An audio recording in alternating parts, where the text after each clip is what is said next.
するステージ、視線を集めてキラキラした瞳でさあ遊びに行こう。一緒にいればもっと輝けるよ。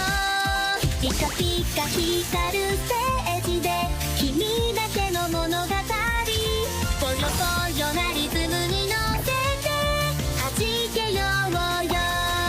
どこまでも広がる空、勇気を持って進もう。君が主役のストーリー、さあ始めよう。この瞬間が宝物だよ、キュンとするでしょ。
去浪淘尽，千古风流人物。30功名尘与土，8000里路云和月。10万首9000上，几曾着眼看后望。真度真度，旌旗叹欧陆。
无尘师兄，就是你的不朽面具，可以。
An ominous aura still pervades this place, even though Omnius is no more.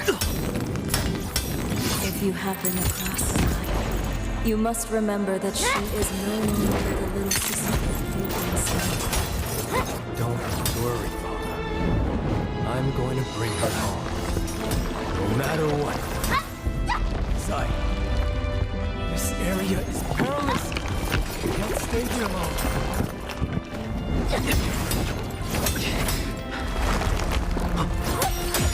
This... Sai!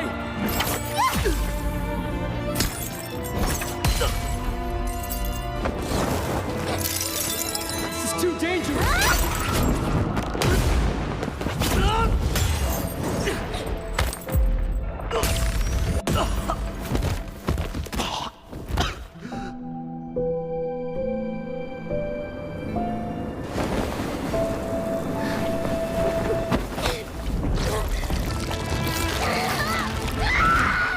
Put down your blade! Enough of your talk, hypocrite!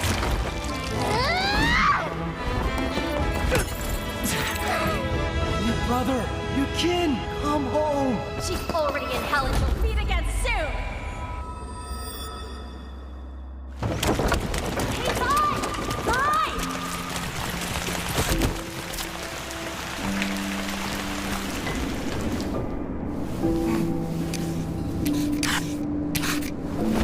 Check out what your big bro just made for you!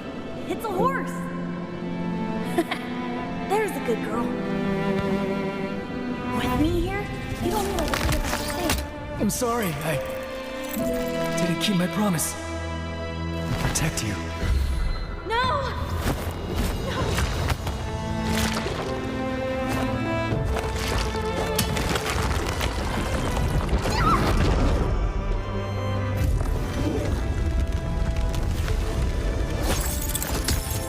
Sai, I won't make the same mistake twice. This time, I'll keep you safe! Brother. It's hell I must descend to save you. Then so be it! I'll bring you home no matter what!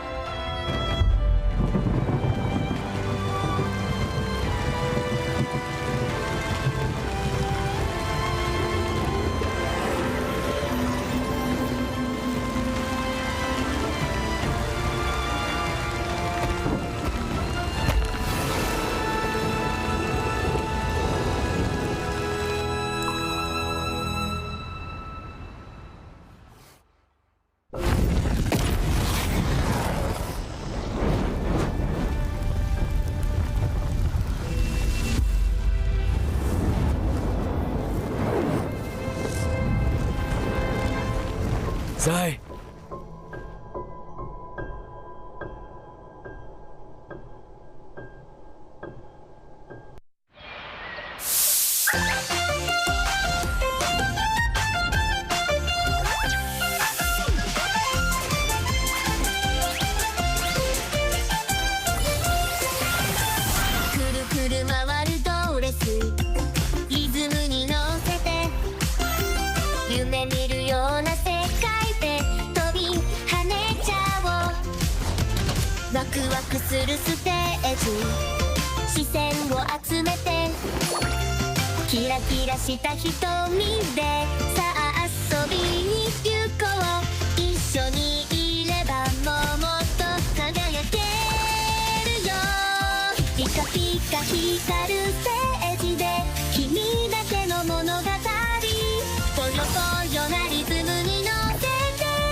去浪淘尽，千古风流人物。30功名尘与土，8000里路云和月。10万首9000上，几曾着眼看后望。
Hello and welcome, ladies and gentlemen.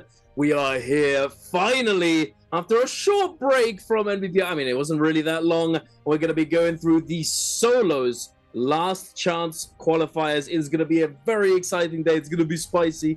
Who's going to be making it through to those grand finals? I am Dunkin' Donuts and joined by the man himself, Creatives. We are going to be your casters and hosts today, and it's going to be a good one. How are you feeling about today's games, Creative? I'm excited, Duncan. Once again, we're back for another full day of action here for the NARAKA BLADEPOINT Pro League. You know, all the bi-weeklies out of the way now. We have crowned our 4 Spring Split champions throughout the whole season, and now to the last chance qualifier. Everybody's eyes is looking at that finals in 2 weeks, or I should say next week. We have pre-finals this weekend, but we also have the spring final rewards collection, and look at this. We got some crazy things, and the one I'm looking at is that baseball cap, because that baseball cap is gonna be given out for the answer for treasure. Oh, look at the little tail wag as well, looking very cute there, the little Sheba in the bottom left. But wow, what a lineup of rewards, and this is all for the Twitch drops. Once again, the Tay Spectral Silk, the 10x XP bonus for the standard 1 hour, and then for the rewards limited 1 per person, you're gonna be getting that avatar for the 120, the champions bubble as well, and then we add an extra one. That is spicy rewards here for the whole lineup there for the finals of the spring split. So I mean, hey, if you guys are excited as much as I just saw right there, that baseball cap is calling my name. So yep. I'm gonna try to cheat my way to get the caster behind the scenes, you know, just like I'm gonna just answer like 5 minutes early. Oh, get in the way. But even if you do know the right answer, it's gonna be tough. We'll have to see. Maybe we can get our hands on it, you know, just because we were the ones casting, right? Maybe. Who knows? Who was in UID? Wink, wink. You know. Regardless, well, those are your Twitch drops, of course. Make sure to get your NARAKA account linked to your Twitch account. But other than that, we're going to be going back to NARAKA. What is going to be going on today? So these are 12. It's a 12-man lobby, of course. It is the bottom 12 throughout the entire spring split season. So the 7th to 18th player in terms of overall points, including all the bi-weekly performances, are going to be scrapping it out today to try and get top 6 within this lobby. So it's not, you know, like, it's not like you're trying to win it all and get first place.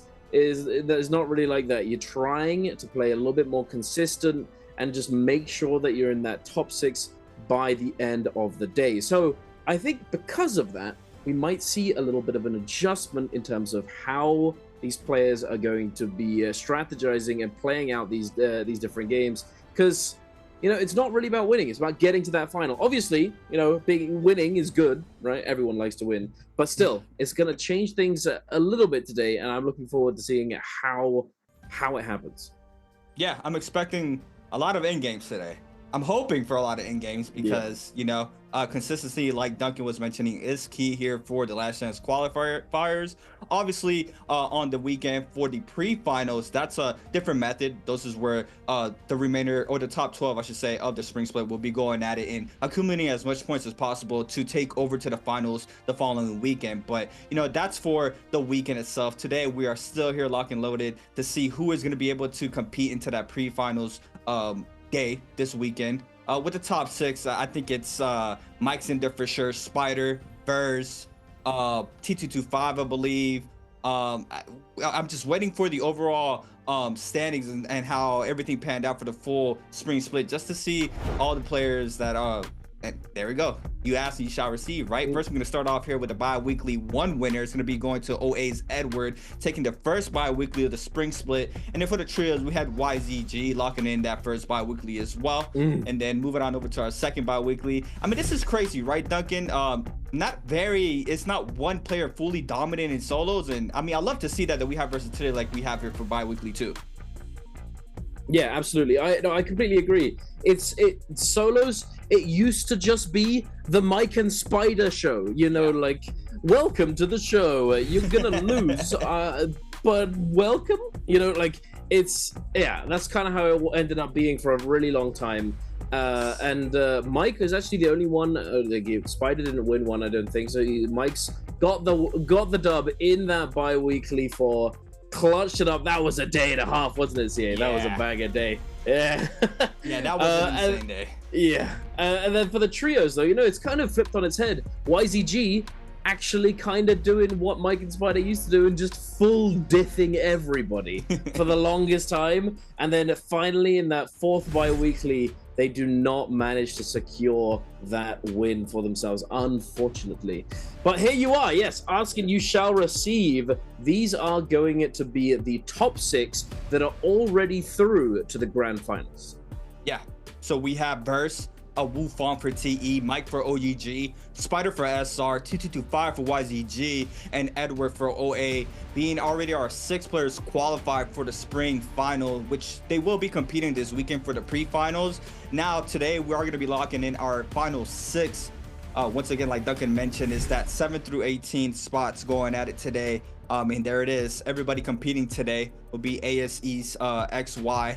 WZR Rano, which we didn't see bi-weekly 4, which was a crazy sighting. As you see it there in the little diamond, he doesn't have a qualification for the bi-weekly 4. Star Choose as well is gonna be going at it. Frostivus, A Zhao, rookie in the scene, had a marvelous start in the bi-week in the spring split, I should say.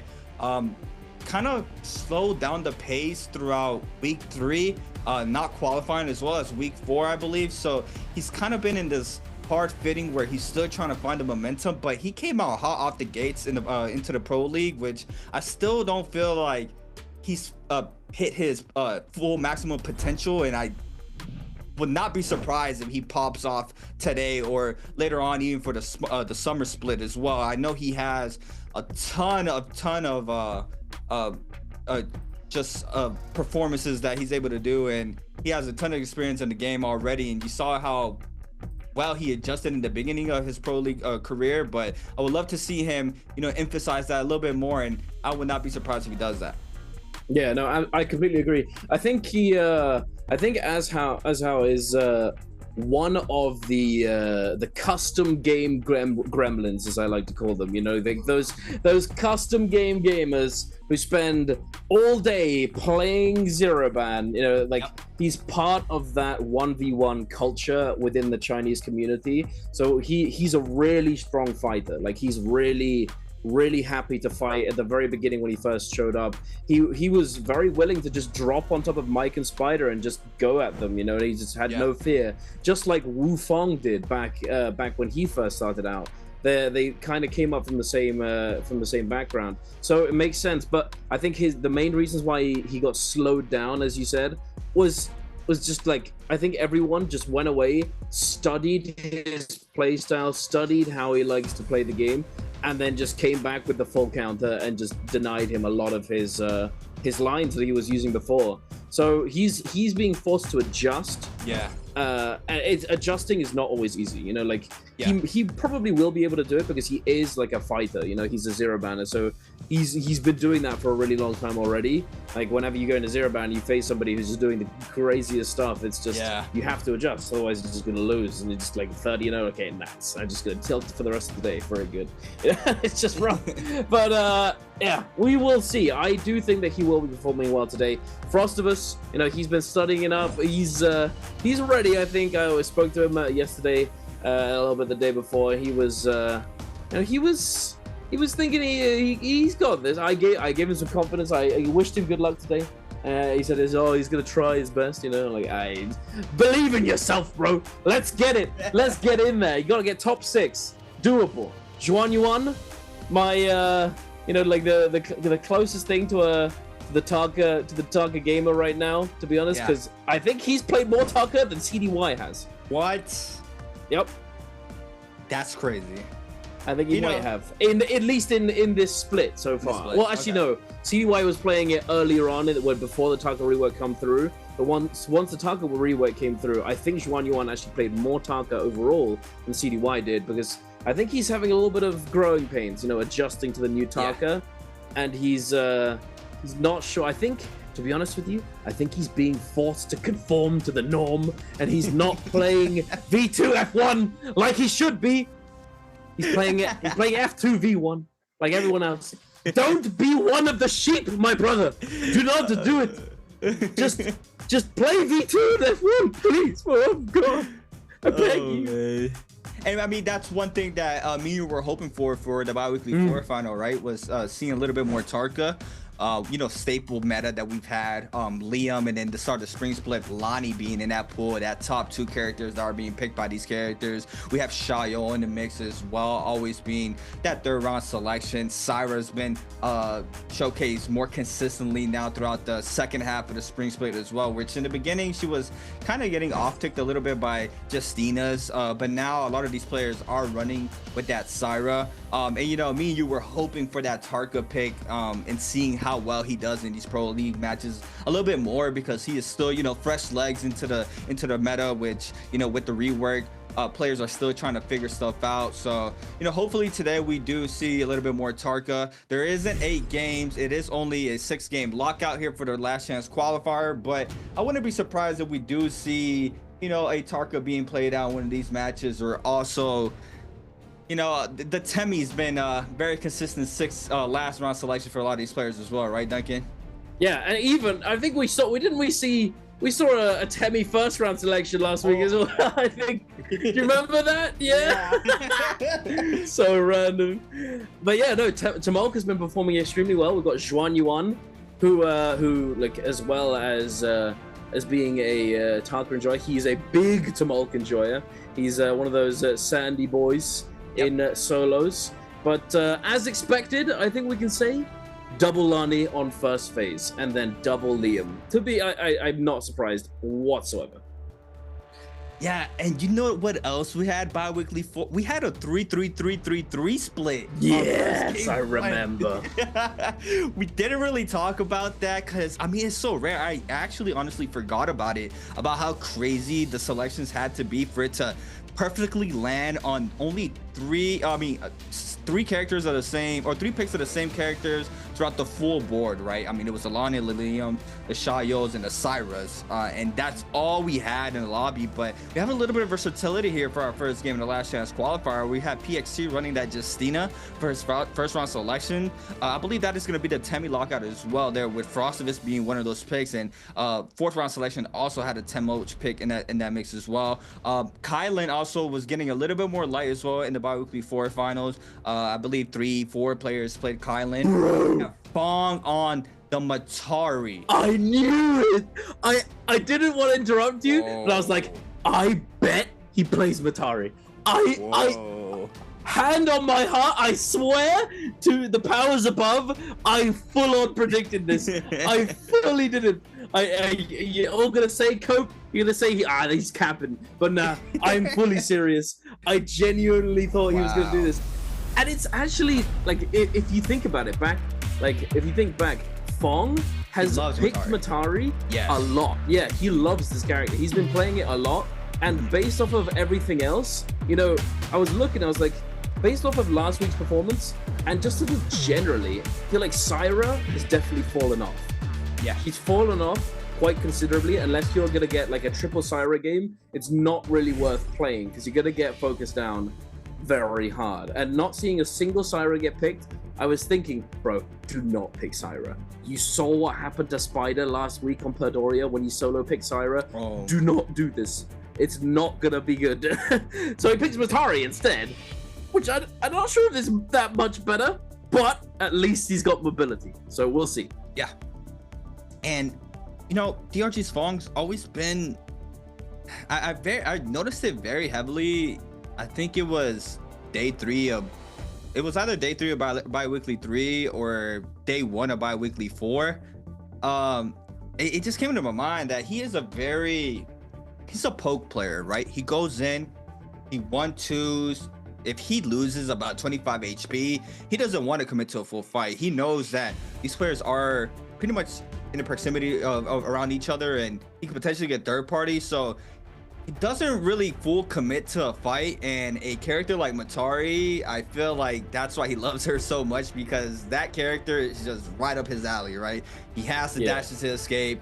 He can pop the ultimate for the resets, goes invis. I mean, everything that he loves in a kit, I feel like that's why he loves Matari as well. And he also has a favor towards, you know, Tessa, who isn't in the meta as well, which, you know, he would always third party with as well. So I wouldn't be surprised if we see him pulling out a Tessa as we just saw him pull out a Matari. But in a lobby like this where you're alone Matari, I'm just afraid that he's just gonna get focused at a certain point throughout possibly mid game if he gets caught lacking, right? Once that ultimate is gone on the Matari, it's going to be very rough, especially with the F2 no combo break on that. It's going to be a little bit rough to try to escape of that. But we do have our drops here for game number 1. I mean, we're locked in already for our first game of the Last Chance qualifier. My name is Creatives. I'm here with Duncan, starting off our first game of the Last Chance qualifier. Duncan, I'm excited. Let's get it. Let's get in there. Alrighty, ladies and gentlemen. Juan Yuan on the Sandy Boy. Pocket Sand, disappear. He's going in. He's looting up. What have we got here? Not much action. And actually, not surprising. Let's be honest, considering that it's only top 6. We got a little bit of a scrap off at the beginning of the game right here. Star trying to contest these coins so we can secure that Vulpine essence. But oh my goodness, Juan Yuan is gonna cook him with the parry. Beautifully done, taking down that first player of the game, first blood, going over to Juan Yuan, and with it being Immortal War, he's gonna cash in a lot of money. He's got 8,000 already. That's enough for a purple weapon in the Immortal War Darktide Rift Dealer shop. So he could be cooking, especially considering that he's actually a pretty big advantage right here going up against Arano, who's already been forced to use his ultimate. Oh my god, everything right now that XY has been doing until that, but he has the F combo breaker that he has avoided everything that Arana has been throwing at XY right now. Every single blue ball throw off the Lani ultimate. You see Arano now with no ult online. He's going to be forced to retreat, but that's a nice counter grapple there from XY. Arano's going to have to run for the hills here, still with common armor. XY repairs those flying knives, overholds. Does manage to get the damage off the follow-up as well. Gets cut off the prior, but has the F right back up there off the Tumult. Now fishing for another one. He's going to go ahead and invest the Temi ultimate. The wall doesn't nearly connect there. Now Arano is going to be able to escape off of this alone. XY now on the full chase down. We do have some kills happening in the kill feed. A-Shao picking up elimination there. CDY as well. Panda Man picks up an elimination since the follow-up. Big parry there from Arano. Now the flying out shotgun burster from Arano onto XY. Gets caught up in the prior. Has the F once again. Tries to throw down the Wiz. Does manage to escape, and now XY is going to be the one hunted in this situation. Arano with full confidence, now with the advantage in the rage. We also have Choose in the back end on a Shayo. Need to be real careful now. I get third party here, but Arano applying tons of pressure off the flying knives. You see him there catching the follow-up LMB. Choose not showing up. LMB proud to the 1-2 off the flying knives as well. Parry baits a 1-2 on the ground there from XY to respawn off of this alone. Parry baits and once again F called in, and this is the moment that XY has been waiting for. Looks like it's going to be a quick little reset. Choose now flies down with a flying knife damage, picking up a big amount of chunk damage onto that blue armor. And it looks like this is going to be very bad for one of these players if they get caught up here in the third party situation. Absolutely, it's going to be tough. And it looks as though the Chuz is the one with the bounty on to Juan Yuan. This is not ideal for him right here. He did sort of scuff his Tumult ultimate, unfortunately, a little bit of a misplay there. Oh, and speaking of misplays, oh my goodness, the RMB focus release coming out there. You got to be careful with this one. A lot of players are just going to be camping on the mid-range, trying to find the react, hold, dodge, parry, because it is very, very parryable. If you sort of sit on the right spacing, it is very, very easy to deny. It's I mean, Hangsword is obviously, I think, slightly better than Katana in a lot of ways, but Katana kind of forces you to be a little honest sometimes. You know, the focus attacks, they're not, you know, the Hangsword is very mitigatable with that horizontal. You know, you can mid dodge or tap dodge away, even look for punish. Really hard to actually do very much with the LMB focus, and then the RMB focus, as we saw, very hold dodge variable there. But it looks as though the Chuz and Arano are scrapping it out right now, and the Chuz is unfortunately on the back foot right now, but Hey, we got them armor swaps ready to go, picking it back up. Both players have used their ultimate now, and just with the sneaky focus attack around the corner, just come into the blender here, just into this room. Arano's still gonna be chasing him down, but the parry around the, I'm not falling for it again, buddy. Not gonna happen. Arano just parrying everyone right now. Xuan Yuan with the salty run back, looking to get back in there. He wants to get that Vermilion Birds might that Vulpine essence under his belt so that he can secure the mid to late game and try and take advantage of that second life. Yeah, and it's just tons of action between 3 of these players in Arcadia, just fighting for that Vulpine. You see how important it is to have a Jade of that caliber. You see Choose now in the back end, trying to stay up, burning out the F now on cooldown. XY trying to get the elimination this time around. Currently with 1 on the board on the Temi. Choose doing a really good job cutting out the pressure. Arano as well, still full focus and Choose. We have CDY picking up his second elimination of the game. And that's, ooh, I'm sorry, that's his third there, taking out AS. We have our first Bane starting to form on up as well, or our first Realm of Yang, I should say. Not Bane, the Bane, heard it calling, Moonbane Charm, purchased from one of these players. But Arano might let Chase now, depending if he wants to take this realm. It looks like XY did, so XY is going to be prepping for that Realm of Yang. Arano full committing to this elimination here. Choose tries to cut line of sight. He does, but a drop down now into the follow-up 1-2 into the blue as well. Big damage, can get the army on the ground. He does. Since the follow-up is gonna get punished for it as well. Choose now snagging up the fly knives, overholds, catches the prior off it is, grapple bump as well. Big damage in the corner, 1-2 F caught in here from Arano as well. Now Choose has evened out the health. Both of these players still getting active. You see Arano trying to retreat a little bit of love tap there for the musket shot. Make sure his presence is still known there, but it looks like it's going to be a quick reset between both of these players. GG Shaw going at it against Star. Star was caught up in that V2 ball, gets in, flying out the terrain there from the Realm of Yang gates, and it looks like Shaw is going to be snagging up this Yang pass for this Yang.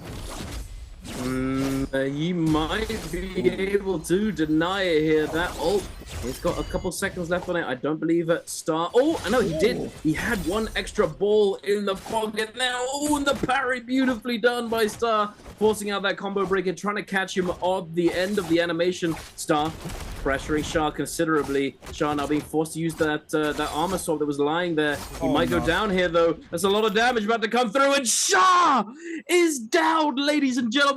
He is not the first, actually, the second player to be fully eliminated and sent back to the lobby alongside JLAS. And now going into the Realm of Yang, we have CDY and Xuan Yuan. CDY currently the kill leader with 3 eliminations. Looking pretty good, my boy. Let's go. The parry coming through, closing the distance. Xuan Yuan knocked on his butt. He's trying to get up. He's trying to avoid the tech chase. CDY is not giving up the chase, and there it is. Caught on the pillar. CDY making it look easy. Wow, disgusting there from Panda, man. Star now going at it against Asia. Blue nunchucks here for Asia. Raw uppercut connects onto Star. Star with a scare rush into the power as well. Doesn't manage to get the grapple bump, but still trying to apply the pressure. Gets caught up with the Nbpl, forcing now the Kylo ultimate. Recatches the prior off of that. Asia now double uppercut aerial RFE as well. Big damage. Tries to go for the check chase off the grapple LMB from the nunchucks. Does manage to track, but doesn't manage to do so in this instance against Star with this Kylo ultimate out. And now does invest the ice burst off the B there from the ultimate. Now it does have a dash online. There it is. Does connect. Overholds the RB. Focus. Big damage as well. Now Star tries to overhold. Proc comes in off the nunchuck. Doesn't catch the power once again. But now the shotgun burster off the flying knife. Does manage to get the damage. Nice freeze once again from A-Shao. Beautiful play there against Star. And A-Shao now is going to get the Vermilion Birds Might. Also the gold weapon. We got to see the inventory here off this chest. It's going to be gold halberds in hand here for A-Shao. Plus the buff, as we mentioned. We have some J's in the pool as well. And what a beautiful showcasing here from A-Shao. But wow, what a game 1 has been so far. This is just first round. We've gotten so much action already, Duncan. Yeah, we have. It's kind of reminiscent of last week, if you remember. Yeah. The first game was ugly. I believe we saw Light Polaris go down, actually, in the kill feed, just as Ajal cleaned up that Realm of Yang. And now seeing this fight. Zhuan Yuan with Yang Depletion trying to close out this kill, trying to close the distance onto Paste, who is on the back foot now, having used that ultimate, trying to retreat, trying to go over to that Forbidden Seal, not able to do so, getting caught off by the Churs. Zhuan Yuan chasing him down with those flying knives. He's going to be able to claim that elimination, but will he be able to get the soul bomb? He can indeed. He picks it up. Very nice indeed for Zhuan Yuan. Azao, interestingly, has no desire to go on Zhuan Yuan, and instead is going to be going over and trying to focus down this Shyle, who, unfortunately, the Chuz, he didn't have a weapon there. Okay, he does have one in the back pocket. He's going to be able to... Oh, wait. No, wait. Oh. Wait, okay, I'm so confused. Polaris did not go back to the lobby. He died in Realm of Yang, I believe, and... Just did have another weapon in his back pocket, but unfortunately not really able to do anything in this situation, just getting caught out in the open, and he goes down. Now Azhao is in a similar situation, the damage coming through, and Lipolar is going to pick up the elimination, but not the Soul Bloom, and it looks as though he's down now, ladies and gentlemen. Unfortunate to say the least. What in the spirit world is happening right now? Everybody's getting active here. Oh my god. What in the spirit world? Everybody is getting so active right now. We saw bodies drop. Lots of them have Vermilion's Burst Might, so they're able to get as aggressive as they want there to try to get the most elimination and most value off the Vermilion's Burst Might. We see here Frostivus on the Tomoka as well. Drops very low on HP. Beautiful whisk there onto Fong. Arano doesn't read that behind him. We do see now the attention going full focusing Frostivus here, knowing that the Tomoka just invested their ultimate, so everybody is going to try to catch up to Frostivus in the back end, but he does have this building to be able to kite beautifully, as we've seen time and time again here from the Pro League players, being able to use this building for that momentum. It looks like he is going to be getting that full reset in. Arano and Fong going at it. Big parry from Arano, sends it towards Fong's way, and now the final hit there goes towards Arano's way, towards Fong as well, and Arano snagging up his second elimination of this game. CDY has 4, XY with 2, Asia with 3 as well. Everybody picking up these kills, and it looks like we still have a bounty into play, and our second realm is starting to form on up as well. Quick little replay from the first realm. This was Lipo against Fong. This is where I believe Lipo falls off of this on. The Liam V Matari loses against the Matari. Flying knives in hand here for Lipo. Fong on the purple dual blades for his Matari setup. Kiting out, waiting for the perfect opportunity to go back in, and he finds into the follow-up. Oh my god. Cyan Fang there connects with a big damage onto Lipo. Now the overhaul of the F, gold focus, doesn't connect, but sends the 1.0. Big damage, weaves the V2 as well. Invests the Matari ultimate off of this. Lipo still applying the pressure. Double tap dodges out of the F his way, but now still trying to apply the pressure. Shotgun burst does not connect. Fong perfectly spacing here for Fong. Tries to read that, but doesn't manage to do so. But a TP 1.0 for the finisher there for Fong. And that's the kit that a lot of these players haven't seen in a while, is that teleportation there off the Matari ultimate.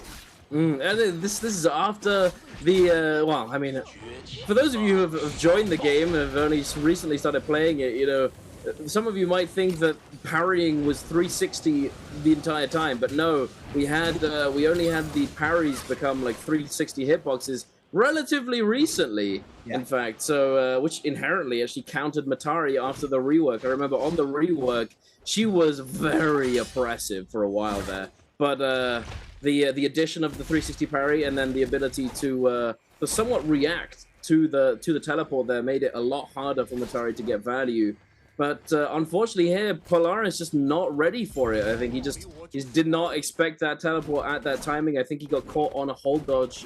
But yes, unfortunate and quite surprising though. I think he was a bit nervous there. That first ball he sent out wasn't looking too good either.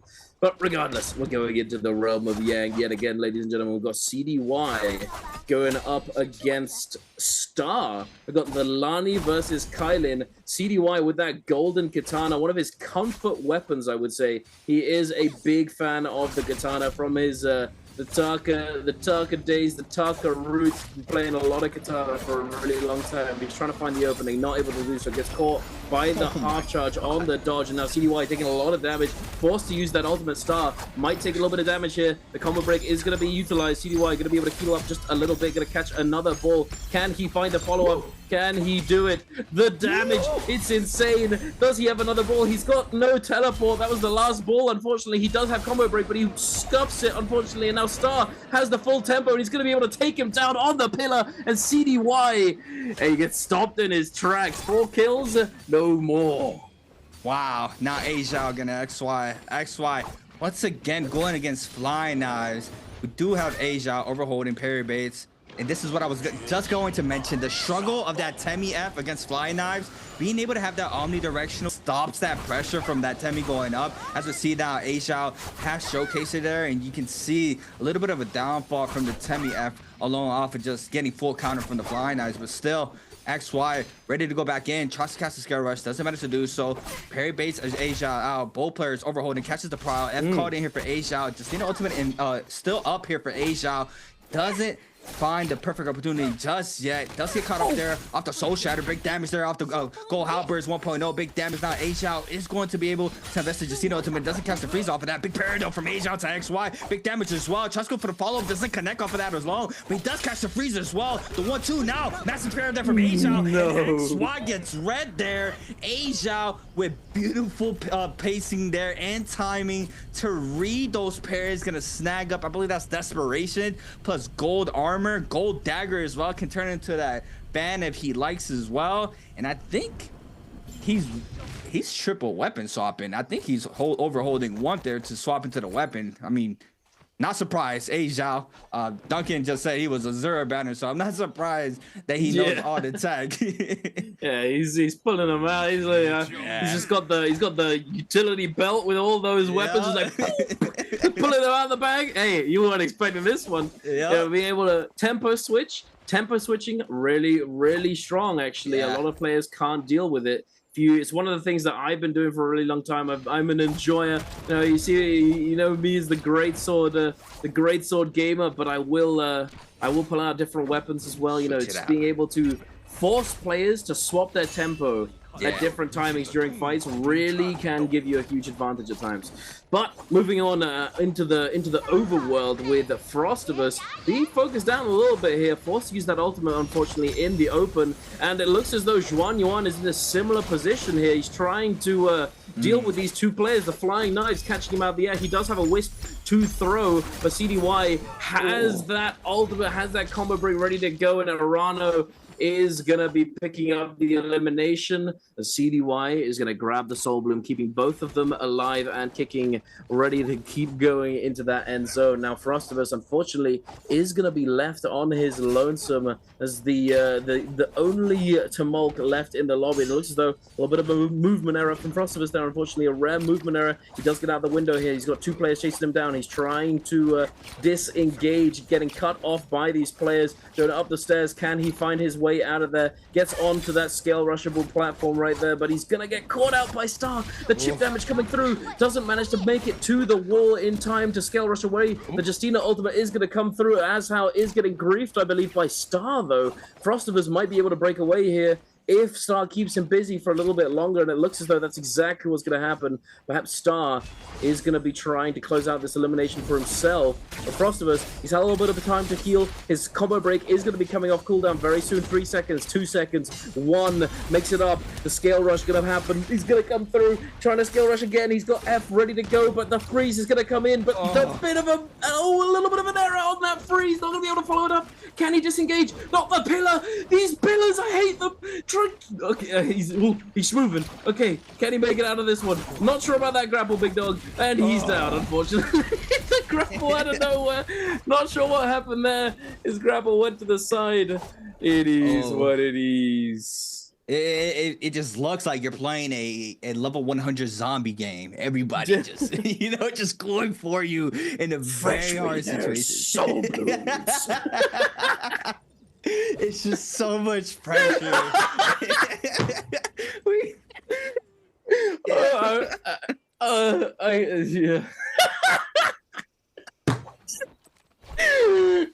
Oh my God.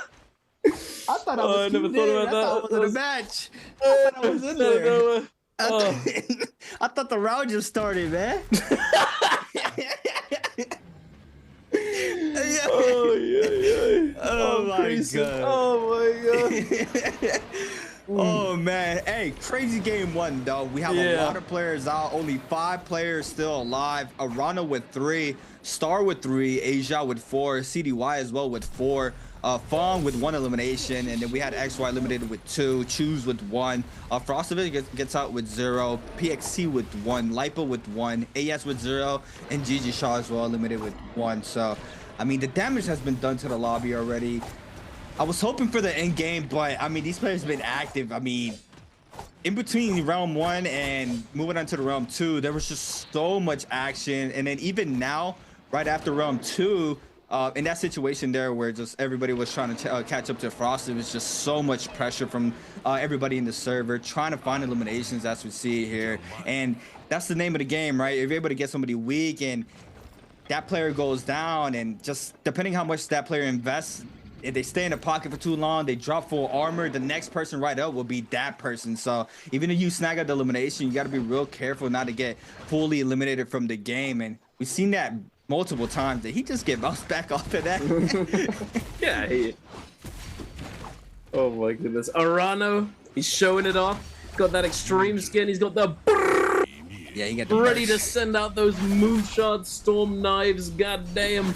It does look very, very cool. But unfortunately, Arano, he's been pushed up against the wall. He's getting caught. He's beset on all sides by these gamers, and Star with Merciless, one of the more OG extreme Soul Jades coming through, able to match up against Moonshot. Arano, oh, wait a minute! The jump parry, able to get on top of it and hit him with that one charge RMB. But on the other side, it looks as though CDY is actually getting focused down by Azao and Fong. I was going to say before, I noticed that there's 2 Lanis currently in the mix, and then every other character is unique. So we've got Justina, Kylan, and Matari, with 2 Lanis. And it's not looking too good for these Lanis, unfortunately. CDY looks as though he's going to be going down. Can they get the biz? Oh my god, there it is! The musket shot from Fong.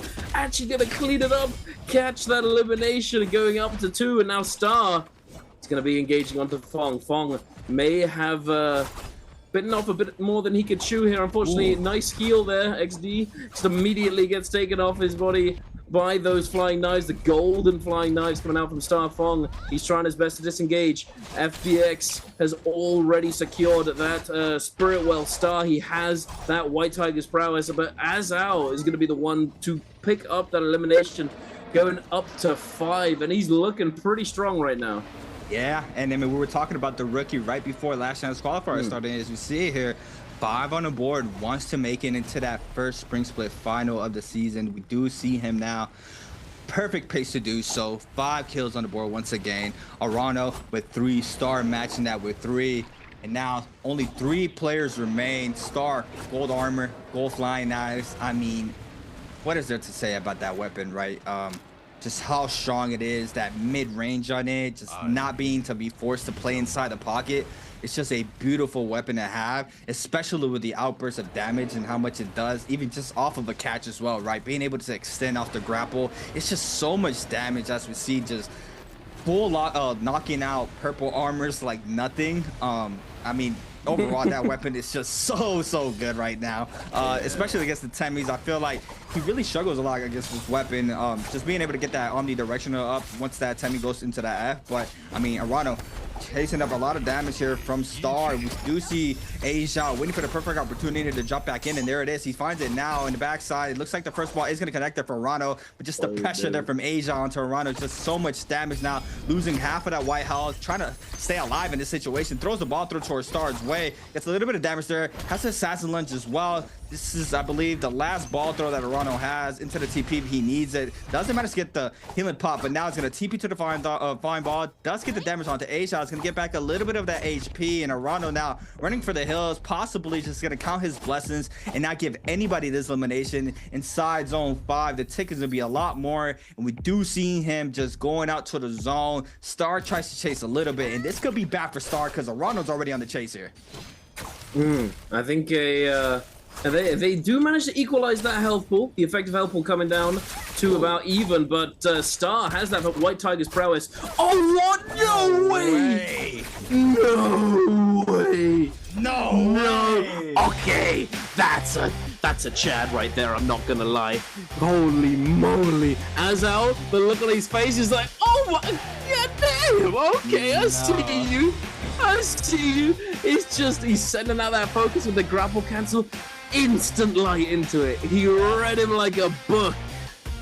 Well, so what I was gonna say is that White Tiger's prowess is gonna allow him to heal up and stuff, but he didn't really need to. He just killed him. It's who needs? It's fine. I would have killed him without White Tiger's prowess. But here we are, ladies and gentlemen, off the back of our first game of the day, and it wasn't as fast as that first game of the day last week, but it was still quite a speedy one. Yeah. Quite a spicy one, to say the least. A lot of kills going down at the very beginning of the game. Unfortunately, not not too many down below. A few of them in the bottom 6 did get a few kills, but the top 6 looking pretty strong right now.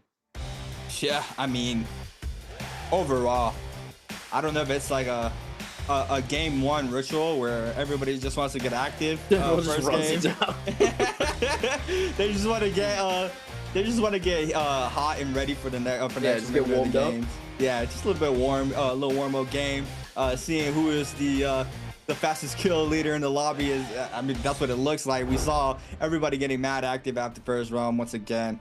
Even after second round, it's just so much pressure from the whole lobby there. But wow, just the potential, how strong the flying knife still to this day. You can see how well it does in these lobbies. We are going to be looking at our first answer for treasure, and these got that baseball cap to that. Yeah, y'all gotta lock in for these. I'm not gonna lie, cause that thing is so clean. The question will be, how many players chose smoke in game number 1? The answer gonna be A, 2, B, 4, C, 6, or D, 8. Make sure if you guys are watching on YouTube, swap on over to twitch.tv/NARAKA BLADEPOINT to be able to have a chance to win a random spring split. And they had that little Shiba avatar, and they had the baseball cap. So if you guys were wondering, how do I get that? There it is. You guys have to win it off the answer for treasures, as we saw in the beginning of the show. But Duncan, what a game 1. So much action as always. We don't have top 6, but I mean, you can see how skillful everybody in the pro league is now, and what a beautiful showcase from that first hand here for the first game of the last chance qualifier. Oh yeah, absolutely. I did see a little bit of overconfidence, a little bit too oogly at times. A few too many parries, a few too many bad focus attacks, I feel, coming through. There was definitely some good ones, some very good play from a lot of these players. But I think, maybe some jitters. Maybe a little bit of anxiety. You got to get top 6. And we were talking about conservative play coming through today, but no, I think the game 1 oogliness supersedes that. Everyone's just gonna get in there and just go crazy, and it makes sense. I think it is just getting aggressive early on, getting warmed up, getting the hands nice and warm, ready to go, lock in for those next 5 games. It makes sense. We see it in trios as well. Sometimes, we're seeing it a lot more right now. Playing Viper early on, in those first few games, actually quite helpful a lot of the time, because it forces you to sort of warm up. Because you're not playing Transformers, you're not doing you're not Kylan ulting around the place. You're it's a lot of calculated, well executed assassinations and stuff like that with the Viper composition. But hey, it is what it is. We shall see moving forwards, but for now, this is the scoreboard, ladies and gentlemen, off of our first game of the day, with Star taking first place, MVP with 7.8. Yeah, I mean, beautiful game there from Star. 4 eliminations, didn't take the most kills, but was the last one standing, getting the ranking points of that 3. I mean, it's just beautiful to have if you're the last one standing. Asia, though, as well, with a beautiful game. 5 eliminations on the board, almost matching that 7.8, but with a 7. CDY with 4. 5 eliminations on board there, on 5 game score there for CDY. Arana with 3 eliminations, 4.5. Bong 3.5. XY 2.5. Lipo and Choose with 1.5. PXT, Sean Frostviz all matching with that 1 point. And AS eliminated with 0 on the board, all across the kills, all the way through the game score department. But I mean, what can we say? It's just crazy sequences. Oh man, I felt a little bit of sadness seeing the katana being played out, because I mean, you just see how much more back that weapon is there in CDY's hand. Just trying to catch the prime on that weapon is just so hard, especially in a lobby like this. That's why we see a lot of swaps being implemented with halberd / dual blades, but unfortunate enough there for CDY, he possibly didn't have one. But yeah, just I don't think he likes it. You think he likes just playing straight katana? Yeah, legit. I think he's one of those. He's one of those. I respect it. It's one of the things I big ups to CDY. I've always respected CDY and held him in high regard. He's my goat. You know, he's played Target for the longest. He's stuck with it. But yeah, he's not a fan of the weapon swap. I don't think. I've watched him play a considerable amount over the years. And he's never really been one to use it. You know, I think he's obviously used it and knows how to do it, but he would rather just play raw katana, I think, most of the time. Yeah, I mean, we can see it there. I mean, it's just, I love katana too. I just wish that's probably why they made the hung sword. I feel like hung sword has a little bit more versatility in the mix-up. Also adding the shadow step opposed to the katana, where you're forced to try to mid dodge in and to catch off of tap dodges or whatever the case can be, right? It's so situational, but still, I just feel like it lacks that catch on the LMB. It just feels like a short little sword trying to catch, but that's what we rarely see it. But I'd love to see it played out whenever we do, and CDY did. I just played a little bit of it, but we are going to be watching our highlights here, presented by China Unicom. Game 1 highlights. This was crazy. I don't think we saw this here in the beginning of the game, Duncan. No, we did not. We all of a sudden he just had 3 kills early, and this, I'm guessing, is what happened to AS. Unfortunately, AS did go down very early. He was on that Shiol. We did not see the Shiols really get much play towards the end of the game. We do see Polaris here doing a pretty solid, able to take down Agile here, but unfortunately just not able to grab that Soul Bloom, and it ended up going down after that, as he did have Yang Depletion, was going to get focused down, and this was so rough for Fong. That parry, the sap, able to turn it in the right direction there, catching him.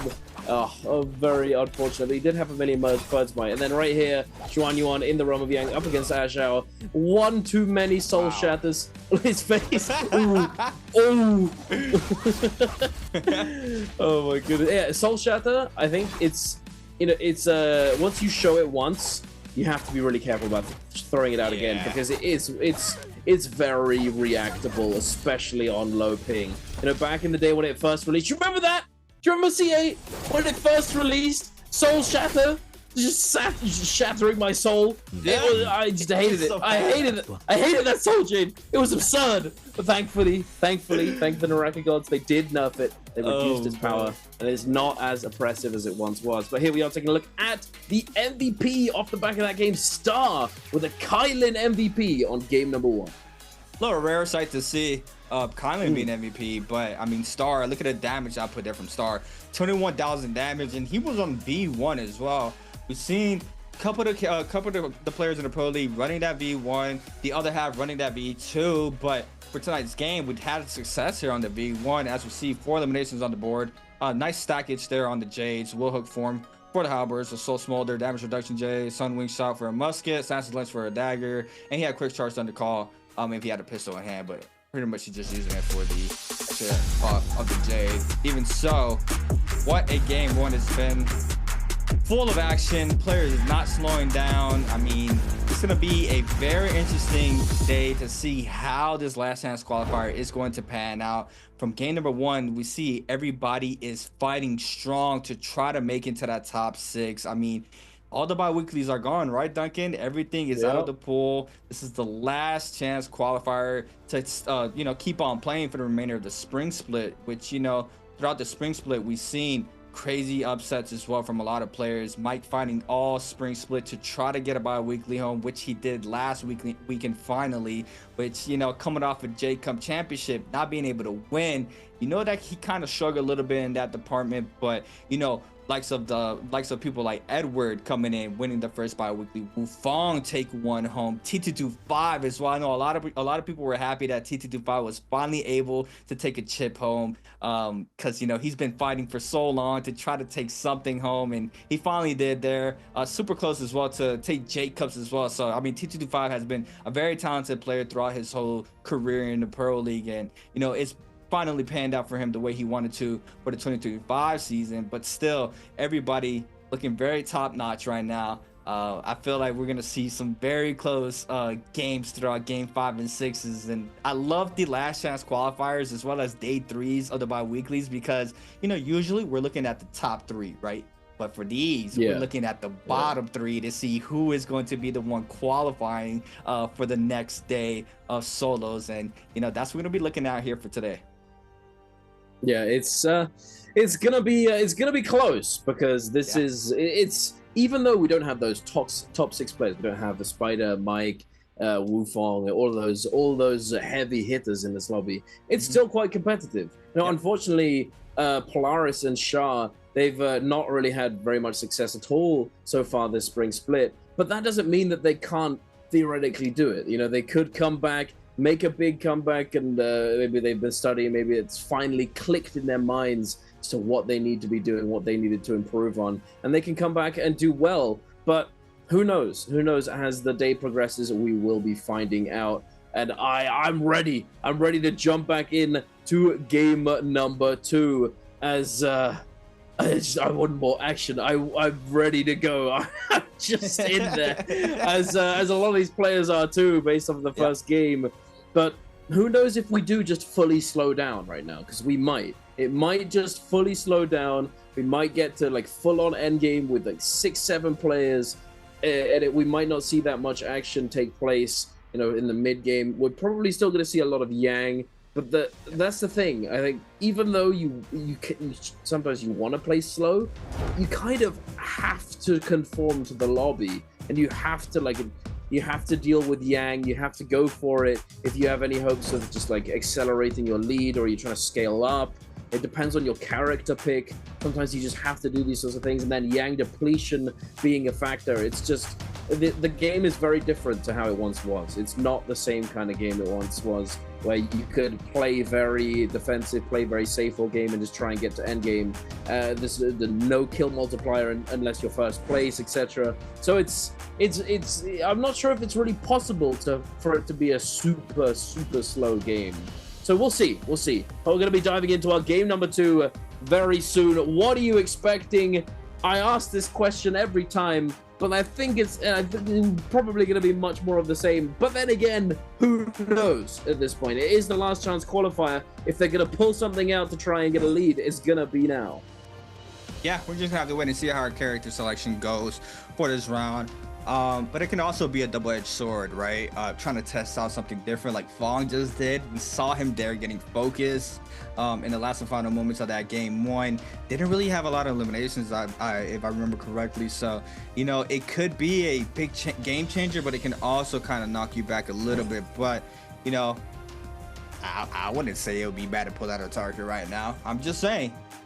I have to disagree. Just because it's daytime? Only because it's Holoroth. It's Holoroth daytime. This map sucks for target. Yeah, I agree on that. It is rough. Yeah.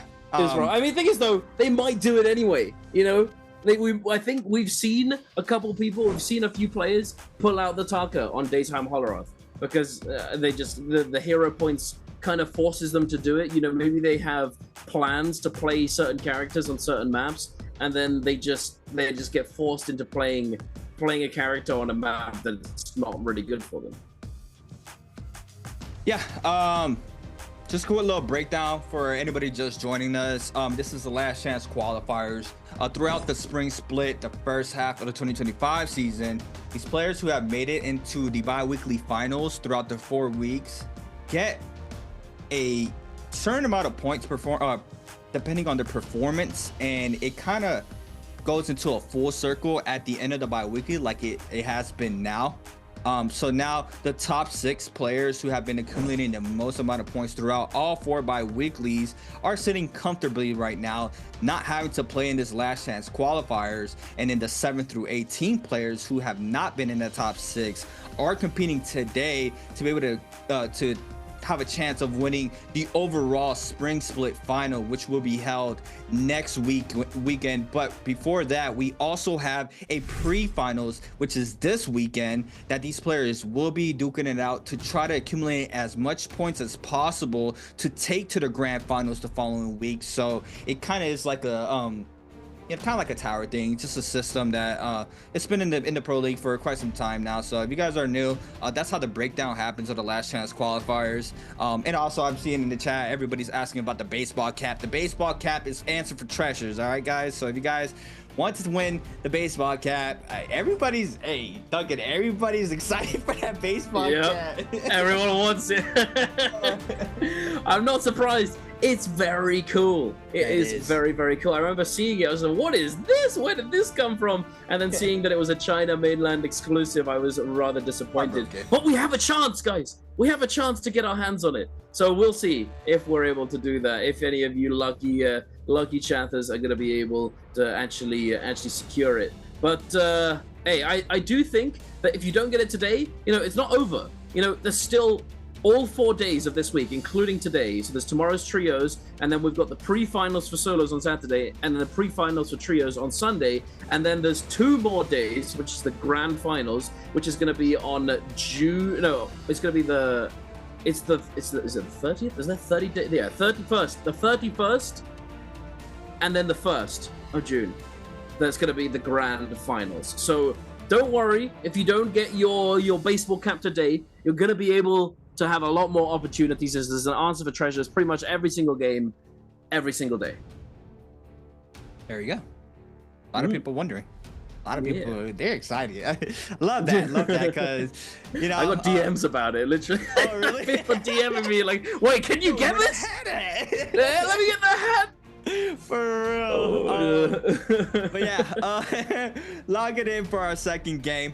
I think we didn't see anything crazy for this game alone. I didn't really pay attention, but we're gonna get the overall view of the character selections in just a second. But game number 2, players locked and loaded now for their second game of the last chance qualifier. Once again, we had Star MVPing for the first game of the last chance qualifier, and an explosive start for today's game. We saw the attention and the expression and the aggression from these players in the beginning, but we mentioned with Duncan, it can be like little warm-up game. Everybody is trying to get into the field of things, so it could be continuing the tempo as we have for game 1, or it can take that turn that we saw in bi-weekly 4 finals, where the tempo has shifted a little bit more slower, players playing a lot more conservative, going for that end games, trying to make it to that multiplier. And end game is a whole different demon, right? Being able to stay alive in a situation like that with, it can only be 5 players alive, but those 5 players are ready for whatever, and it is just a crazy thing to watch every single time. It just amuses me how crazy the end games get with just 4, 5, 6 players max in the lobby. So hopefully we get to see another one. I love watching the end games, just a lot more pacing in the NARAKA. But look at this, Duncan, we have 2 Akuses for this game. Yeah, we do. I will say, I think this is the kind of thing that I was talking about before. Hero points just sort of forcing you into these decisions and like the phasing and stuff. Like CDY he does like his ACOS. It's his character, the second character he's most known for. Obviously Taka being the first, and then ACOS is his second. So he's definitely a fan of it. He's double picked it multiple times. So it makes sense that he's going to be pulling it out here. And I think on Daytime Holoroth, it's not actually a bad choice, as it does a little bit better than Taka in the multi-way fight in quite a few scenarios. The ult is like, it's slightly longer than Taka's ultimate, and it facilitates a little bit more at times. Also, I was actually talking to Tryhard a little while ago, and he was claiming that he genuinely thinks that without a doubt, ACOS is probably one of the most top tier picks right now in the meta. It's actually like, it's gone up significant amount, not necessarily because it's been changed, but because other characters have had their power reduced overall as the season's gone on. And I can agree with that. Shiol, it does pretty well into Shiol. You have to be careful about Lani, because if you do get caught and you make a mistake, you're going to get TOD'd. But Lani's TOD has been nerfed somewhat. You can't do it as easily now. And you have a lot of gold focus that you can armor through stuff against Liam. It's not that bad of a matchup realistically. Syra, you can very easily deal with that. You know, there's no Hardy. Hardy was, you know, one of his kind of problem matchups to some extent. Like you could grab him out the air with the V2, but he doesn't really exist anymore. And then Justina, I have to say, is very lackluster in my eyes. I've heard the same thing from a lot of players. I don't know if it's that good. It can be good at times, but you just have to be really, really proficient and experienced in this character to really get that much value into it. But here we are, ladies and gentlemen, going into our second game of the day. I'm Duncan Donuts, joined by Creatives, and here we are kicking it off with a scrap between JLAS and Wolves PXT. Yeah, and then we have PXT as well, running that V1 Liam as well. We saw a little bit of that V1 as well in bi-weekly 4.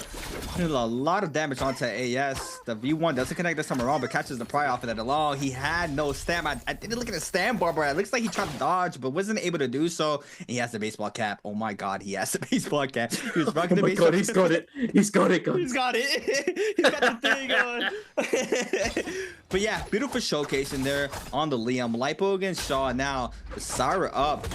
Losing a little bit of that HP since the follow-up out the proc, and now the Flying Eyes once again to the follow 1-2 from the Flying Eyes. Now GG Shaw investing this Shayo ultimate. Now Lipo as well is going to respond with his ultimate alone, but even if he gets some dazzle, he can get a little bit of damage onto that Shayo if he's able to get the connection off of that. Doesn't connect off the 2 beam, and now trying to chase down, will be probably forced to get a little bit of HP back off of this ult alone. The ult's running out. 3, 2, 1 now. Yep, Lipo now. Forced back again into neutral. Both players duking it out. I don't see anybody in the mini map. We do see GG Shaw now in the back end. Trying to get a quick little recent. Looks like that was a little bit of movement error, but he does manage to stay alive. Loses pretty much all that gray armor. Gets caught up. Has that F for the combo break. And now the follow-up 1-2. Lipo winning the fight still. Into the bow shot finisher there for Lipo. And Lipo snagging up the bloom plus whatever resources he had there from that body. Very nicely done. The quick double bow shot there, going to be able to take him down. I do see in the kill feed, we do see Frosters go down to DRG Fong, unfortunately for him, but of course he's not been salty run back. He's still got his second life along with Shah. So we're gonna be seeing them again later on. They're gonna be scaling up, having used the respawn, their recovery strategy here. But we are taking a look now at WZ Arano. It's caught in a 3-way fight here with PXT and Fong.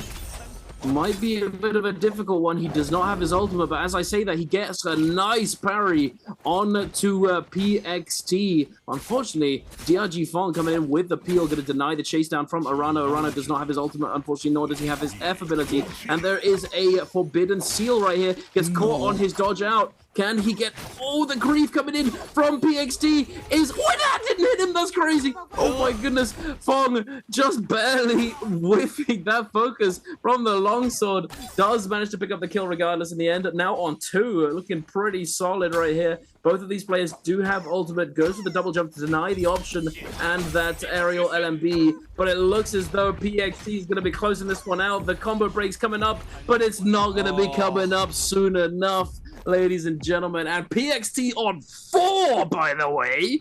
Wow. 4. Wow. Yeah, it's not slowing down. No. They're getting active, but I mean, what a start there for PXT. Explosive off rip, 4 eliminations on the board.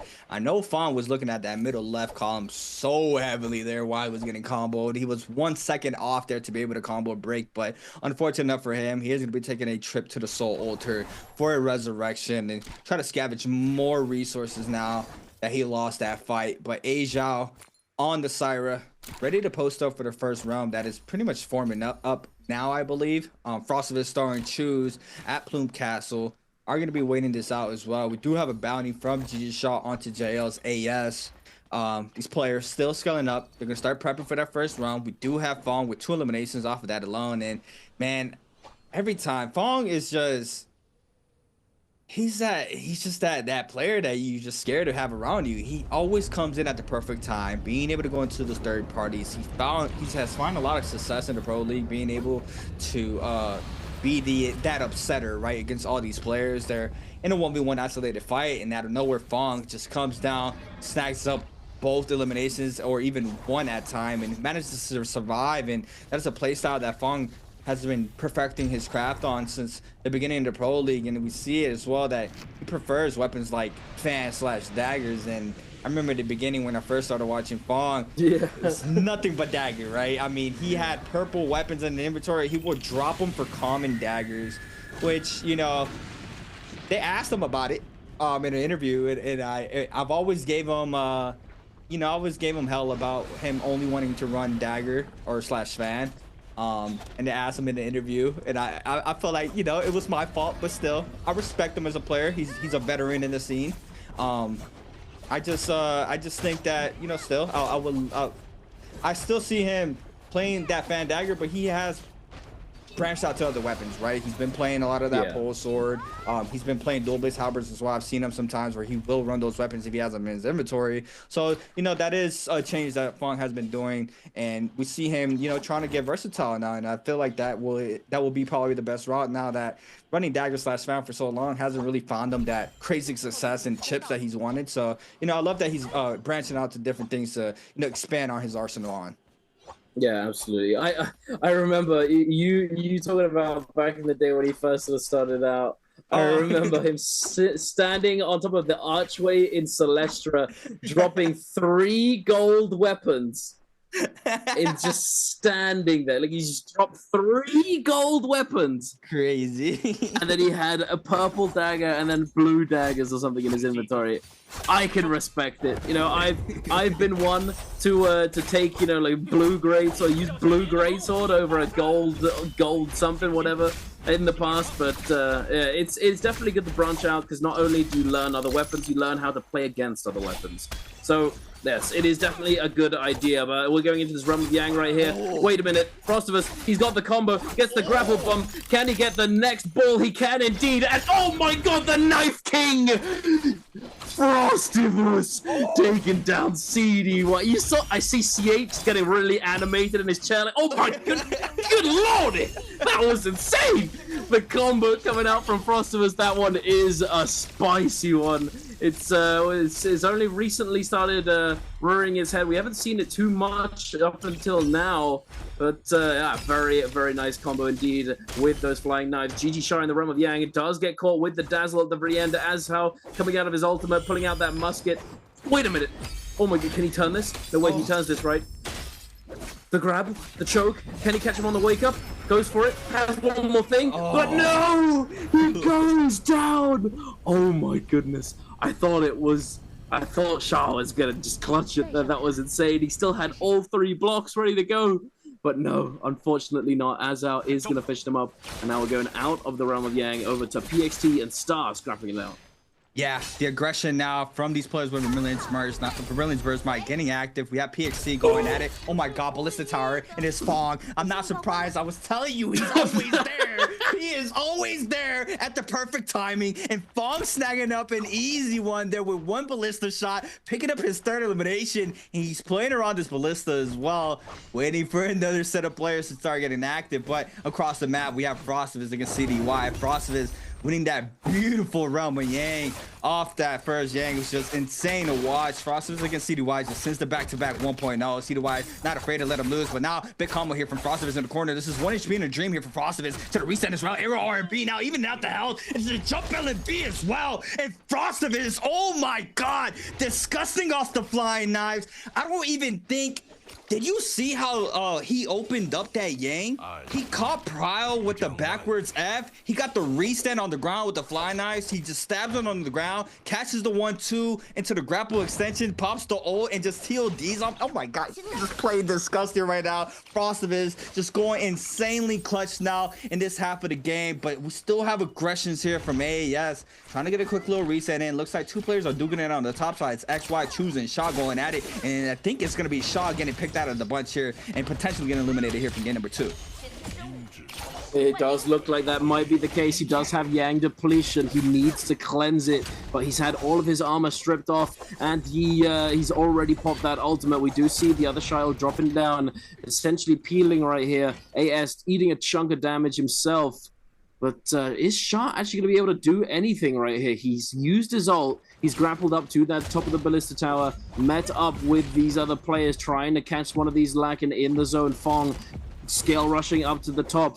Shah's ultimate is now over. The last block coming through there. The Char's coming in. AS, he's receiving a lot of pressure from all sides right now. Not going to be able to heal up safely, but he does turn it back around. Goes for the scale rush, catching the Chuz, but the ultimate is going to come out after that combo breaker. The V2 dash is going to come through after that AoE freeze. He does get Shah lobbied, and Arano is actually going to be the one to pick up the elimination. Chuz, unfortunately, does have Yang depletion as well, though, so it's going to be a tough one to get out of this one alive, having claimed a Soul Bloom, as pretty much everyone is now scattering into the distance as that zone is closing in. Are we going to see the Ballista Kablam coming on through? AS eating that burn damage. Wait, so is Chuzong. Oh, no, wait, get out the zone.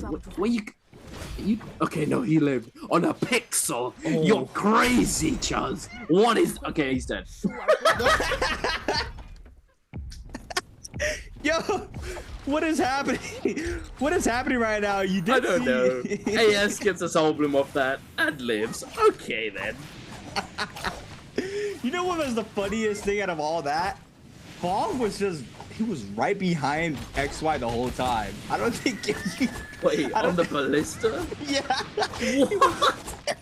He was waiting on his turn. Oh my god. But now we see AS drops very low here in the situation, losing half of the white HP. Arano with a massive F2, forcing out that Justina F. And now AS with the Palm Lightning finish in there from Arano. Now both of the players scattering for that Soul Bloom. We do have the engraving, I believe, there from Fong. Is he able to snag up the remaining resources there off that body?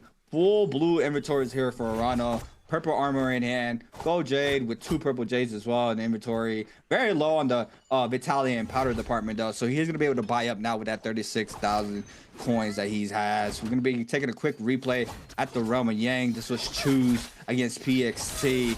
Big R&B focus there from PXT. Times 2. Triple. Oh my god. He lets 3 go in a row. And now Choose forced to pop his ultimate. Catches his Ice Burst. Now has that V2 active. And I think this is a little bit slept on, having that V2. But it's very readable, right? Being able to see the animation of that Ice Burst come out. You can expect that. You can't blue it. Which, you know, on low ping, you can't not get prio off of that regular V1 dash, as we've seen. So having that V2, a little bit readable after some time. I know these players have adjusted to it, but I mean, look at Frostivus, Duncan, and I wouldn't be surprised if he does the same thing again. I'm gonna be keeping an eye out if he catches that prio with the F back as well. Let's see here. It's kicking off right now. Frost getting caught on the way in, getting clogged up by that focus attack. But oh my god, not again. Not again, Paste. He catches him with that parry, but with the Liam F going to be able to deny all of that damage. Frostivus using that pillar tech going to be able to catch him. It is. Oh, he does. He goes for it. The F into the R&B. The 1-2-3 trap. It's really hard to deal with it. Now we pop that ultimate. Pace did pop his ultimate as well, so he's going to be able to deny this. Oh, expects it.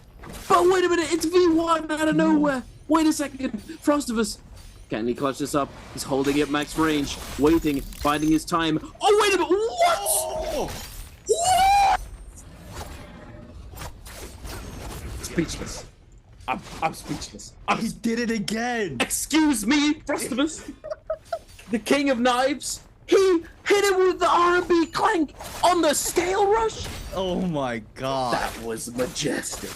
Yeah. That was beautiful coming out from Frostivus. And he's looking very locked in. Going over to the second round with Yang, we've got Zhuan Yuan going up against Azhao. Zhuan Yuan having lost a lot of that health and now popping that ultimate. Will he be able to come out on top of this one? CA, I don't know if it's going to be possible. I'm not going to lie. He's trying to fight to stay alive. That ult still has, I believe, 1 or 2 charges left on that shield throw. The Sire ultimate now comes out. XY can kite this out. He has time. 53 seconds. It's just going to come down to the kiting, gets dazzled though. And now to the shield throw, connects her onto the Sire. Now that might be the sign of light that he needed to stay alive, but gets recut off the dazzle, has the shield throw online, doesn't catch it this time around, and now they're overhold off of this, losing a lot of that white HP, trying to stay in this fight. Since the follow-up into the F breaker to avoid getting hit off any of that, lingering the frames there, being able to stay in this fight, catches the R&B LMB for a little bit of a chip damage, but Asia now trying to go for a quick little reset. XY's gonna be a little bit too late on that, stays and commits to it, and is gonna get a bit punished for it, and Asia winning that Realm of Yang, letting him know He's in the building. We see it there in the player cam, getting that gold armor. Jade, potentially like Cloud Weaver. I'm not sure what that Jade is. Gold fan though, off this realm though, so he is gonna be able to get a nice skellage on that weapon department. But I mean, why would you swap if you had that purple flying knives? I mean, it's just way too good to have. And we see the crazy mix-ups of that weapon and just how much damage it can outburst off of one catch. And the crazy thing, it can catch off of both, right? I mean, it can catch LNB, it can catch RB into uppercut. It's just an overall disgusting weapon in the game right now. And Frostivus, the king of knives, huh? The king of knives with the gold fly knives in hand, gold dual blades, gold pole sword, just getting everything in the pool right now, looking to take this game to home. We do have XY and PXT with that Yang depletion timer, Frostivus, and we also have Asia on the White Tiger's powers, so these players can get aggressive if they like to. It looks like we have a congestion of players there. I think I saw a 3-player stack moving on in. PXC is gonna have to try to get active pretty soon as well. We do have gold doublets in hand for PXC winning that first round or potentially puzzle. But now with 2 minutes and 53 seconds, needs to try to find that opening that he needs to try to stay in this fight. And in this era, there's a lot of players, so he can either start the aggression and get focused after, or he can potentially get someone lobbied. And this is where the mind game starts here for NARAKA BLADEPOINT. Yes, indeed. It's going to be heart-wrenching for PXT if he doesn't manage to cleanse this Yang depletion, as he's got 5 eliminations. So he needs to find this, because this could be an enormous game for him. Absolutely massive. Making him, securing him a pretty decent spot in that top 6. We do see this bounty come through. Are we going to see Paste actually manage to cleanse this one? They're closing in onto Star over here at the edge on that wall in the city of Tang. Looks as though he's going to try and commit for it, grappling after him, trying to find him. Star trying to get away from him, trying to disengage. He's not the only Lani in the lobby right now. Fong is also on Lani, but it doesn't look as though... Oh no, wait, Fong is quite close. So he is quite close. He will be able to defend this one possibly, as Hao is in the mix as well. He's got that White Tiger's prowess. He's just policing the lobby right now alongside Polaris, trying to sort of move as a unit right now. And I think the only other characters right here, we've got the Shiol on John Yuan, of course, who does have Yang depletion, and then we have Arano with the ACOS. So those two likely not going to be looking to focus each other. If they do, they're kind of trolling, not going to lie. So we shall see how this ends up playing out. PXT jumping in. It's a little bit of chip damage onto Fong, trying to focus him down. Fong immediately popping that ultimate. Does not care. He is not bothered about sending out that ultimate and just disengaging, as he knows that if he does get lobbied here, it will be the death of him. Paste has less than a minute remaining to try and claim one of these soul blooms. He needs to get in there and get active, otherwise he's gonna be falling over pretty soon. Frostivus chasing him down, gets him with that focus release on the flying knives. Fong forced to go into the Moonbane, but will they be able to chase him down? If he gets to the other side, he might be safe and home free. Yeah, nah, the kiting here from Fong needs to be perfect. He is trying to stay alive. We do have the trail players right behind him. XY, the first one on the scene with the RB Minx off the halberds. Fong manages to catch a common armor swap, swapping on over to the dagger, and it's not going to be easy to catch this man. We know how comfortable he is with his weapon. PXC, though, cannot just full commit to that player. He needs to try to cleanse here with 13 seconds remaining, so he is going to get active with whoever's in front of him, and it looks like he's counting his blessings. He's gonna go ahead and run inside the zone. Fong still with common armor, re-picking up his armor. Rano catches him there in the back end, so it looks like it might be a little bit of aggression. No, he backs on up. Fong's gonna get that full reset, and PXC is gonna fall to Yang depletion timer. XY still alive, but he has 1 minute and 4 seconds. Still needs to cleanse. We saw the approach that PXC took. He was trying to get someone lobbied. XY has been hanging back just a little bit back, doesn't want to be the center of attention, but now time is ticking. He needs to try to get active now, and I think Fong is getting recaught here. It looks like he does not have the ult online still. It's around 35%. 1, 2, 3 cancels off of that alone. XY now getting active, catches the scale rush onto Fong. F baited out as well there from Fong, and XY still on the full chase. This terrain may not be his favoritism right now. We do have the 1-2, the 1.0 follow-up there from XY. Gets the damage. Full chase on out. It looks like everybody has started rotating into the center of the zone, and both of these players still getting active. Catch here from Fong. Try ultimate invested as well from XY. Now swap it on over to the goal. Hung Sword. It's not going to get the focus attack. Fong is going to be able to live out. XY dying to the zone, and I feel like we've been seeing this a lot in the first 2 games. Oh, musket shot. Someone's trying to go for it. Who is it? Fong? Grapple connects there on the back end, and he connects into the musket shot, and that's going to be the elimination there for Fong. Catches that kill in the last second, and that is going to take him up onto 4 eliminations here for game number 2. Very nicely done by Fong, jumping in at the last second, recognizing that Zhuan Yuan was simply just going to go into the zone. He had no other choice, timed that Yang depletion very well, and just in the last couple seconds, able to close out that elimination with the musket shot. Very nice indeed. Now, Fong, even though he did manage to do that, almost goes down there. Ooh. Almost. Living on just a sliver of health coming in from the storm there. But thankfully, I believe Star was there to potentially cover for him, as now we've got 2 Lanis, 2 Syras, 1 Liam, and 1 Akos in this 6-man endgame. Frostivus currently wearing that one. He's now going to have all the information he could possibly need on where all of these players are holed up, trying to lurk, trying to be as inconspicuous as possible, and holding off on getting aggressive, trying to wait out this Moonbane that is going to be active for the next 35 seconds or so. Light Polaris does manage to disengage there on the Syra. Frostivus, he's still trying to apply that pressure. Perhaps he knows that this player does not have that ultimate, and he's continuously trying to get them lobbied. But this terrain makes it very, very difficult, and the risk of the Moonbane coming into play as well. You don't want to be chasing through the Moonbane. If you're not careful, you are going to get splattered by the big purple snake. It's not going to be fun. He's going to disappear. The quadruple Moonbane hit is a significant threat. You know, we've all seen it time and time again at this point.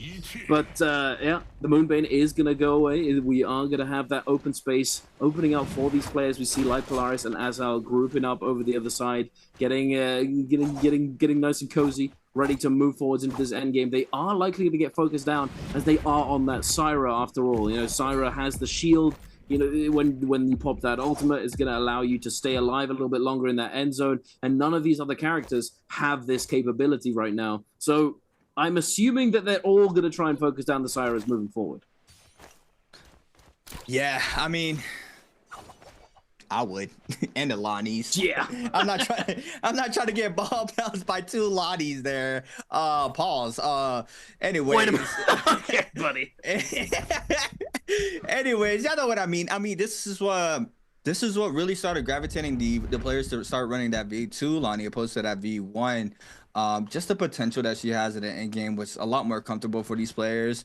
We did see a lot of players try that V1 in the beginning. Players like Mike was trying to test out the V1. Didn't really find a lot of success in that with the V1, but still, I forgot who was the pioneer of the V2. I think it was like a half-half split between Delani's choosing out the abilities and ults. Obviously the ability always stays the same, the combo breaker, but the ultimate was the one that's being a little bit more versatile in the beginning. But you know, V2 now being a staple, especially with how it was before, being able to raw dragon off of it was just way too good not to have. But still, her kit is still very, very good. Being able to have 3 ball throws, get some siphon back as well off of the TP, it's just an overall good kit as a character. And we see it here for the Pro League that is stapled as top 2 character with how much these players are being selected, or how that character is being selected from these players in the first 2 round selection. It's either getting picked first round or definitely getting picked second round. Or if you have somebody, you know, try to make it an interesting lobby, it's a 1-2 split in the beginning with Alani in the Liam, and then we have 3 Lonnies potentially, or 3 Liams in the field, which we have seen multiple times now. But you know, moving on into this to this end game, 2 minutes remain. Zone 6 spreading. Star just, you know, shifting attention there behind the wall, just waiting it out. I think we have 2 Paul blindings in the field from Asia, or I believe that's the Red Jade. Yeah, that is the Red Jade from both of these players, Arano as well. These players are going to be having that Jade. Blue flying nice for Arano. Waiting for the perfect opportunity to drop down, I believe. Oh, that's palm lining as well for one of these players. We do have it flying down, so it's going to be a running with a palm lining. Fong in the back end as well. laying the lightning, the flying knives. Everybody, I believe, has flying knives right now. Just one player, Star with Fan. The remainder of the lobby is running flying knives. Cannon there for Frostovich, trying to get some chip damage. You see him in the back top left. Arano as well knows this is the only character that's odd man, so he's gonna be sticking with that character. Asia Lipo on the right hand side. Lipo eats up a lot of damage, I believe, from one of the ability or one of the focus attack or cannons, but Lipo now trying to get active. Asia on the corner, possibly trying to be that grace for him if he's able to do so, but the damage is being controlled from the top side of this terrain. Arano and Frostovich being able to have high ground. Asia Lipo once again on the right hand side. Star and Fong on that left side. Star kind of just hiding it out. He wants no smoke. Fong, I'm not with you. I'm winning this out. You can take up all the damage. I'm going for the win, and potentially can come on top with some kills if able to do so. We're currently with 0. Asia with 2, Arano as well with 2, Fong with 4, Frostovich with 4, Lipo matching the 2 like Asia. And now zone 7 starting to spread. Zone's about to get very, very small here. Who are you gonna give this to, Duncan? Are you gonna give it to the Liam, the Akos, one of the Lonnies, or one of the Cyrus? I'm gonna have to say the Cyrus and not getting focused down. It makes sense though, because everyone's defending really well with these flying knives. It's funny, you know, 5 out of the 6 people using flying knives. You know, it's almost as if it's a really good weapon right here. We might need to address this one. I'm not gonna lie, Naraka, as it's just a perfect zoning weapon, allowing you to just section off this space really well. But it's coming down to the wire right now. We do see one Syra ultimate coming out, getting pulling that trigger. Lipolar is gonna try and get a little bit of dazzle damage, some beam action right here. But everyone's alive. What is happening right now? Is this a 3-way tie? It is! No, 4-way tie! It's a 4-way tie! I was like, wait, everyone's still really healthy. Is anyone doing anything right now? Like, I think we're trying, but nothing's really happening. Nothing's actually really coming of it. And Paste is gonna be the one to take it because he had 5 kills! And everyone shared. We got the top 4 sharing the placement points, so it wasn't enough to overtake Paste. What the hell? I don't think have we ever seen a 4-way tie in solos? I've never seen a 4-way tie. Never. I think we've seen 3-way, but never a 4-way tie. No. That's crazy.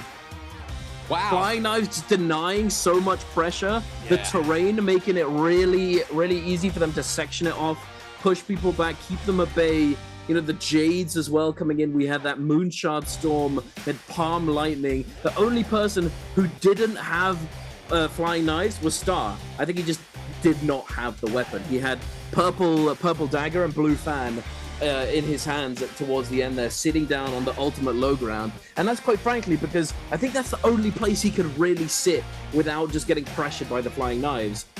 And just everybody else had them, so they could just do whatever they wanted and just section off that little bit of space for themselves. And then we end up in this kind of situation where 4 people end up surviving until the very, very end. Insane. Absolutely absurd.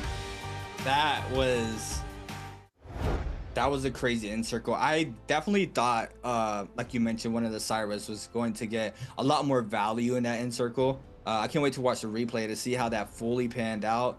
I'm not sure if it was the timing of the ult calling or, like you mentioned, just the flying knives being out. I know it's just, back in the day, we thought Merciless was so good, right? Being able to control that end circle with so much space, right? Having that Merciless Havoc, but now with a weapon like the flying knives, having that beautiful range and so much faster than Merciless. It's not a 2-stage. You can just automatically go into it if you overhold focus. It's just a way too strong weapon right now, and you see it here clearly how well these players rely on it. I mean, everybody had flying knives in that situation except for one player, but still we're gonna be looking at our MVP. Oh no, answer for treasure. Look guys, potential baseball cap. All right, there's a chance that you either take the baseball cap or you get the tail wag, so you can either get an emote or a baseball cap if you're selected. So it's not guaranteed baseball cap, but this is what everybody's been asking for. Duncan, just let everybody know what the question is. I mean, they've been crazy about it. Yeah, you know the drill, ladies and gentlemen. If you want to get your hands on those goodies, make sure to get your answer to this question in the chat. And the question is, how many different players entered the realm of Yang in game number 2? Is it A6, B7, C8, or D9? Hey, that's you right there, C8. Thanks, Steve. But yeah, this is actually a tough question. I mean, you could do the mental maths. Were the Yang portals full on both sets of Yangs during that game? Were they or were they not? Make sure to get your answer in the chat, and keep an eye on the chat as well and your whisper box, so that if you are the lucky winner, you're able to claim your prize. And now we're going to take a look at that scoreboard off the back of game number 2. There it is, ladies and gentlemen. What on earth is that?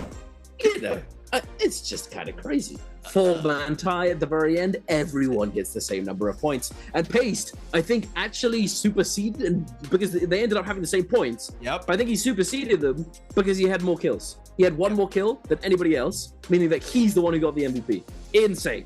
Regardless, we're now taking a look at the total standings for the Last Chance qualifiers, which is today's games, today's series.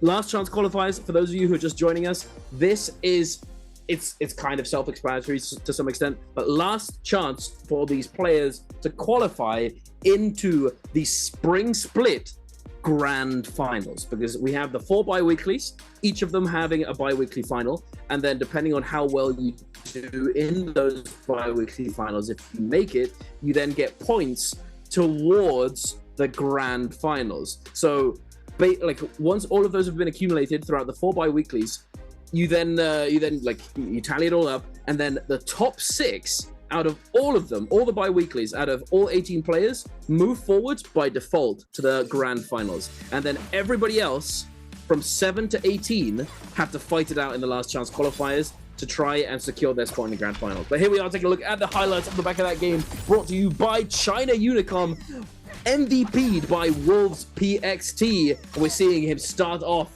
his massive 5-kill game here. With these early highlights from these games, catching DRG Fong here on the dodge, just barely claiming this elimination. A second and a half before Fong was able to combo break out of that combo.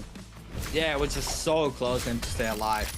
And here it is, Frostivus catches the V2 against the Akos, sends it to error, overholds focus, gets the damage to the follow-up R&B as well. ×2 into the grapple bump, 1, 2, 1, 2, 3 into the V2. Ah, okay. I understand it now. Okay, I see what he did. Frostivus just showcasing beautiful damage, but we didn't even get the start of it. That's what I was trying to emphasize just to start. This was disgusting as well. 1 HP in a dream, aerial R&B extension into the LMB, or jump LMB there for the elimination against CDY. And CDY is just like, man, I can't even play the game. I feel that.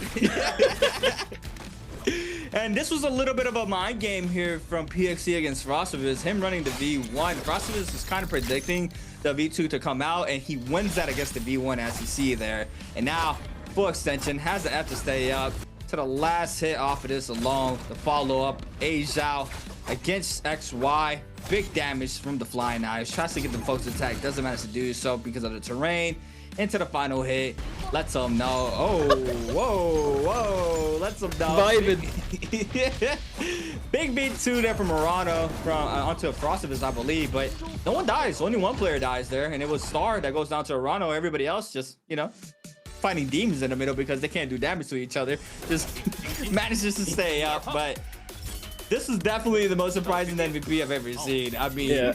Is he Fong there in pace? He's like, how did you win, bro? What? Were you there at the end? Nope. Nope. I died 5th. I died at your depletion, buddy. Easy dubs. Easy dubs. But yeah, there you go. The MVP PXT with 5 eliminations, 13,000 damage.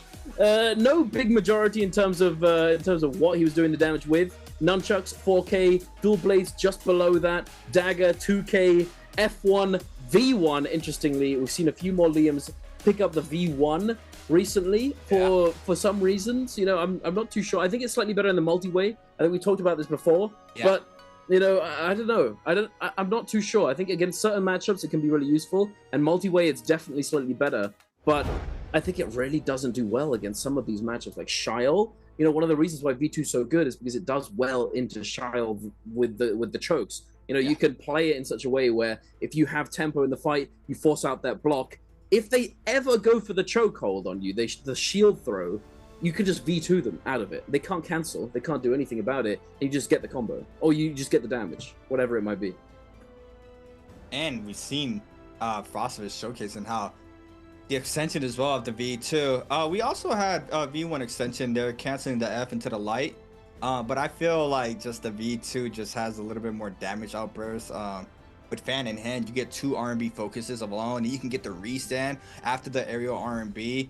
I mean, so many things that you can do with the V2, especially in Yang. A lot of the Liams love taking Yang. They can do wall bounces that the F is on cooldown. Hangsor Katana, just slide uppercut repeatedly, just so much damage. Staff, get full extension from lunges. I mean, it just has so much versatility, right, that you're able to do with the V2. But and also that another thing we're gonna have versatility with is a quick break. Once we come back, we're gonna be locking in for our 3rd game of the Last Chance qualifier here for the 2025 season.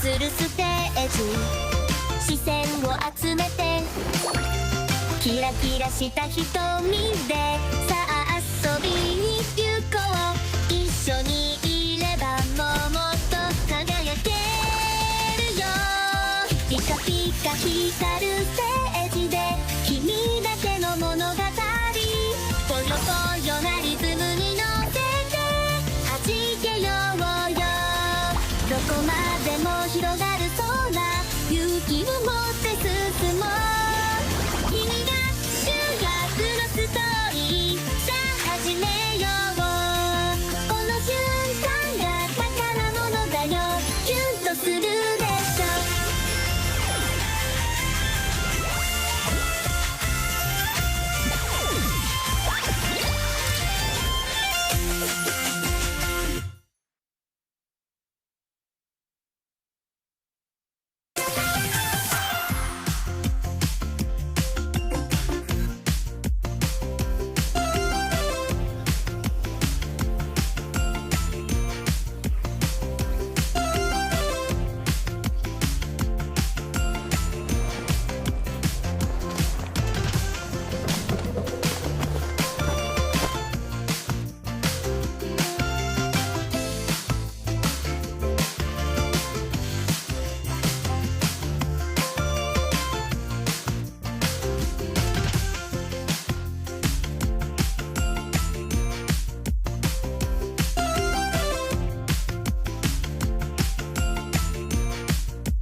Welcome back, everybody, to the 2025 Spring Split Last Chance qualifier. My name is Creatives, and I'm here with the man himself, Duncan Donuts. Duncan, saw 2 games being played out. Saw crazy aggression off the lobby game number 1.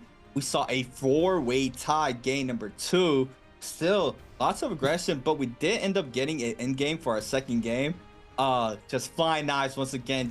I feel like flying knives are just being fully abused by everybody right now. We did have a lot more versatility, I would say, bi-week before, even bi-week 3, but still, I mean, flying knives have been shown out by these players that is a very comfortable weapon these players are looking for in their pools, making sure they can try to grab even a blue rarity, right? We saw into the end game, I think we had 1 or 2 players running blue flying knives opposed to whatever else they had in their inventory. So it's definitely a weapon that these players are preferring over anything at this point. I mean, because it has its reputation, how well it does, especially in situations like end games that go to distance like this, where you're able to control a lot of the area of that end circle. It just lets you sit a little bit more comfortable moving on into that zone fully closes. But you know, what can we say? Game 3, waiting it out. Mm. We still have daytime. Let's get it. We still got daytime. We gotta wait. We're 2 daytimes. yeah. Yeah. Fingers crossed for Tarkas in the last 2 games. Yeah. Fingers crossed. And so let's hoping for that V2. Give it to me. Nah. Oh yeah, Alright. you are. Yep. Every time I'm praying to God somebody sees the light. Like genuinely, I want to see it.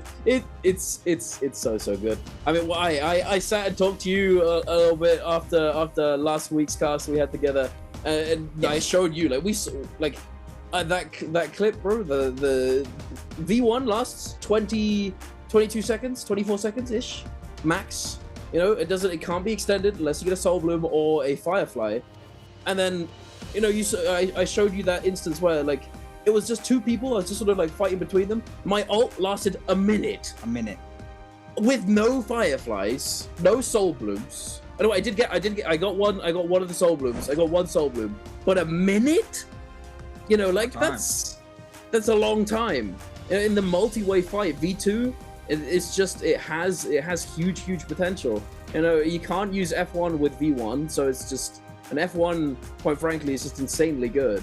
The stamina regen, able to maintain tempo, the option denial with the left or right click choice, you know, it's a lot now. But everyone seems to be a lot more comfortable with that combo break potential. So we'll see. Hopefully we see one, because I would like somebody to come out and just prove it to everybody that it is really strong. The only one though that I think could manage it would likely be CDY, because hey, he's the GOAT. He's the GOAT Tarka. We all know him for it.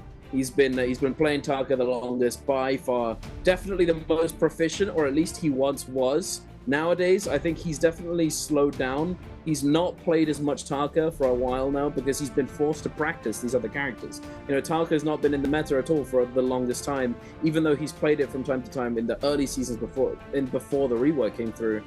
It's just, it wasn't really worthwhile. And as a pro player, I've actually had a conversation with him about this. You know, he's saying like, as a pro player, I'm playing to win, I have to play these other characters. You know, I would love to play Tarka all day, but I have to play them because I have to give myself the best chance of winning. So it makes sense. He's not been practicing the Tarka as much, so he's not as sharp on it as he once was, I believe. But hey, he could get back there for sure, and I want to see it. But we're going in, we're midway through these. Oh, let's go, buddy! Yes, he heard me. Is he gonna play F1 V2 though? That's the question.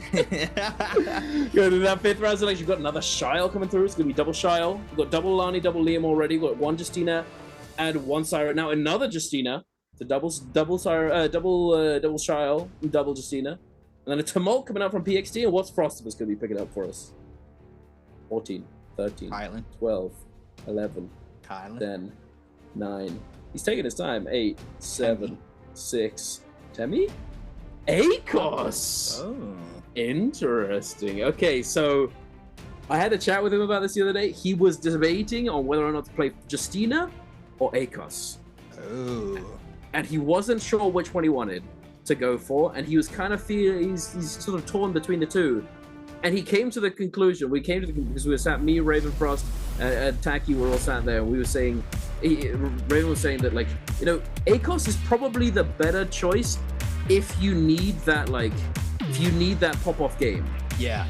If you want to get that pop-off game under your belt so that you can make sure that you're up there in that top 6, because Justina, it's slightly better in some ways, where it's kind of more of a consistency game. You know, like getting a huge pop-off game with Justina is not that easy, because she can be mitigated quite well. She can get focused down, she can get lobbied. End game, she does have potential, but it's kind of hard to get things going at times unless you have Jades. But Akos, you can definitely go for a big game if you're proficient on it. And we've seen Mike do it time and time again, for example. So we'll see, but he's going for the big numbers this game. CDY is going to be running the Fireball V1 as expected, to be honest. But hopefully, we're going to see him pop off, because I would love to see that. Yeah, and just to talk a little bit more of him branching out to other characters. I remember when he was back with Wolves, in solos with Kai Bao as well, and they kind of had like this on and off thing where one week CDY would play, the following week Kai Bao would play, and I feel like maybe a situation like that kind of forced him to, you know, branch out into his character pool to get fully comfortable with just not having one super strong character like Tarka. And also, we all know how much Tarka has struggled throughout the years in the game. He did have a uprising, I believe, in 2023 J Cup, where a lot of people were playing that staff Tarka, like we mentioned last week as well. But after that, no punch on ground. Yeah, after that, no punch. I feel like the no punch on the ground really hurt Tarka a lot. I feel like they should bring it back because, I mean, you got Lonnie in the game, you got Liam in the game. Anyways, regardless,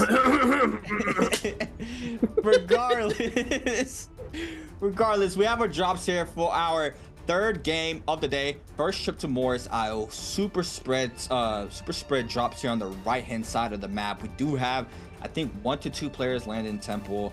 Everybody else landing on that right hand side of Celestra as well. So once again, no Fireflies. We do have a Tarka in the field, and we are starting off here with that Tarka, and it's going to be SS1 CDY against DRG's Fong in the cave for the first scrap off of game 3. CDY with purple spear in hand, purple halberds as well, and Fong is eating up tons of damage, catches a common armor swap, but now CDY still applying the pressure. R&B, jump LB, postal Stormform ×2. Doesn't let it loose. Catches the R&B once again. Stormform once again. Does manage to get the damage. Forces out the F. And Rado snags an elimination into the kill field against Lipo. CDY now swapping on over to the Halberds. But now the ultimate is going to be invested here from Fong. It looks like the Tarka ultimate is going to be online as well. There you go. He's going to go ahead and pop it. What's going to be the mix-up here for CDY? Catches the Robber Cup? No. Oh, he catches it into the punch as well. And Fong getting eliminated off that first drop. And CDY is going to cancel the ultimate, but Scrap-Off's not stopping. Frost of his PXT going at it. Asia in the mix as well. 3-way Scrap-Offs. Elimination is going to be happening. Both shots from back in. Temple not letting go anytime soon. Beautiful from CDY, able to get that soul, that Firefly, the Fireball to deny the Gambit on the pulse. That was ugly. I like that one right here. But yeah, we're back over to this fight where Frostivus has actually managed to equalize the effective health here, but unfortunately gets caught by the Wisp. Does he catch him with the starter? No, unfortunately not. He's going to go for that parry. Frostivus stuck in the wind. He's trying to disengage. The parry comes through. Paste, is he going to find it? He is indeed. Frostivus just barely not able to disengage out of that sand wall. Getting caught in that annoying jump animation. Not able to turn around and parry, unfortunately, especially with Azhar in the mix. He's applying that pressure on the outside, making it very difficult for Frostivus to disengage. Getting caught with that bow shot. He was actually, he's all right. He was fine. He was equalized, but then that bow shot making it a real uphill battle, unfortunately, for him. Now, Azhar is going to take full advantage of Pace having used that ultimate. He almost has his up and running. 3%, 2%, 1%. There we go. He's about to have that ultimate. PXT using that little tent, the little gazebo to kite around, trying to disengage. He knows he's going to have ult disadvantage, gets uppercutted on that terrain. He's trying to disengage with that scale rush. Does find that half-charged light attack, makes it over to the building, holding him off with those fan pushes, trying to find it. Gets the armor swap. Going to be able to kite this out. Very nice indeed, icing off that pressure. Now disengaging with that scale rush, heading on over to where that armor is. Is he going to be able to find it? Counter grapple into the pistol shot. He's kited this extremely well. And look at his ult as well. He's about to get 75% on that ult. Gets the opening with that LMB. Goes for the parry, doesn't find it, gets uppercutted on the terrain. Is he going to be able to disengage? Azhar trying to tech chase him along this terrain. Gets that Wisp, very nice. The grapple bump, not really going to be able to get an effective follow-up. Azhar still delayed on that delayed wake-up. PXT makes it over to yet another armor swap, and now it's pretty much equal. Yeah, and this is a long fight. We've had eliminations happen throughout the whole fight round as well. We have CDY with 1, Choose with 1, Rana with 1, XY with 1. Big back-to-backs here off that blue katana into the Lani ult, and now the F called in here for the Tarka, spins it back into the TP. 10 ultimate invested, gets caught in the wall, gonna use the gold frame here off the ultimate, doesn't recatch, gets stuck in the wall once again, and PXC has the catch and elimination here onto Asia. Asia re-aggresses in that situation, gets caught up in the wall, and is going to be taking a trip to the Soul Ultra now with no eliminations currently. CDY is still getting active. The Tarka with the Bruce Lee. I still want a variant of this outfit. I want the same fit, but with the white and gold would be so cold off that Bruce Lee. But CDY now Waiting is out. Fireball in. Gets the damage. Mid-range. No dodge there from Arano. Spins back to jump LNB. Does manage to get the damage. And now, purple flying knives in hand here for Arano. CDY with purple halberds. Jump LNB. Aerial R&B into the grapple extension as well. Gets the catch. And now, the F called in from the Syra. Trying to cut out the situation. Does manage to create the distance now. Doesn't get counter grapple just in time. But Arano gonna spin right back down of the terrain. Still trying to live out this fight. Trying to find an armor swap. He's managed to do so. That one was empty. So no armor off of that alone. Trying to stay up. Fireball just comes out so fast now, and then that gold frame, he's able to get that burn tick damage. You see it now. Arano still running for the hills, can possibly run the same route back. You see him kiting left this time around. Ooh, does manage to dodge the falling focus attack off the flying knives. Overhold, he's gonna be able to pop his ultimate to avoid the dazzle off that alone. And now the Tarka, this is where he shines best in ult form, trying to find a catch. Doesn't manage to do so. Arano being very slippery right now. We see him still kiting up that wall over and over again. It's the flat terrain that he needs to avoid, and he's doing a really good job doing so. CDY not being able to catch with no grapples left. Animation cancels off this ultimate as well, and now the ult is gone. 7% rage. Now Arano with around 50 is gonna be able to kite inside the cave, and these fights are going the distance here, Duncan. They are indeed. CDY throwing out those fireballs. That one, I couldn't help but laugh when he just threw it out, and Arano just flopped onto the little structure there in the building. Oh my goodness, that was so funny. CDY, he's getting a little bit of value out of that fireball, denying a little bit of that neutral, but unfortunately here, he is going to get his ultimate kited out. That terrain is just such a huge disadvantage for him, and then again, no grapples, making it really tough to kite. To catch him here. The kite is making it's just denying so much pressure from the Tarka roll here, and no grapples at all. He does find the fireball. Why are we not dodging this? Please, for the love of God, he's thrown it out 3 times, guys. Come on, Arano. He is going to get caught by that dazzle into the combo, and CDY is going to go down, unfortunately. White armor up against those purple flying knives, not able to stand strong, no ult to speak of. Unfortunate, to say the least. But yeah, can we talk about this? Why are we just like eating these fireballs? You know, like you catch Prio, you catch that opener on the Tarka, right? Or if you're fading in, he's frame trapped. He's not got stam. You calculated how much stam he has left after dodging, and then he's gonna throw the fireball, right? You just go. It's like trying to deal with Tessa. Or Liam or something like this. You know, like you put yourself in an animation that you can cancel out of, bait out the animation, wait until the gold focus frame is over, delay 0.8 light, catch him on the dodge.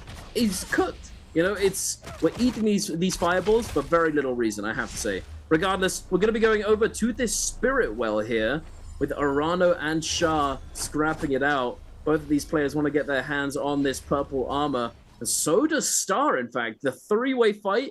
Wait, and CDY too? And Polaris? Oh my goodness, that's a spicy spirit well right there. But instead of that, we're gonna be going over to the Realm of Yang with ASE Zhuan Yuan and BBE Frostivus going head to head.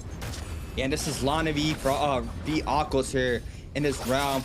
Purple fist was in hand for XY. Since the 1 point off the LNB, tries to catch the jump LNB, doesn't manage to do so. Mid-range F2 there from Frostivus, baiting out that Lani F. Overhold is there to avoid the Prowl, and now forcing out the Lani ultimate. XY trying to get active. Frostivus still has the ult pop, but loses all that armor, tries to stay alive, gets caught up, to be forced to pop this ultimate. V2's right in to avoid the last 2 bounces there off the ball, and now can get fully active this alone. Needs to be very careful not to get caught after that. He does manage to double tap dodge out of that ball throw, and now the TP once again from XY. Tries to spin it back. Nice F2 gold frame there from Frostivus into the V2 catch as well. Beautiful plays here from Frostivus. Jump LNB for extra damage. Now XY has one more ball throw. Frostivus overholding, winning this out. Goes to the purple frame. Gets caught off this time around. The 1.0 or 1-1.0. Big parry from XY into Frostivus. And that's all she wrote. And it's just so much get out of free jail cards with that character. As we see, Lonnie's just so strong. It's just rough, right? Seeing being able to have a character like that. I feel like Xiaoyu plays very well against her, but here we go, round 2. Fong against Asia. Catches the first ball to throw, ×2 into the follow-up as well. Has 2 more ball throws, waiting for the perfect opportunity to throw the second one, winning it out. Catches the 1-2, overholds the gold. Now forcing out the F there from the Justina. Gonna be forced to pop this ultimate. TP's on out. Does manage to use a dash to avoid that one. Has 1 more ball throw. Flies right back down. Can't really see what's happening on the top side, but he catches somehow. What? Into the cannon shot. What? Very nice. Just shells going everywhere. The balls everywhere. The cannonball, the Lani balls. Just not having a good time.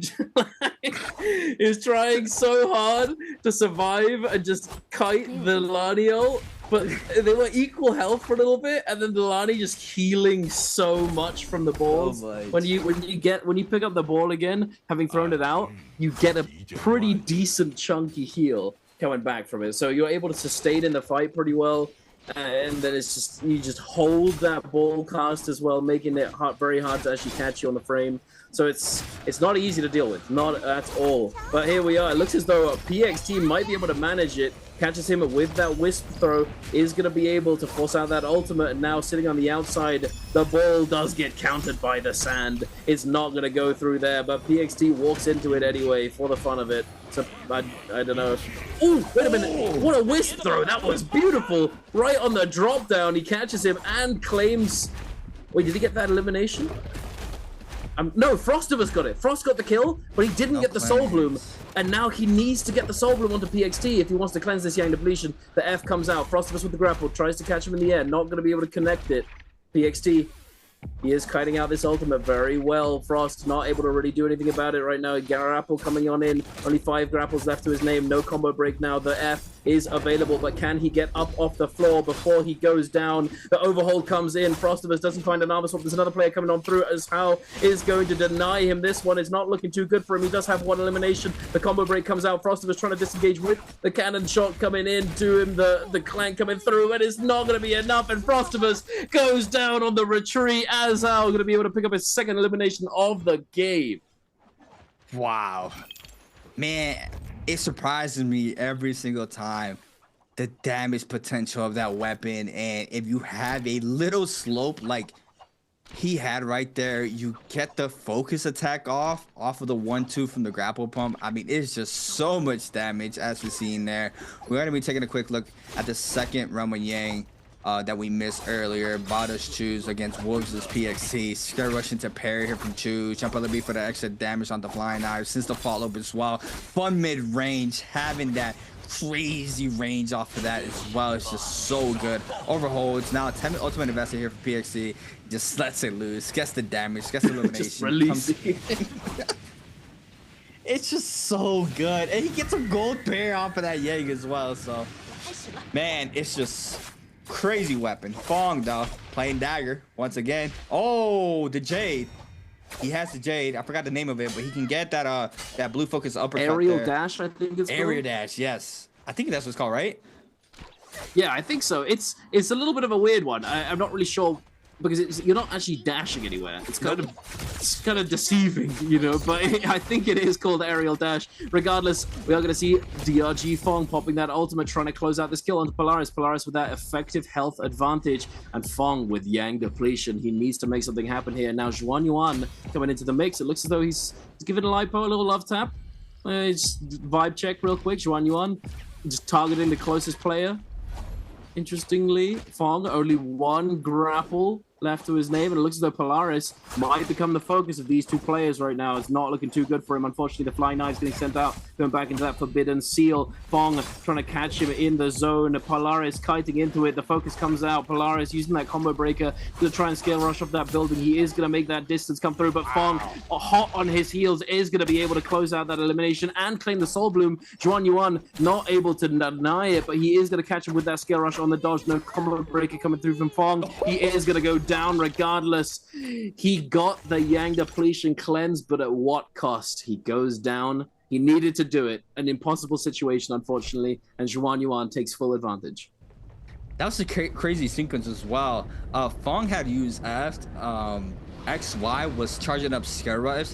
Off the knockback there from the F, he just LMB'd and caught Prio instantly, which was very interesting to watch. I've actually never seen that sequence alone, so I did catch that. That was insane to watch there. Off of just denying the F knockback, just scare rushing on up and just buffering LMB as he did there, and that won him the fight a lot more easier. But now Arano catches Star in the air. Xiaoyo ultimate invested now. Arano's gonna try to kite out this pressure as much as possible. If he gets caught up, he can just use that ultimate as well. Burns the F first, has to have combo break on that Saru ultimate. Gets caught up at the first shield throw, and now the damage goes towards Star's way. We do have the drop down into the dazzle, into the Saru ultimate as well. It tries to catch the second dazzle. It's gonna go ahead and try to take a quick reset in behind the pillar, but now the pressure here from Murano is gonna get stopped by Star's second shield throw, and that might be all the shield throws there from the Xiaoyo. Once that ultimate is gone, the kite game is on, but gets recaught. And Nbpl F caught him from the Xiaoyo Star. Overholds a 1.0. No, sends it, and now the Prio here from Murano into the focus attack. That is just disgusting right there. Oh my god, it's just so much damage. Once again, I'm gonna say it all day long. Murano though, you need tons of damage. Back-to-back 1.0. Star evening out the health. Rhino looking for the scare rush. Waits it out. Cannon shots on over. Doesn't get the splash damage though. We see it here. Trying to find an opener, but now Star with a massive opener has to have to stay up. It's gonna go ahead and drop down with a spear this time around. Gets a little bit of help back there off the F alone, and now do have Star still getting active. No problems yet. Yeah, it is. Is there from Star, and that's gonna be the elimination here from Star onto Arano, and that's a beautiful kiting there from Star, being able to stay up even after popping the ult so early. That was beautiful. Right there in that last sequence, he throws out that R&B, right? And because of Spear and Staff having a long, lingering armor frame with that blue focus after the release, able to dodge through, he goes for the bait, tries to bait Star into trying to catch him at the end of the frame, which he does. But Star, he's 2 steps ahead, dodges away, and then diagonal dodges the LMB catch from the Spear, and catches him at the end of it. Beautiful play coming out from Star. Really, really nice. There's a lot going on behind the scenes there in that neutral engagement there, in that specific line. A lot of thought, a lot of practice. Diagonal dodging is one of the key utilities that you can use against Spear, because it's so good at catching tab dodges and all of this, but diagonal dodges is one of its main counters, one of the things that you can use to try and deal with it. If he delayed that light attack just by a little bit, he actually would have caught him, but he predicted the instant light, predicting the bait attempt from Star. Very nice indeed. But now Star, having picked up the realm of Yang Win with that White Tiger's prowess, is immediately getting focused down by both of these Lanis, and it's going to be a really tough escape here. He's trying to disengage, trying his best, but the terrain is not in his favor right now. It's up and down, but he could get stuck very easily here. No ultimate to speak of, but as long as he stays on the move, he's going to keep sustaining, keep healing up with that White Tiger's prowess. Now heading on over to Arano and this Liam Bowder Chu Zong with those golden flying knives.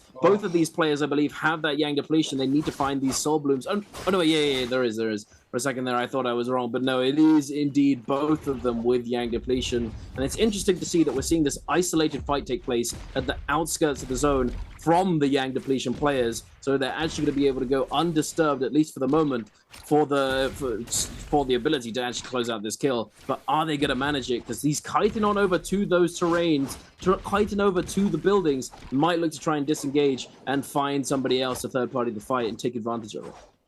I wonder who has a lower timer, right? 3 minutes and 2 seconds on Arano.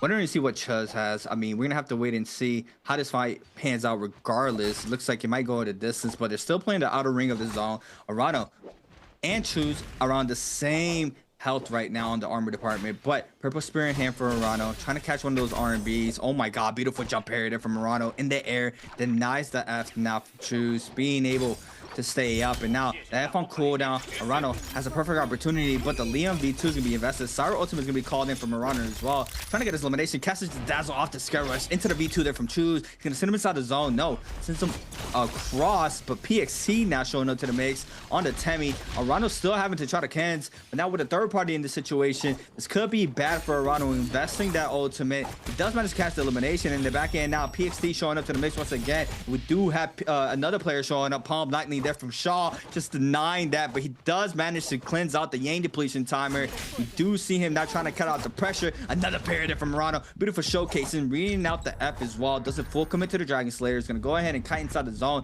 Damage is done. PXC though still trying to get active, tries to catch him with a whiz, doesn't manage to do so. AS showing up to the party as well. We have Star in the back left on the Xiaoyo. Everybody starting showing up. Palm Lightning once again from Shaw. Arano's gonna get a little bit of health back there off of that F, and now the kite still has to happen in a very bad situation. Now 3-4 players on his show. They know there's somebody inside the zone, but he's quickly getting that rage up. 71% already on that Syra ultimate, and that is one of the biggest things I saw in the start of the 2025 season, is that these solo players are running a lot more rage than what they were running in the previous year. Yeah, a lot of rage coming through there. Arano, Yeah. I mean, he did get that soul bloom, but still, he's able to get quite a significant amount of rage coming on through, constantly on the move. You saw that with the multiple times back to back where they were trying to deny the scale rush attempt from Arano. And then finally, he just turns around and parries one. Yoink! I'll take those gold flying knives, buddy. Thank you very much. And just fully retrieving. Get me out of here. He does manage to disengage. Very nice from him. Up onto 3 eliminations now, along with Ajao and Zhuan Yuan and PXD. Chuz did have 3 eliminations, but unfortunately, he did go down in that exchange just there. So he's not going to be able to get a little bit extra. AS on 2. Star on 2 as well. Everybody alive except for GG Shah has more than 2 or more eliminations right now. So Shah, if he wants to make something happen, he's going to have to try and pick up a few eliminations here in this end zone. He is on Justina, so it might be a little tough, but it's definitely doable. But being the lone Justina, we've talked about it time and time again, if you're a unique character in these lobbies, it can be very difficult to really do anything. You know, it's just...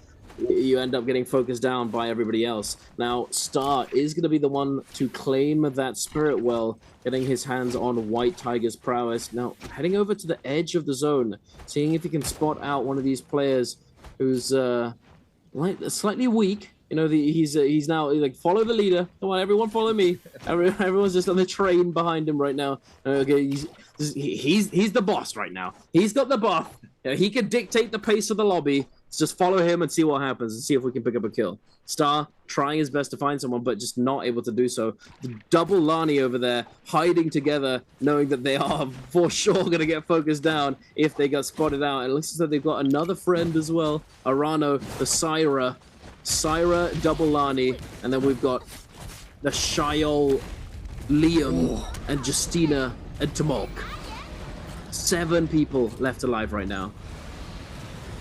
That was a crazy scare rush. That was like last frame hit there off the Fist Blaze as well. And Fist Blaze has, personally, it feels like one of the more weirder scare rushes compared to like a weapon like Fan or Dagger, where it's just so instant. Or even Katana or slash Hung Sword has just satisfaction how it feels. But you know, obviously Nunchucks definitely be one of those weapons that scare rushes pretty bad, but I would also put Little Fist Blaze feel a little bit similar but different at the same time. But XY gets caught up in the corner, lots of damage done. Star eats up the damage off the R&B focus. Palm Lightning there onto XY, just ended up so much damage there. Just one catch there onto XY, and everybody laying out the pressure. GG Shaw picking up his first elimination of the game. Oh my god. And you just see him, right? Just flying knives, just gold nunchucks on Star. Not sure if he has any gold jades with that weapon, but GG Shaw has 2 purple jades there for the flying knives as we see him playing it. Explosive armor as well, potentially in the jade department, trying to pick up some of the remaining resources. And you know, that's one of the Lonnies down there for Ajao. Ajao had XY rolling with him, but now Lone Wolf in the Lonnie department for him. He is going to have to slow down the pace a lot more. Waiting this out, playing purple longsword. Arano on Syra is also a lone wolf. Pretty much everybody's a lone wolf now. We have all versatility of characters, so it's gonna be a standoff to the last second. We're gonna have to wait and see how this final game 3 pans out for this lobby. But right now we have 2 players with gold armor. It's gonna be FPSGQ Star and Alliance's Ajao rolling with the gold armor.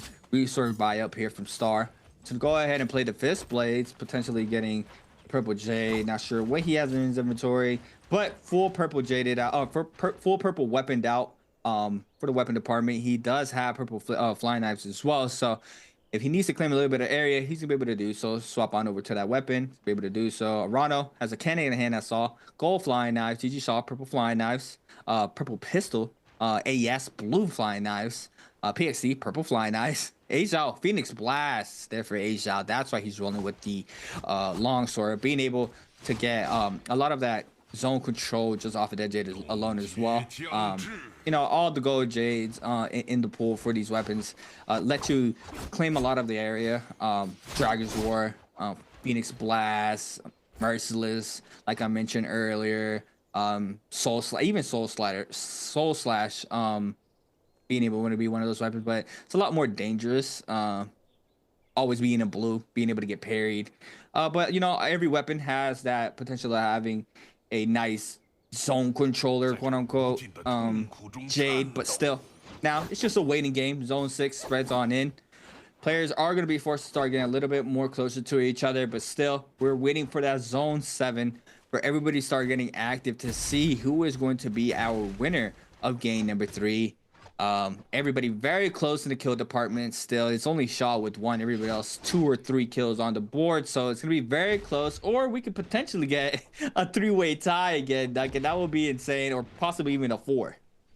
Yeah, it could happen again. But I was just looking at this and I was like, am I back in 2022? Like, like this is, yeah. You see this? Like, no terrain, 6 people just at the edge of the zone position, just trying their best to not get parried, sending out these zoning attacks. You know, I just full deja vu right now. Genuinely, if you've been playing a long time, you're an OG. You've played these end games. You know what it's like. It's got that added dynamic now where you don't want to be focusing specific people, but it's. Yeah, I have to say though, very strange that Arano is not getting poked out right now. He's on Syra. Did everyone forget target selection? What's going on? Like, Syra, although we did have a Syra in endgame last game, you know, and it resulted in a tie regardless. Still, Syra is one of those characters that just does so well in the endgame, and this guy is having his full agency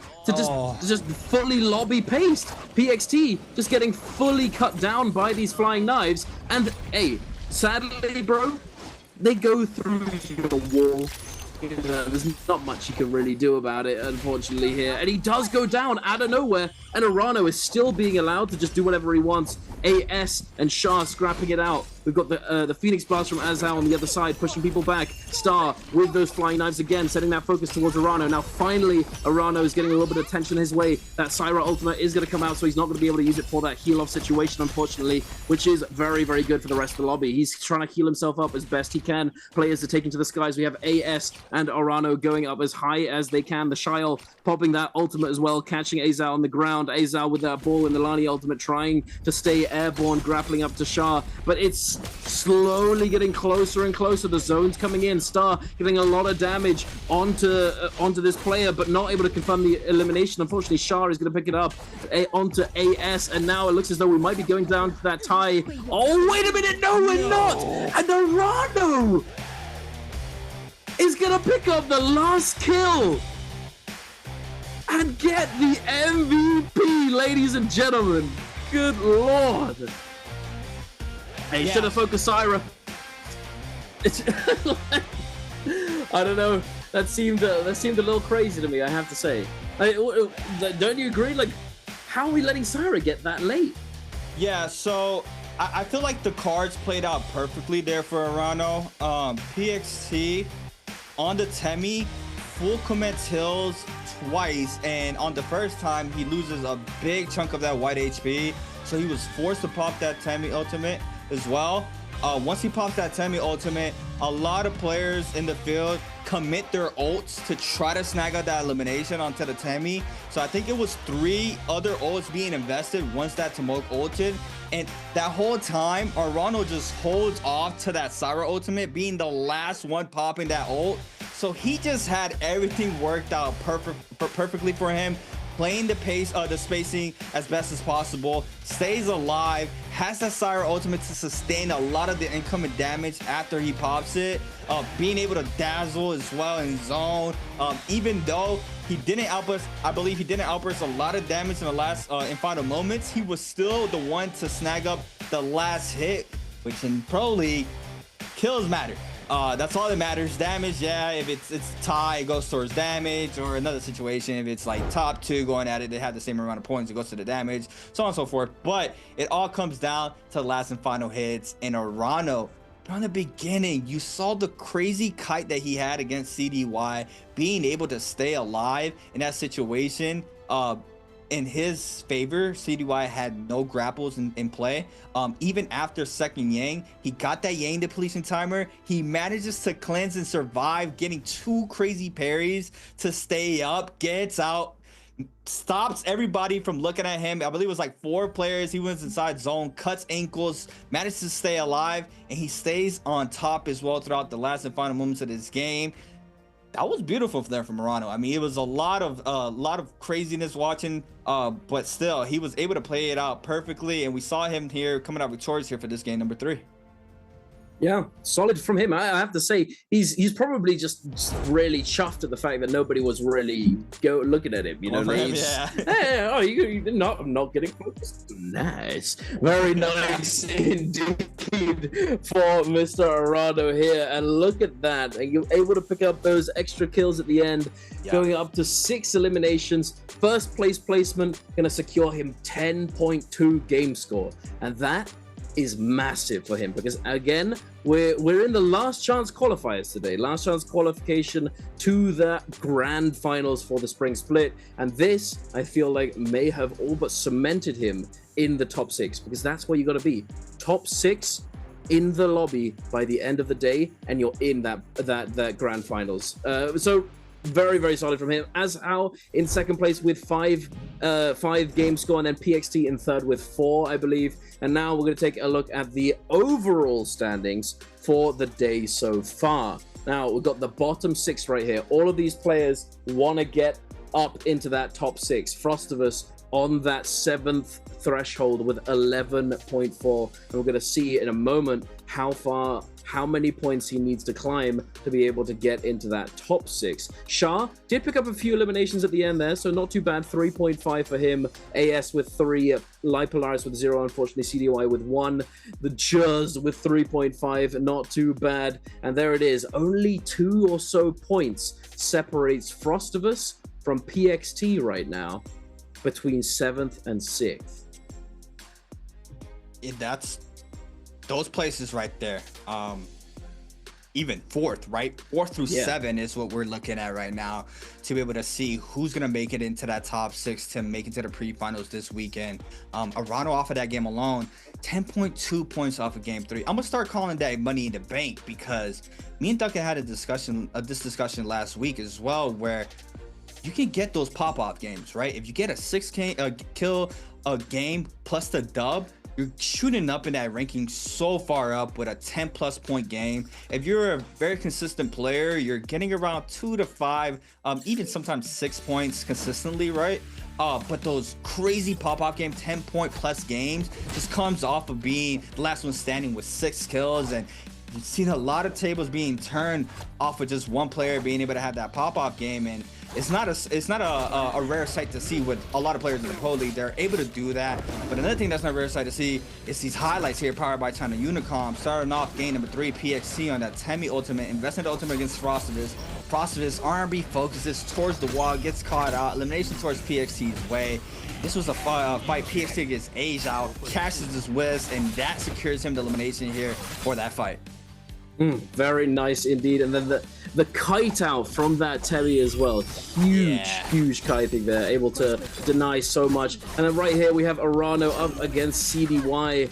And look at that damage from the purple flying knives that early on into the game. Able to do so much and take down CDY, not just like fully kite out that ultimate on the terrain. No grapples for CDY, not able to close it out, unfortunately. And then here in this realm of Yang, this was huge. Right here, boom, boom, the double dodge.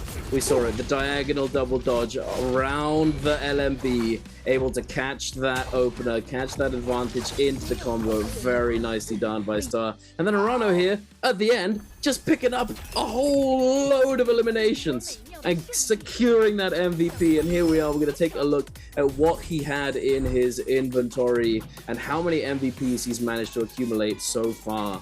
3 in total, with 18.8 thousand damage off the back of that game, and no surprise, 12,000 of which was with the flying knives. No surprise at all. So Yep. strong, so strong of a weapon. Was running your Graven, damage reduction Jade, Overlord ×2, and 2 standard attack Jades as well. On the Syra's MVP, his third MVP of the 2025 season. Arano, being a rookie last year, showed his potential in the Pro League, being able to qualify into that top 12s numerous times throughout his debut, even into this season as well. I think he only missed one bi-weekly, which was bi-weekly 4. And once again, he's still, kind of fresh legs into the league compared to players like Mike Spider, T225, CDY, Fong. Those players have been in the league for years, but Arano came in very strong to the league. Been one of those players who has been able to make that threshold very fast and not able to close out and take a chip. So, we've seen his potential and we've seen how strong of a player he is, but still working on his craft. We see how beautiful he played out game 3. It was just so many bad situations. He still managed to stay on top and come alive, and on top of that, he managed to take the MVP, snagging up 3 extra eliminations on the last and final moments of the game. But yeah, we're gonna be taking a quick interview with one of the players. Once we come back, we'll be locking in for game number 4 of the last chance qualifier here for the 2025 Stream Speak season. Ladies and gentlemen, welcome to post-game interview. This is Jaeger, and I'm standing here with Star, and let him say hello to our audience. 大家好，我是 FanPlus 的 Star。欢迎 Star 来到我们的赛后采访，欢迎，再次欢迎。Okay, so first we know, in the latest game you're really excellent, and I thought that maybe you will get MVP, but I would like to know what happened just in the final circle. 这边先来聊一下，其实刚才这一把焦金凯整个状态包括装备都是非常非常的好，感觉非常有希望拿下这局的 MVP。但最后也是有一点可惜，到底当时发生了些什么事情？一个是大招开早了，还有一个就是吃到爆粉燃烧了。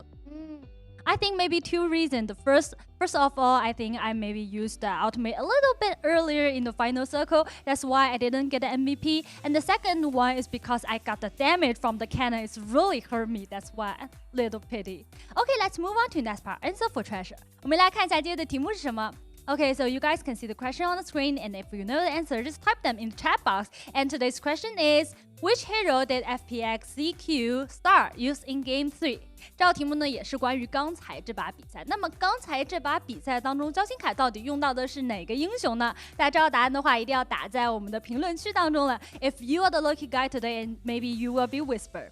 Okay, so before we get the answer, and I would like to know, because today we find that a lot of really interesting things is that for the Star, as you are a solo game player, you're like a little bit different from other players, that they would like to fight in the beginning of the game, and you would like to maybe more like to do the mission in the game. And I would like to know why you just make this choice. 那这边也要问一下，今天发现焦金凯一个非常有趣的一点，也是在我们开始之前，我们的解说们一起在聊，他们说，焦金凯的风格呢，其实其他的选手更倾向于就是落地之后那个AS 有说过自己那个叫疯狗模式，我不知道你有没有听过？他说落地我就是干架，我先去能干死谁我就干死谁。但焦金凯好像风格更倾向于说先去就是去做下任务，让我的装备更加好。自己对于这个风格上的差异，自己怎么看呢？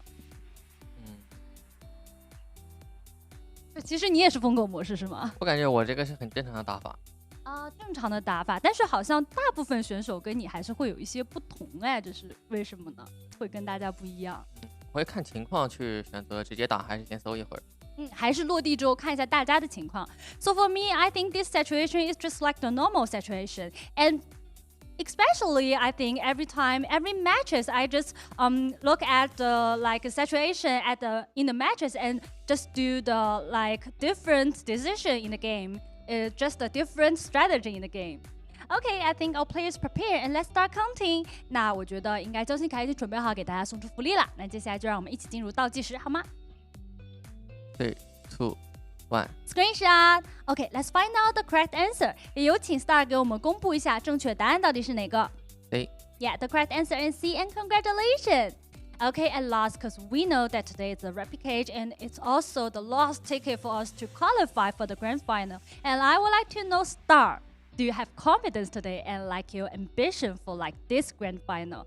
那我这边也要问一下，今天毕竟是我们的一个复活赛嘛，我相信 Star 现在的成绩自己应该也已经是信心满满。那我更想知道的是，今天有没有信心到底拿多少名，以及这个春节 Star 自己的目标是什么呢？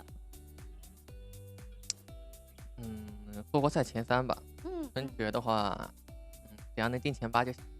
嘴角已经压不住了，已经开始幻想了，对啊，我觉得其实可以再大胆一点啊。Okay, so for today, I think the rapid cage, my ambition today is the top 3, and for the grand final, like this spring split in the 2025 solo game, my ambition is the top 8. 其实焦星凯我觉得还是谦虚了一点，今天整个发挥其实目前为止是非常棒的。那我们接下来就期待你后3场的表现，然后准备在春节的舞台上再见啦。Okay, and we would like to say good luck to you and really excellent today, and we're looking forward to the rest of the game and see you in grand final. Okay, cheer up, and see you later. Bye. Thank you.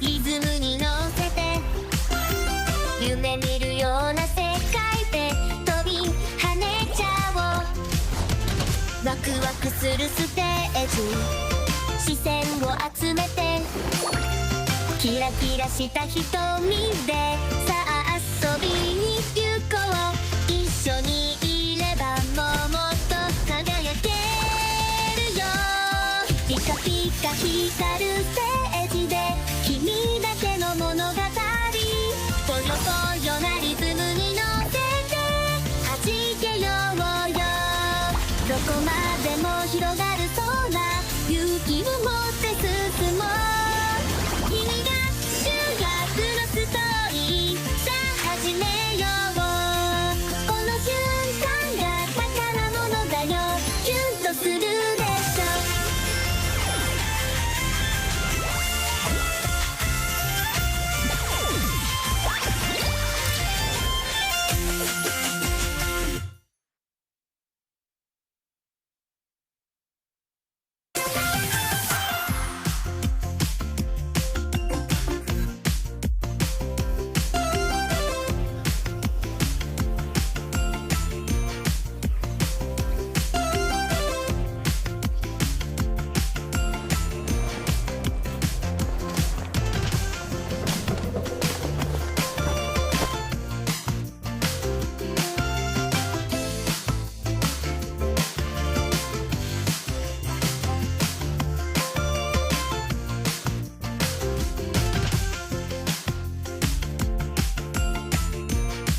Hello and welcome back, ladies and gentlemen. We're back here after that short break and after that interview to take you into our second half of the day. Game number 4 is going to be coming on through very soon. We're going back to Perdoria on that daytime map. So no Fireflies for this next game, but then for game number 5 and 6, we are going to be going back to Holleroth and then Morris Isle to end off the day with those Fireflies. So very exciting games ahead.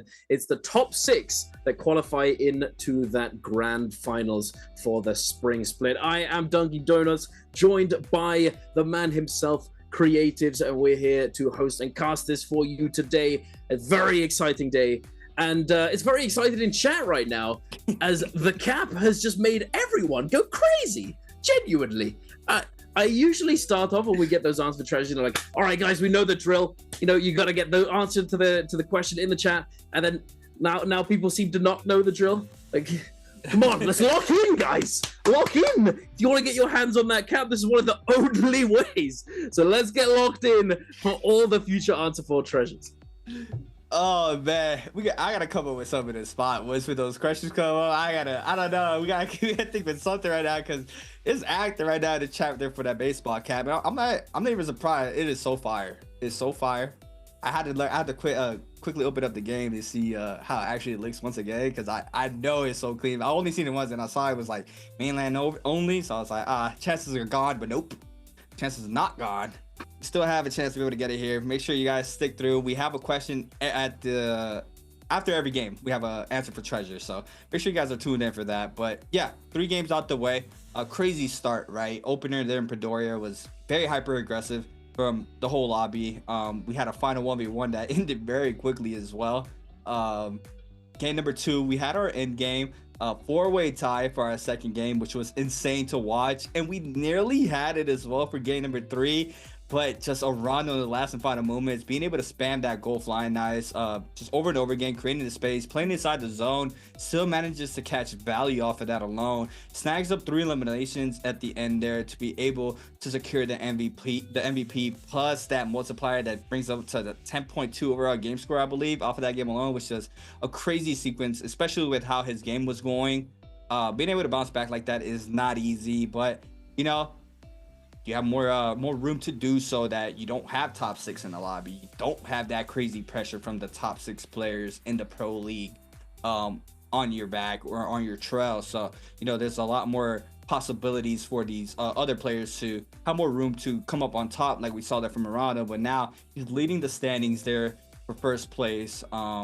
But we're looking at that 4th through 7th spot, right? I think it was a 1-point difference there from Frostivus to be able to make into that top 6. We have 3 more games left. This could be a close one. Very close there, Duncan. I think it was like all 5th place was like 2 points apart from Frostivus, that is in 7th. So it's gonna be a very, very what do we call this? How do we say this on stream without getting banned? It's gonna be a nail biter. Nail biter, yeah, that's the very one, yeah. But yeah, it's gonna be a very close one. We're definitely gonna be looking at the overall standings throughout the games. But yeah, one more game of daytime, this time in Perdoria. I will expect, you know, that same jobs in Arcadia for that Volpine essence. These players love spawning there, be able to get that Jade, being able to turn a fight around in the realm, having that Jade. Seen multiple times where it's a big upset against the opponent, thinking that they're picking up the elimination, but once that Volpine procs, it's just like, I gotta do it again. Full white HP, yes you do. It's another round of fights that we see there. But most of the time you don't want to burn it in Yang, especially if you get that Vermilion's Bird's Might. You kind of want to min-max the value of your Vermilion's Bird's Might, even after you know, it's not simple to do. You know, it's simple to say but not simple to do, with just how much pressure are in these lobbies, and just how fast someone can die. And the weapon fly knives in the pool, we saw the outburst damage off the grapple combo into the focus. It's just insane. And we're just moving to that full-on fly knives meta now. Did we have this much fly knives last week? I feel like we did, but not to this extent, right? No. I don't think it Yeah. was. I think they've definitely spent a little bit extra time, putting in the work, studying the flying knives, making sure that they know what they're doing. Because whenever new things get added into the meta in NBPL, usually they have a little bit longer. But this time around, for last bi-weekly 4, they got thrown straight in to Taka rework. And all of these changes being made, etc., with the Palm Lightning coming through, we see the hotfix for Palm Lightning, but even then, that didn't make really enough of a difference. It's still very, very oppressive. And then everybody, when they got forced to use Palm Lightning because it was just ridiculously good, I think everyone realized, wait, this weapon's kind of goated, even without this Jade. So everyone kind of realized and then saw the potential and have now put in the work, and now everybody is holding a flying knives whenever they can find them. We're seeing players use white flying knives, common rarity flying knives, over other weapons simply because of how good it is in these lobbies. The very high competitive setting, being able to section off space, control that sort of like bubble around you, make sure that you're keeping people at bay, and holding them off, especially in those end games. We saw it hugely on that Hollow Earth game in game number 2, where 5 out of the 6 players who were alive had flying knives. The 6th having a dagger and a fan, not being able to find any flying knives, unfortunately, and everyone just waiting, holding everyone off, throwing out those focus attacks and just sitting there until those final moments, which then ended up resulting in a 4-way tie, which is just crazy. But and then we see kind of the same thing happen in this end game, in the previous game, but a little bit more diversity. We saw the Phoenix Blast coming on through. We saw some nunchucks there. It made sense. Because if everyone doesn't have them, if you've got good Jades, and I believe I'm not sure who exactly had that longsword, that purple longsword, but they had Phoenix Blast and engraving. At a certain point, flying knives, like a blue flying knives, is not going to be enough to match up to a purple weapon with those kind of Jades. So it's a trade-off at the end of the day. But more often than not, it seems as though flying knives is the way to go. But we're going to be making our way into that first round selection. And of course, these first 2 are pretty telegraphed. We kind of know what they're going to be picking up. So the double Lani and then the double Liam coming through from those first 2 round selections. And this is it. Halfway point, lock-in time. Super, super lock-in time right now. You have enough time to warm up. 3 games out of the way. We're starting to shift on over to our Firefly maps after this game, so those have to be your most quote-unquote best plays if you're able to have a hyper-aggressive character selection. But yeah, I mean, the 4th through 7th is gonna be very close throughout these games, and the points are gonna keep on adding throughout the remainder of the games. And we're looking at the lineup right now. Nothing crazy, no Tarka for this round. Once again, not a surprise, no Fireflies, possibly game 5 or 6, but for now, that Temmie pick being that last selection for these players, that comfortable last pick for a lot of the groups here between games, having that tumult in play for them. I don't know, Temmie against that flying knives, F is just very dangerous. Forces you to drop down F with so fast. Even so, you can still get caught. It's just so good, that weapon. We did see, I would say, like the upbringing of that mid-range when Fan came out. We saw how popular Fan was in these lobbies as well. Being able to have that R&B focus to get that mid-range was very good for these players, and you saw a lot of players starting to learn that weapon after some time. But like Duncan mentioned, this season the patches have been coming to the Pro League live, right? It's just like 1 week difference at that. I think it was like 3-4 days difference this time around compared to them having possibly in the next bi-weekly they were put into the prior patch of a big change where if a new weapon came in or a new character. But for this season they got hit with Viper changes, Lani, and flying knives all at once, right? And then after that, as soon as Tarka got reworked, they got hit with that in 3 days.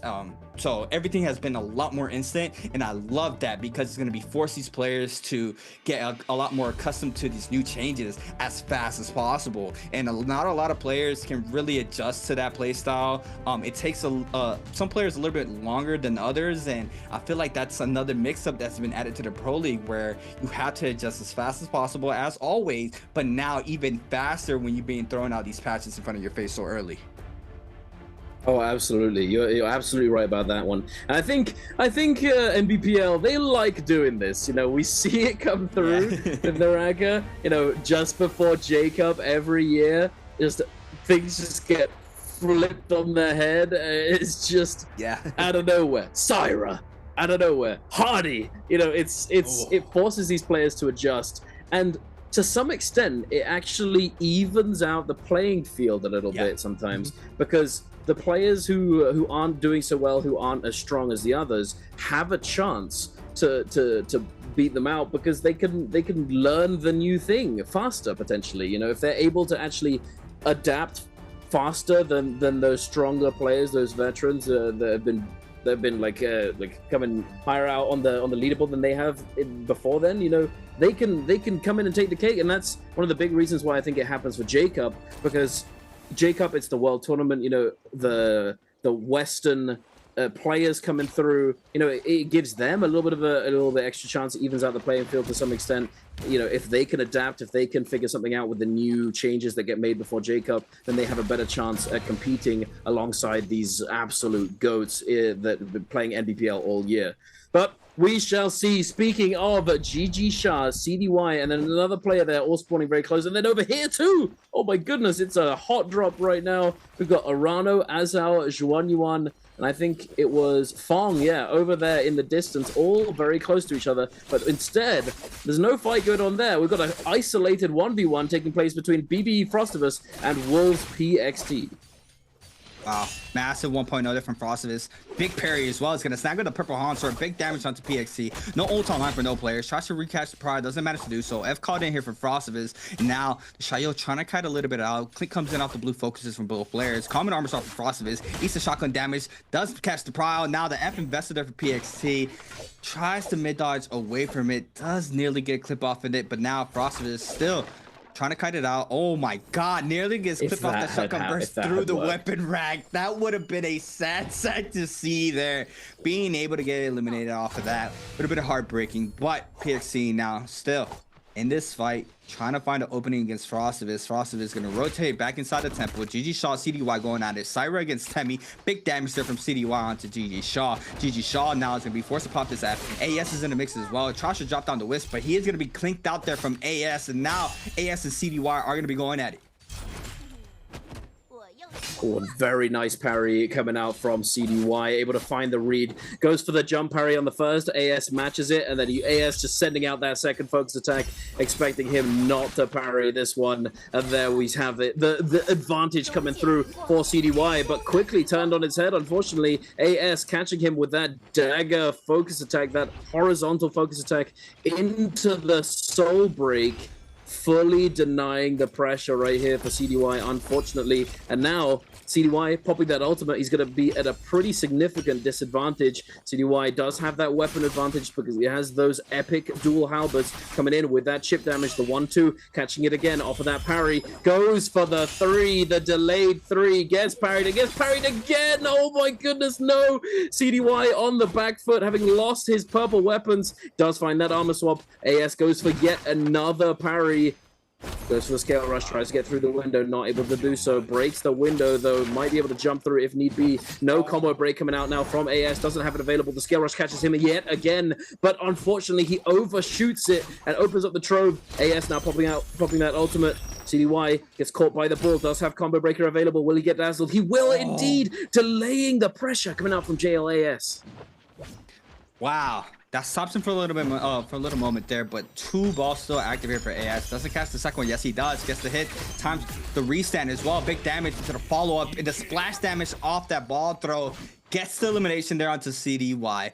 AS with 2 on the board. Frostivus wins his fight as well against think it was Star he was fighting in the center of the map. Fong next to Star and Lipo in the back end.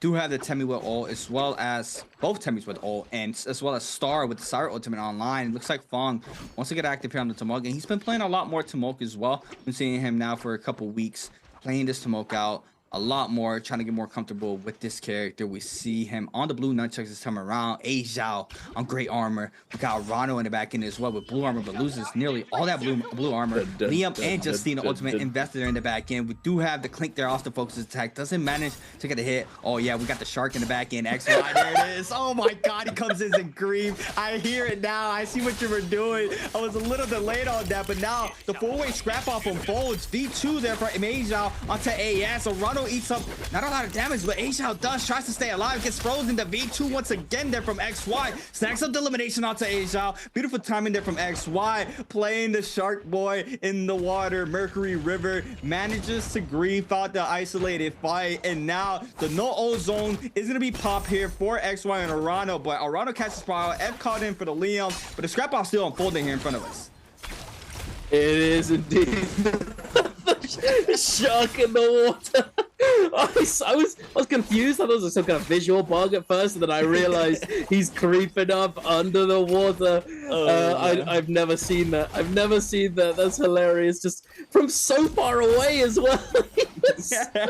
Goodness.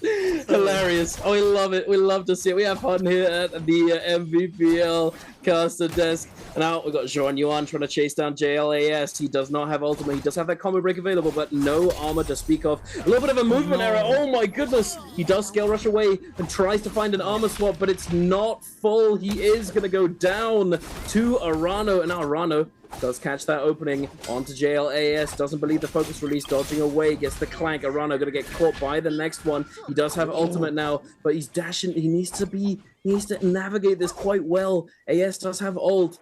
Avoiding that forbidden seal now. The grapple comes through. Arano cancels that heal. Will be able to catch that big damage. The double charge focus release into the follow-up. But oh my goodness, he just sends it and gets killed during the dash animation. And JLAS with a huge start to game number 4. Yeah, beautiful showcase in here from AS. The 0.9 just lets it rip. Gets the damage, the elimination. That's a 50-50 there. You have to get parried. I remember in the early days of NARAKA, that's what everybody was doing, just releasing those 1.0s, 0.9s just as fast as possible. It was just the standard game in the beginning of the game for, I'm just talking NA basis.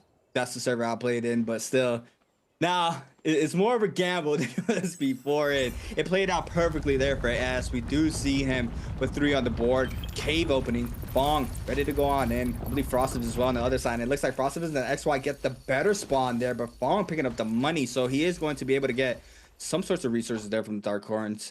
Looks like the chest is still up for grabs. Not sure who's going to be able to claim that, but CDY posted up in the realm of Yang on the Syra. Blue inventoried out there with the blue halberds and a blue pistol. Does have, I believe, 2 attack jades and 2 common jades as well. XY picking elimination onto Fong. Fong falls in that cave, so he did get super aggressive into there, and XY, I believe, had no res, so him winning there, potentially knocking out Fong. Not sure. Oh, just trying to shoot the fire case. That would have been a nice play. Rwanda was able to get the stun there, and it's a lot of burn damage off of that alone as well. Plus the stun, it would have been bad there from XY, but fortunate enough for him, it did not happen. But we do have SS1 CDY against was PXC. Shayo for PXC. CDY on the Syra once again. Both players starting up high. Pistol shot openers. Who connects? It looks like PXC connects onto CDY. CDY now trying to overhold. Loses half of that blue armor since the 1.0. Big damage. Now F caught in for the shot. Yo, shift parry here from CDY. Big damage. Stacking up the purple longsword. It's going to be a big carousel combo in the corner. He's going to go for the grapple pump. R&B, LB, carousel into the R&B follow up. And now with the patch in play, you cannot extend that. Now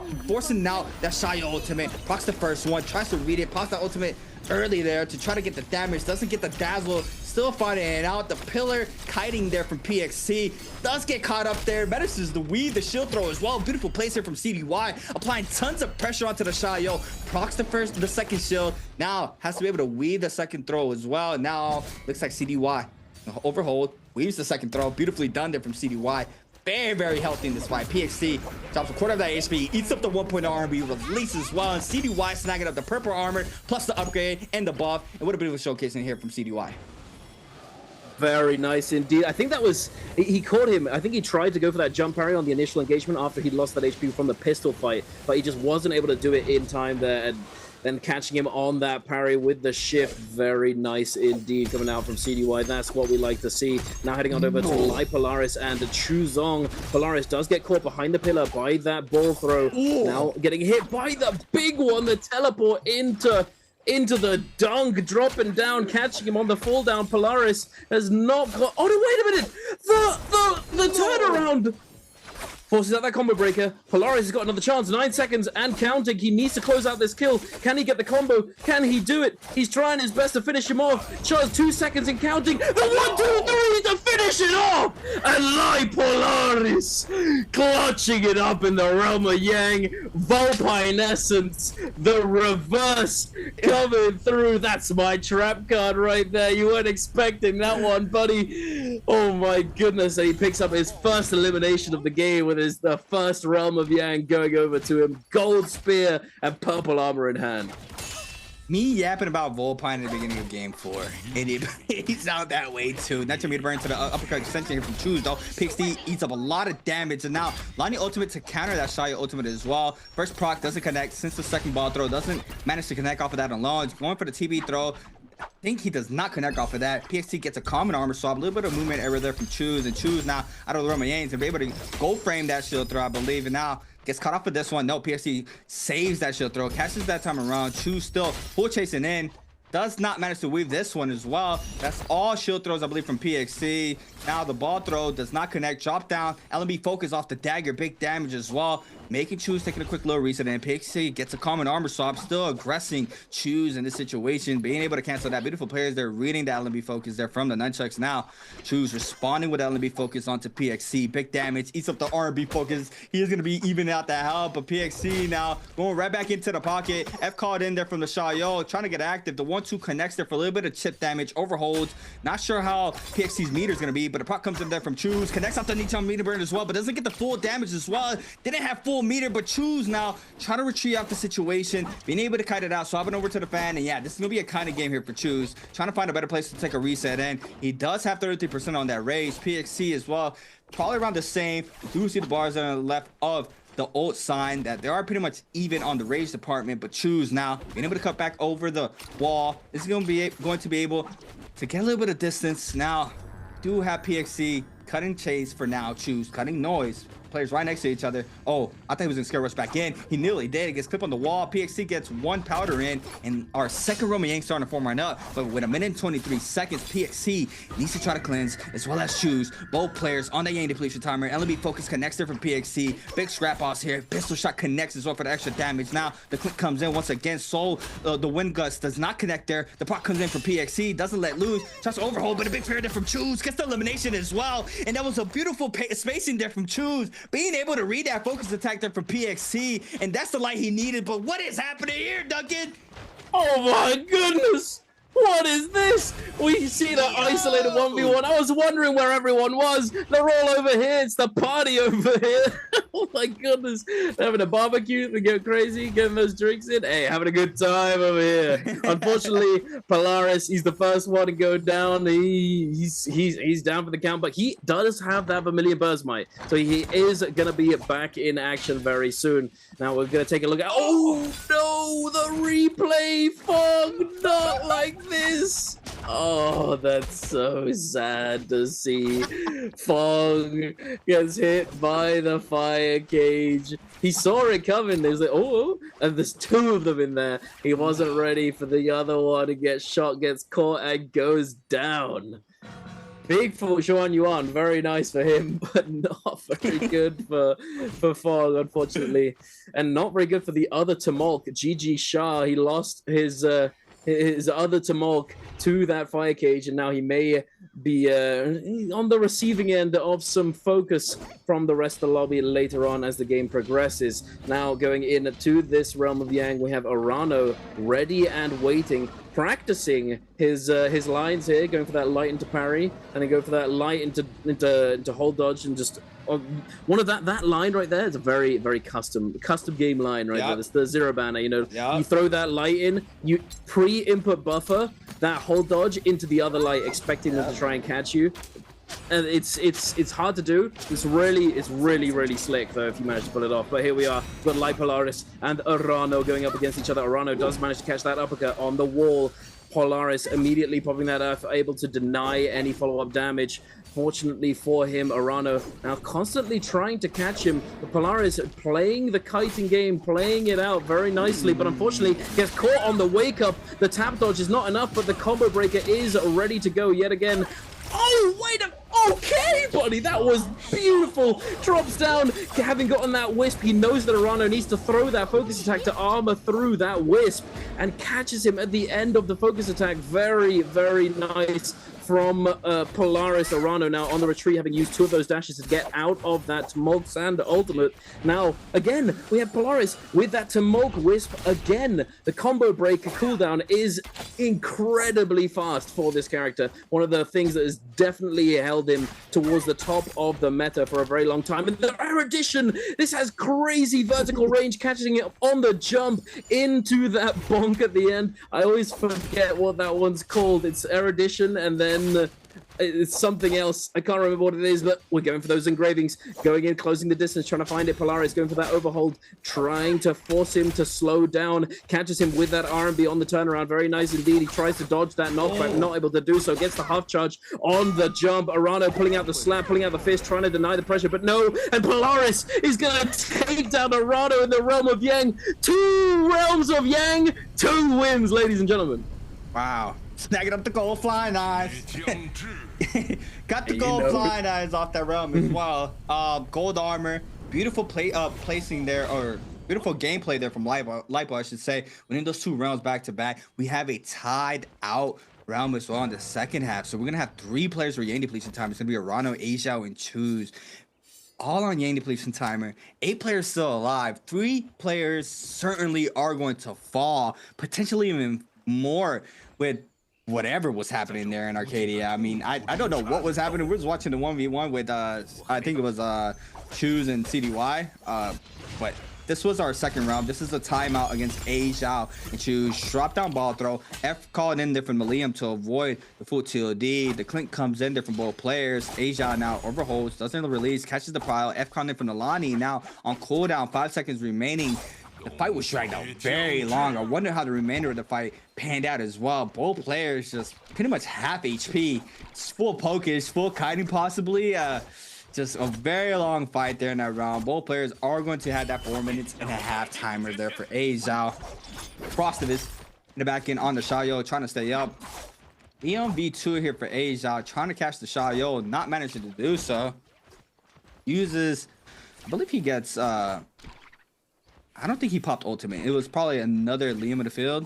He still has ult online, that's why. But Frostivus being able to kite this out perfectly. Ajiao stops the chase. Gonna go ahead and buy up some of the resources. Yeah, it was XOI in the back end with the ult online. I did hear the ball throw, but just wrong player. Frostivus though, keeping a calm and dagger in his inventory for that kiting. You see how well it played out for him there. So that was something we used to see a lot more in the Pro League. A lot of these players were keeping a fan in their inventory just to be able to scare rush around and be able to stay alive in a lot of these situations.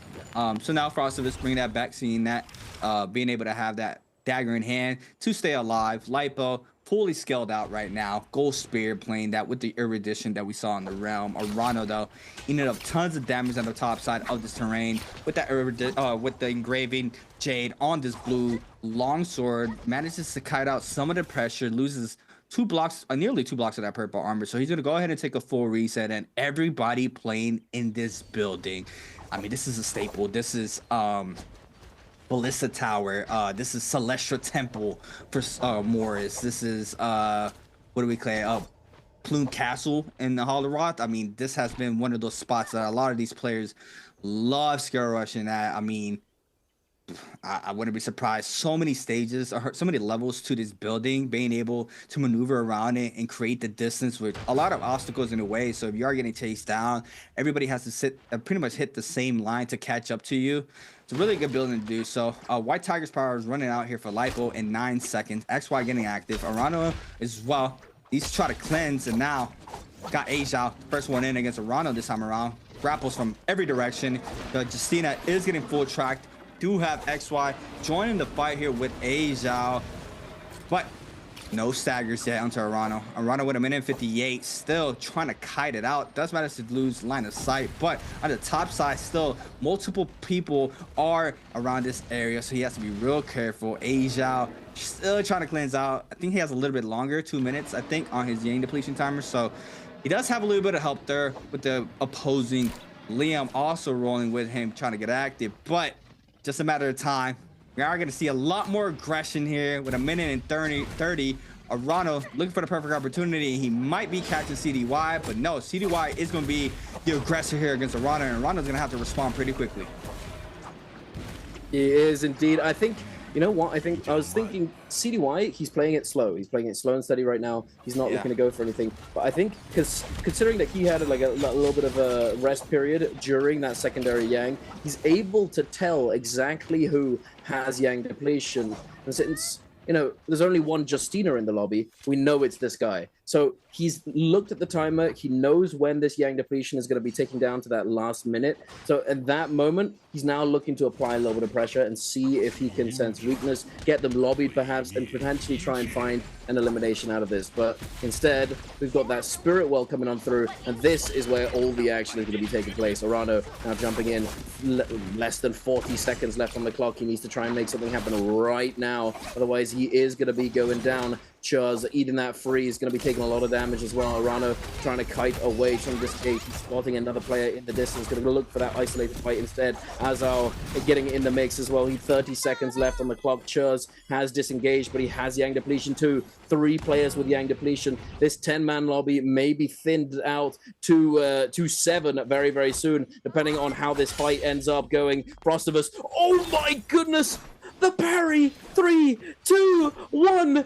Don't throw the focus, and there it is. Frostivus is going to survive, taking down Arano. I'm not sure if he knew exactly if that was the Yang depletion, if he'd managed to cleanse or anything like that. But I think you probably sense it, that desperation, going for a fight here instead of going for that Spirit Well. You kind of know at that point that it's somebody with Yang depletion, able to pick up that elimination. Very nice for him. And I was exactly right. The lobby goes down from 10 players to 7. And we have 1 player with that buff. And it's going to be Lipolaris as well, who held that Spirit Well. He didn't have Yang depletion. He didn't really care about going to find some of these kills on the outside. Much rather go and secure that buff and accelerate that snowball potential, get that scaling up even more as they approach that end game scenario. Now, Shah. Also, I thought that there were only 2 tumults. And that's when Fong went down, I was like, oh my goodness, the solo tumult's not going to have a good time. But there were 3 tumults in this lobby. I didn't realize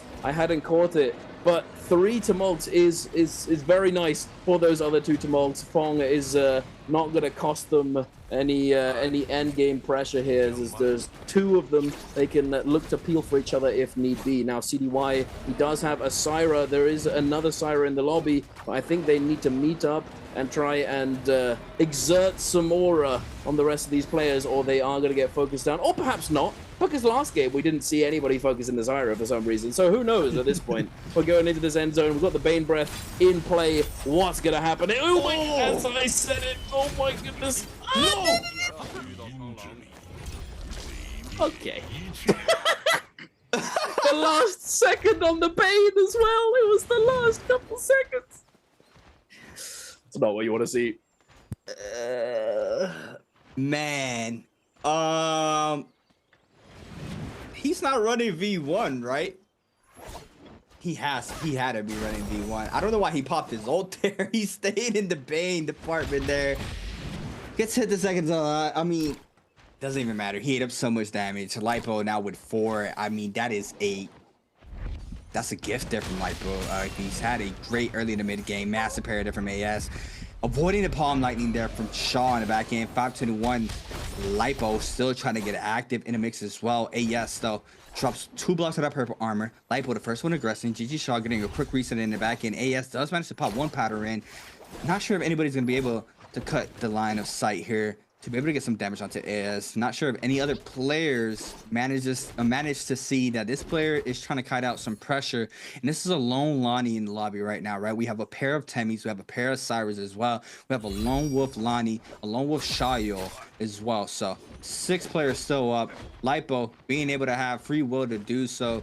But another Temi as well trailing. We see him inside the building. GG Shaw staying very close to Lipo. Drops on down. He's going to be able to pick up some of the resources there from that Cho, from the Bane hit there onto that player that we saw earlier. Frostivus though does have a gold Jade. Purple flying knives, purple hung sword, blue fan in the back pocket, as well as a common cannon for endgame. Does have that gold Jade as well for the flying knives. I mean, this is probably Frostivus, you know, like, holy grail right now. Being able to get that Jade plus the flying knives, just another extra add-on to his super strong flying knives. So he is gonna be able to secure that Jade.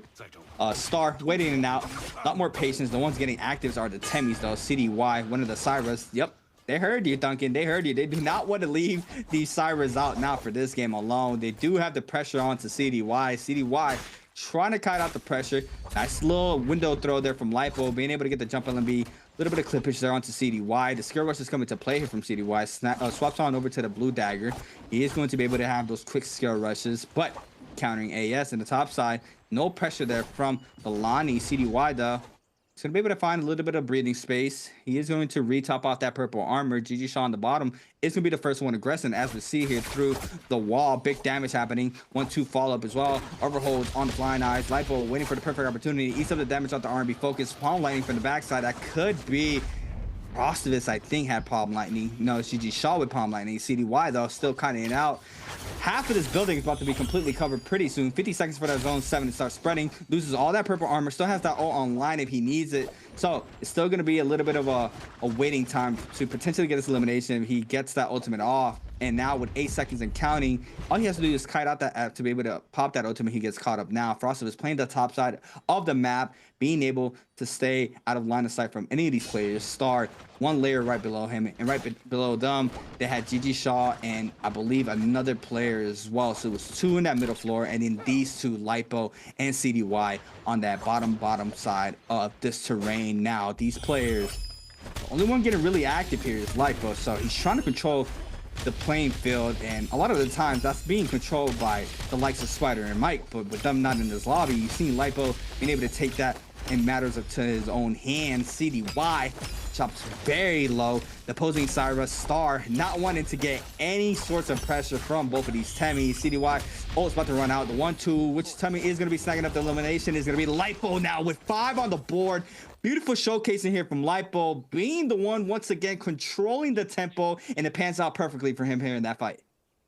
Oh my goodness, this is such a scuffed zone, I have to say. The buildings, the multiple layers, just making it so hard for CDY to actually disengage here. Like, he went up to Star, help me, please. It just, he was not helping him out there, no sir. And he does go down in the end. Unfortunately, he did a really good job of kiting it out for a really long time, but not able to secure that that survival. And here we've just got the tumults going crazy. We got double tumult gold at the very end. What do? You just can't really move, can you, unfortunately? But huge for Polaris. Let's go, Polaris. One of those players who's just not really been able to find his footing for the longest time. He didn't make it into a single bi-weekly final, I don't think. But here, we see him clutch up with that MVP, and I believe this is his 2nd MVP of the spring split. Very nice to see from Polaris. If there was a day to do this, it would be today, to make sure that you get into that grand finals through the last chance qualifiers, which is what we're doing today, ladies and gentlemen. This is the last chance for these players to make it into that grand finals for this spring split, and huge from Polaris to pull that game off. Yeah, that was beautiful from there from Polaris. Like I mentioned, a lot of the tempo is controlled by pretty much top 6, right? Spider, Mike, T225, Burst, Wu Fong as well. Wu Fong has been applying tons of pressure in that end game, and right now Lipo was the one that took matters to his own hands once again and was able to apply lots of pressure there onto the Syra, making sure they did not have a free trip to the end game like they've had the whole day, making sure that he can snag up an extra kill. We saw the opposing Syra not pilling, so that was the perfect opportunity there for Polaris to get active. He also had the fellow Temi as well being the aggressor with him, which helped him out a lot as well. So we saw it played out perfectly for him. He won both of his Yangs, got perfect timing there on that last Clink 4. I believe he snags up 7 kills, 6 or 7 kills, because he did get one last kill there at the end with a Wisp in those last and final moments of that game. So he's definitely going to be getting a lot more points off of that game alone, and we saw him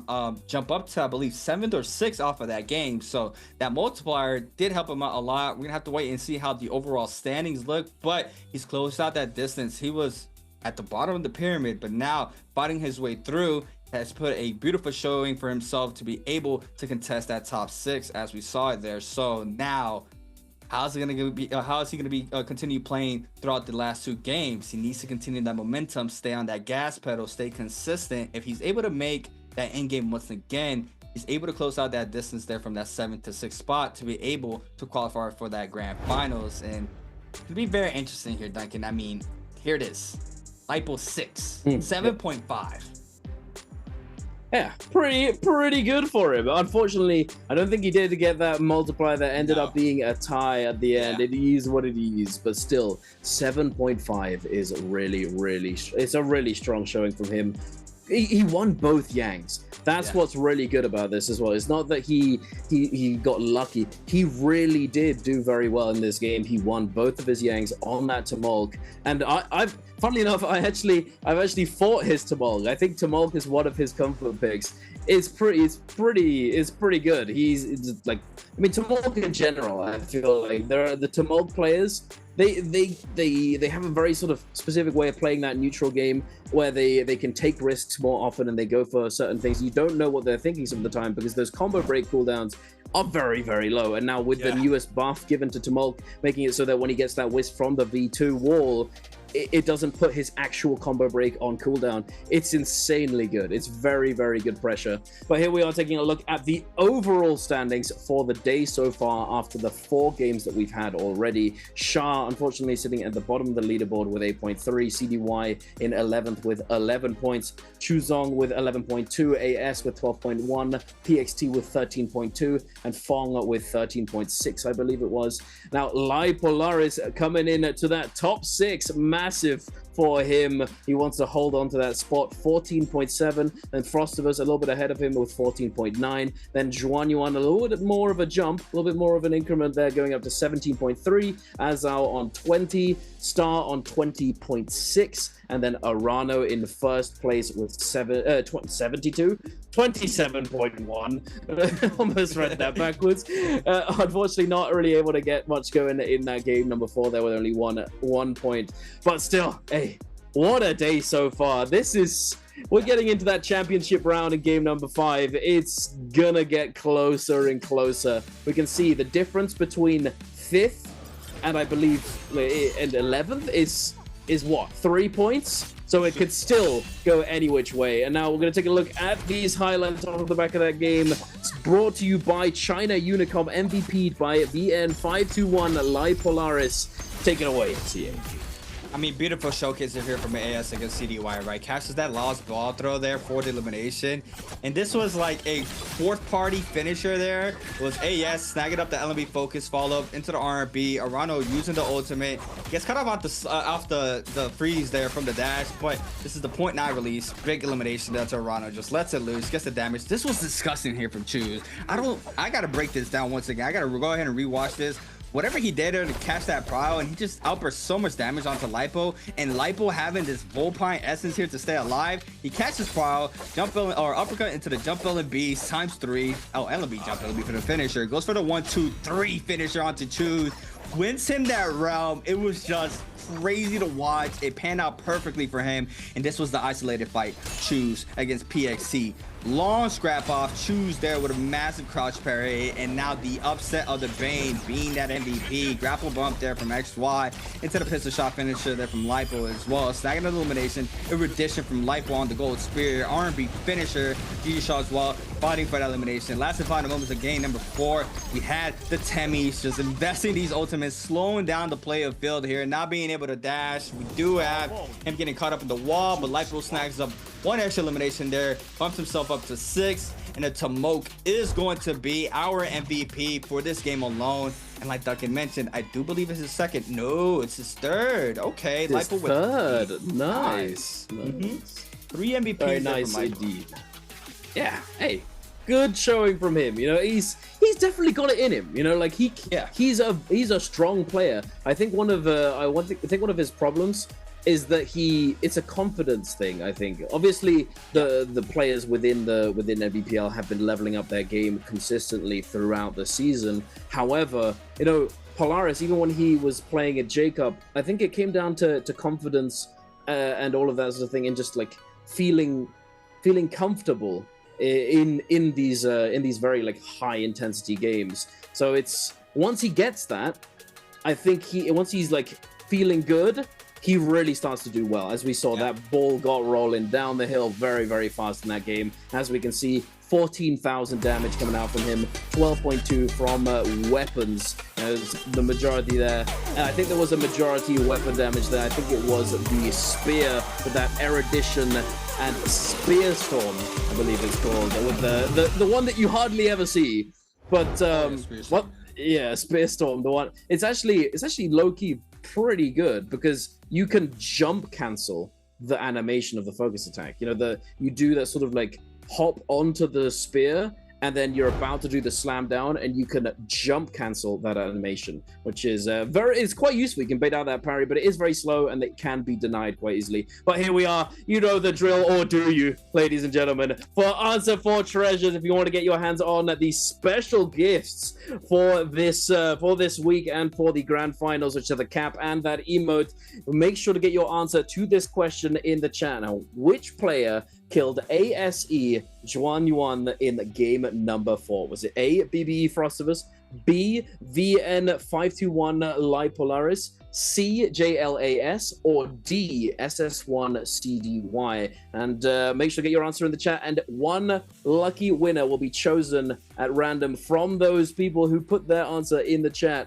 and then they will be whispered and added. So make sure to keep an eye on your whisper box and the chat, so that if you do win it, you're able to claim your prize. Yeah, I mean, everybody's waiting for Lock the answer in, guys. for treasure. Lock in. Come, let's go. Come on. You got this. I believe in you. Everybody's been waiting for the answer for treasures. But now they're gonna start getting a lot more harder. As you can see, you guys have to be paying attention to a lot more detail. So you can't just really come in and wait for the answer for treasures and try to leech off of someone's answer. Like if you're back in school trying to get the answers off of someone's test, you actually might have to be paying attention if you want to have a better chance in order to win that summer spring glyph, or spring split gift, I should say. But yeah, crazy games thus far. Competition getting very, very close right now. No one's safe still in that top 6, or I would say top 6 is, I mean, Arano obviously doesn't surprise me being in that first place spot. Like I mentioned earlier throughout the day, coming into the rookie year, he's always been one of those players who exceeded very well. Not a lot of players come into the league and find success. We've seen players who have done it, Arano being one of those, Fong, Frostivus, and then we've also had some players who have came into the league and not been able to really get accustomed to the pro league's pace. It's a lot more faster, a lot more structured, right, throughout the end game. Loot rotation, a lot more important. Being able to live, kiting, just so much more put into the game than what you would get in your normal Immortal War or Heroes Trial, whatever the case can be that everybody else is playing. But still, pro league, big high standards, high skill ceiling, everybody getting very close, as we see here for last chance qualifier. Players still fighting for that 6th place spot if they're able to stay inside that threshold. But now moving on into game number 5, a lot more pressure than the beginning of the day, where you pretty much are trying to fill it out, trying to see how the things are going to work out for you if you're able to stay alive. Seeing Frosted playing very consistent. He just wants to put those points up on the board. He's in 5th right now, so it's working out perfectly for him. And if he's able to get one pop-off game, which we've seen him done before, he's able to secure that spot. Lipo coming out hot for this game alone. Be able to have that pop-off game. Did a really good job bouncing back there, being in the bottom of the pyramid, and now securing his 6th place spot into that top 6. So now, how is it going to go from here on out? We're going to have to wait and see the remainder of the matches. 2 games left, and they're going to be Fireflies here, Duncan. And I know we've been counting on that Tarka. We did have one in daytime, Morris, but, we want to see that OB popped up a little bit more than we usually do. Oh, absolutely. I'm ready for it, C8. Let's get it. We're about to jump in to our first round selection very shortly. This is going to be Holoroth, ladies and gentlemen. Now, Holoroth with Fireflies. Obviously, if we're going to see Tarka, Morris Isle Fireflies, it's slightly better. That being said, you might want to save something else for your game number 6 is that clutch factor. The hero points and phasing is also going to come into effect. So depending on where you are, what pick you are, you may want to play this character or the other. It's hard to really predict at the moment. I don't remember off the top of my head who is going to be picking first and who's going to be picking last, etc. So we shall see very shortly. Frostivus currently, as we can see, he's looking at his notes. He's got everything down on paper. He's mapping out his strategy for this upcoming game, and we're gonna be we're locked in. He needs to stay in that top 6, of course. He is only like 1-ish point, no, less maybe, above Polaris right now. But as I said before, 14 or so, and then, like 11, which is 11th place right now, is 3-ish points. 3 to 4 points is the difference between 5th and 11th. So this game means everything, because let's say you're down below, let's say you're down in 11th, that's CDY right now. Let's say you're him.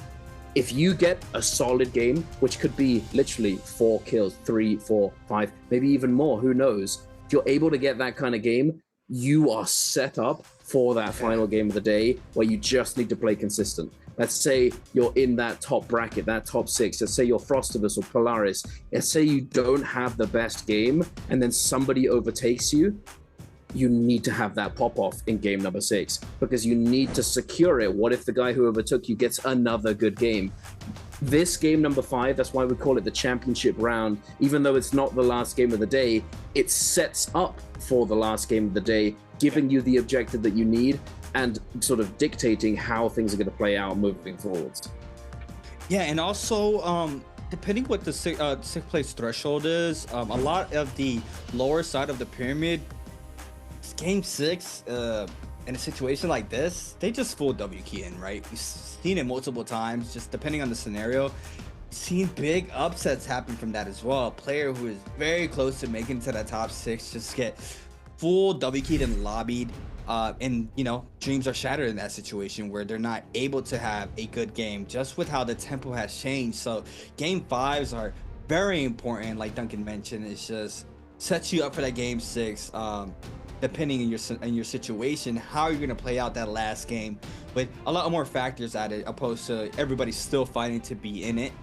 So that is something you got to keep an eye out there on the left-hand side when the scoreboards comes up after this game, just to see who is going to be in a situation like that and who is not, right? It's going to be a big factor into that game alone. But game 5, first Firefly map of the second half. Always our first games are Firefly maps there in Predoria. But now moving on over to Holoroth, we are going to be having our first Firefly map on Holoroth.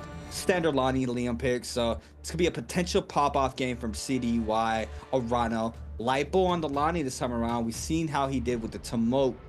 Being able to match that same energy from game 4 will be a big staple for him. I remember before even the Viet players / teams made into the Pro League, they were already swimming with a lot of the CN teams as well overseas before they were able to make it into the Pro League. We saw good success from one of the Viet Trios teams as well. I believe it was 2023 J Cup.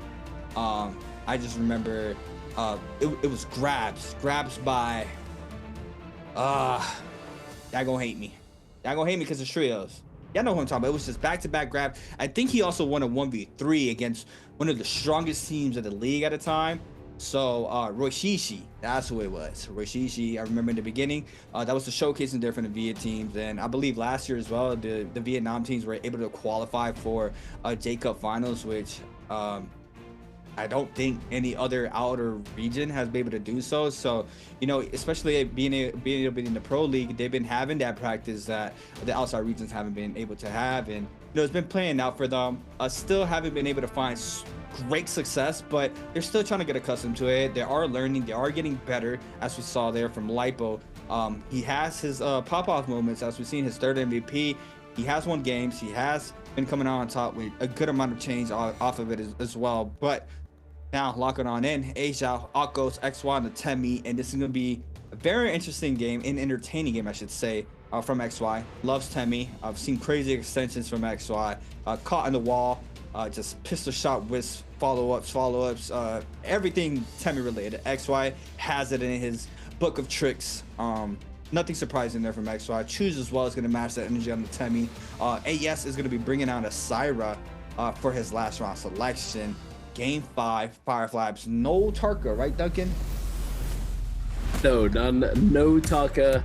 No Tarka gamers for this game number 5. And again, yeah, we talked about it. Holoroth is just not the ideal map for him, unfortunately. So it does make sense. Now, we do have the majority of the lobby on paired up. We have double Liam, double Lai, double Shio, double Justina, double Tamolk, and then we have Akos and Syra on their own, which is gonna be tough for both of them potentially, as you know, if they could get that they can't hide amongst another player, or they can't disappear into the crowd, they're going to stand out. So it's gonna be difficult for them, but they may be able to make it work. We'll have to see, as Hao needs a big early game to try and get that ball rolling and scale up fast, so that he has the power, has the tools to fend off these aggressors. AS, same thing for him. If he can get a really solid early game, then he sets up for end game, and maybe he can play very safe, and anybody who does aggress onto him, he'll be able to ice off that pressure, push them away. But look at this. Oh my goodness. That's a lot of people in Metab down there, C8. That's quite a few people packed in to Metab. 1, 2, 3, 4, 5, 6, and then we have PXT in the north and AS in the east, or the south, east of Metab at the very least. But this could get very ugly very quickly, ladies and gentlemen. We're going into game 5. Are we ready? I'm Dunkin' Donuts, joined by C8 Creatives. We're gonna take you through this 5th game of the day, and I'm certainly ready for this one. We have a fight between SS1 CDY and DRG Fong at the beginning of the game. CDY, even out the health there against Fong. Fong had blue armor, recatches the prior off of this as long. Terrain did not give him the full punishment, but now CDY has the common flying knife, still trying to find an opening. Pulsar in the hand for Fong. Not really a, it is purple, I think, so he is gonna be able to get a lot of damage, but needs to be careful with those flying knife throws. But he is going to find a blue staff, so he is going to be able to do a weapon swap if he catches fire off the staff. But big damage there from CDY. Once again, common flying knives. Look at the damage off of that alone, doing great damage onto that common armor there from Fong. Catches up another common armor swap this time around. He is going to be hit by the shotgun blast ×2. No, just one time. Nearly gets clipped off the second. A third armor swap once again for Fong. Finding armors left and right, swapping on over to the pulsar, kites right back inside the building, kites right back out with a massive parry, forcing out the F there from CDY. No damage, but now has the opportunity to be aggressive. CDY, swapping on over to the blue fan, and be able to clink off of this alone. Wingus does not connect there for CDY. The scare rush does though onto Fong. 1, crouch LMBs ×2 as well. Tries to recast, doesn't be able to do so. Fong still cutting out the pressure. snagging up more resources here from his body. Is going to be getting that armor back as we see. Since the 1.0, big punishment here from CDY, forcing out the F here from the Justina, trying to cut out the pressure. Isolated fights. Eliminations are happening towards the map. Lipo picking up another one, I believe. Chip parry there from Fong. F called in here for the opposing Liam. Now the Liam ultimate is going to be called in here from CDY. Justina ultimate called in here from Fong. Gets cut off the Justina dash, and now one kill in, no, double R&B times 2 into the arm. Oh, the terrain didn't give him the 2. Now it's going to be a full reset between both of these players, and it looks like it's going to go back to neutral with no ultimates. This is so unfortunate for CDY, but wait a minute. He catches the next ball. He's not going for the heal. He's going to get that R&B, but he doesn't get the jump R&B to finish him off. The double dash. Wasted a dash there, unfortunately for Fong. He expected not to get that freeze. The double dash to secure the freeze actually goes to waste, unfortunately, and now CDY trying to make his way into that doorway, but not able to do so, and no combo breaker for him. Unfortunately, not able to grab that armor swap. Fong. That was like 5 armor swaps he went through in the early part of the early game. Unfortunate for CDY. Not only were there so many armor swaps, not only did that terrain grief him there, but he couldn't get through the door at the very end. Very unfortunate for him. But now moving over to where the action seems to be taking place, ladies and gentlemen, that's quite a few people in the surrounding area, and AS seems to be the focus at the moment. GG Shah does send that focus attack. AS, instead of going for the follow-up, is going to try and disengage. Scale rushing with that dagger. One of the best weapons to try and kite away with, especially on this kind of terrain. It looks as though he's managed to break away, put a decent amount of distance between him and his pursuers. Now, Chu Zheng and PXT scrapping it out. Chu Zheng getting stuck on this pillar, but the grapple goes wide, unfortunately, for PXT. Now Chuzong going up onto the scale rush, trying to kite away. He does have those flying knives. He's looking to disengage and get one of those heals off. But again, the pillar is going to grief him. But Chuzong, he's still out there. He's still able to stay on the move. And Pace just gets lost along the way. I'm not really sure what happened there. He couldn't get a grapple off. He didn't chase him down and didn't expect him to drop below. Azal now able to third-party this fight. Arano in the distance, actually going to be the one to claim the elimination. AS on the Syra trying to disengage, gets knocked back by the F1. Both of them parry. The combo break comes out, and now forced to use that ultimate, having picked up Fireflies, as he'd already used the ultimate not that long ago. Firefly's going to give him it back, and he's going to be able to stay in the fight.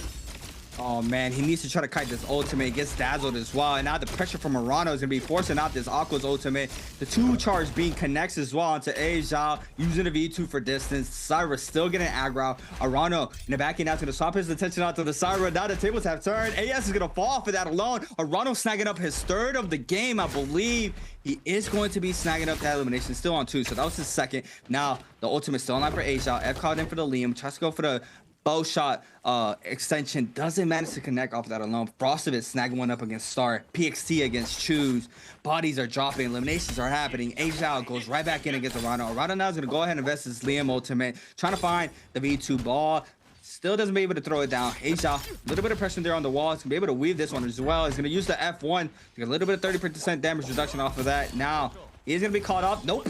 The R&B finisher there from A Zhao is going to snag him up that elimination. Arano leaves with 2, still up in this game. Is going to be able to get a resurrection in, but our first Roma Yang starting to form line up. Frostovitz purple armor in hand, running that clean Justina fit, the white what is this, lab coat, looking very fine. He also has a gold Hong sword, definitely got it from the puzzle. This was a scrap off earlier against Star. Musket shot extension there, trying to bait out the F, but Frostovitz not biting. Recatches the Prod there. Now the F called in from Star once again on the shot. Yo, Musket shots goes for a quick armor shot here for Frostovitz since the 1.0, but now he's able to cancels it and gets the mix up onto Star, forcing out that ultimate there from the shot. Yo, trying to go for the pistol shots, kind of out this perfectly, but gets caught up with the R&B. Gonna be forced to pop this F. Now the 1 shield break can be thrown here. He's gonna be able to invest the ultimate as well. Trying to weave it, uses the ult there, the ice burst for a little bit of distance. 3rd shield proc there from Star, gets caught up off that 1st shield throw. Star now trying to turn the fight around. The V2 connects there from Frostovitz, beautifully done there. Gets caught up off the 2nd shield throw, but not enough damage. Being able to weave off that jump LNB, goes into the dash 1-2R beast off the nunchucks, snags up the elimination, and that's how he picks up his kill. That was really nicely done by Frostivus there. Very clean. That armor swap on the whole dodge out after he lost his armor was really speedy. It looked so fast. It was insane. He's immediately back into the fight. Whole dodges away, grabs the armor, has already half charged the RMB to go back in and catch Star trying to catch him on the dodge out. Very nicely done. And then that patience, dodging away from those shield throws. He does get caught by one at the end, but avoiding so much of the pressure from that ultimate. Really nice. This is one of the ways to mitigate a lot of Shile's pressure. You kind of need to deal with it in the same way that you deal with Liam and Tessa ultimate, where you're playing through the neutral fight and you're constantly waiting and aware and trying to predict when they're going to throw these things out and being ready to avoid it, because you can dodge all of these ultimates, the shield throw, the Liam ball, the Tessa ultimate. You can dodge them on reaction as long as you don't put yourself in an animation that you can't cancel out of with a dodge. So very nice presence of mind there from Frostivus. Now moving over to the realm of Yang, we have Zhuan Yuan and CDY. CDY on that blue fan, Zhuan Yuan pulling out the blue nunchucks. We get a little slap coming through. CDY getting caught by the scale rush, but tech chasing down after having utilized his F ability. The RMB comes through, immediately going into that crouch RMB hold. CDY almost getting caught by the wall there, but just barely managing to armor through it with that blue focus, sending out the blue focus attack to stay on his feet. The Wisp does catch him just a little bit at the edge of the pillar. So one trying to kite away and disengage, knows he needs to kite this out a little bit. CY does have that ultimate available. CY gonna get that ball. Oh my goodness, I'm surprised he actually got caught by this one. The preemptive ball throw coming out from CY to catch him. The combo break is going to come out though, and look at this cooldown. 10 seconds already back onto that cooldown. He's going to have it up before the end of the fight. Hold through at that focus release with the stone form on the nunchucks. He does have the meter for it. He has it for it again, but he gets caught on the dodge there, trying to find his way in. Zhuan Yuan is going to get that shift parry though. Catches him panicking, throwing out these 0.9s, and CDY goes down to Zhuan Yuan. Wow, overall Drit off the Tammy there from XY. Coming out on top, is going to snag a gold fan off of that alone. Plus over Vermilion's Burst Might. Looks like Azhao and Lipo once again winning his Roman Yang. Beautiful done there from 521's Lipo, being able to secure those realms, scaling up the weapon and armor department if he didn't have purple armor. I mean, still we're seeing people with gray armor right before that realm. Blue armor in that realm we just saw. This was a quick little run back here from the other half of the realm. It was Lipo against Fong. Fong on the Justina blue armor, Lipo with a purple armor. RMB focused there for Fong. Gets a little bit of damage. Is going to be able to pop the Justina ultimate. Uses the Ice Burst as well to confirm V2 ult there. Into the follow-up RMB. Into the re-juggle as well here from Lipo. Goes for the uppercut? No. Re-throws it. Gets the damage. Into the follow-up RMB. RMB makes from the halberds. And that's the power of the Lonnie right there. You get caught up. No combo break. You are going to get TOD down. If you have, I mean, pretty much any weapon in the pool, right? It can do it with any weapon. I'm pretty sure it can do it with every weapon. XY, gold fan in hand off that round. Beautiful round. Yeah, crazy cooldowns on that Temi-F, right? I mean, being able to get it off of the wall and still continue your cooldown timer is just a good sight there for the Tomokes. Definitely another reason why we're seeing him being that comfort last pick for a lot of these players in this pool. This is a double Xiao pick here for Star and PXT as well. So they have been playing out the Xiao twice already. So no more double lock-ins for both of those players moving into game 6. But into this game, CDY eating up tons of damage. 2 minutes and 40 seconds to try to cleanse out the Jane defeating timer. Azhao, first one on the hunt. Lots of player in this facility. We do have, I believe, an ultimate being invested in the back end. Justina ult tries to go for the dash, doesn't connect. CDY being able to cut out some of this pressure. Temi ultimate gets caught up. He scare rushes into the wall on the backside. XY doesn't read it. It looks like the Liam ultimate is going to be invested. Lipo snagged up that illumination. Xiao shield throws invested. It is a full war zone inside that terrain. Lipo invested the Lonnie ultimate. G-Shaw getting caught up there by the ball throw. XY playing it perfectly here. Doesn't want to be the center of attention. Is going to stop some of the pressure for a little bit to get the perfect opportunity. Lipo eats so much damage. XY with elimination there. Vermilion's Burst Might procs off of that alone. XY as well still has a Vermilion's Burst Might. Shotgun burst from the flying knives onto XY. Parry here from XY trying to stay alive. Scare rushes out. out from AES. Everybody in that bottom side of that terrain getting real active. XY drops a lot of HP here, trying to cut out the pressure, and AES from downtown picks up the elimination there out to XY. That is great. It's like a clown car right now. How many people can they fit inside this tiny room? Oh my goodness. And we have that Yang depletion still in play. It's still a factor. Fong and Star both need the Soul Bloom to cleanse. Otherwise, they are going to be going down. 37 seconds and counting for Star. He's got no armor, no ultimate, and he's being forced to kite away to try and find a semblance of a reset, but he is going to get chased down by this Lani, I believe. Alive Polaris looking to try and close out this elimination for himself, having already picked up 3 so far. Star, he's on the kiting. He's using that wind trampoline, whatever it's called. I'm not exactly sure. The gust of air to go into the sky, kiting away, using the Hong Sword dash to try and disengage. Curving it around these buildings, curving it around the terrain. He's still on the move. He's moving, but the Yang depletion is going to be taking him down, and there it is. And Polaris is going to pick up the kill as well. And now Fong still in the mix, trying to do something. 10 seconds, 9, 8, 7, 6, 5, and I don't believe he's going to be able to do anything about this one. And Shaw from downtown with the Lani dunk, just sending it, catching him on the retreat, trying to give the kill over to the zone.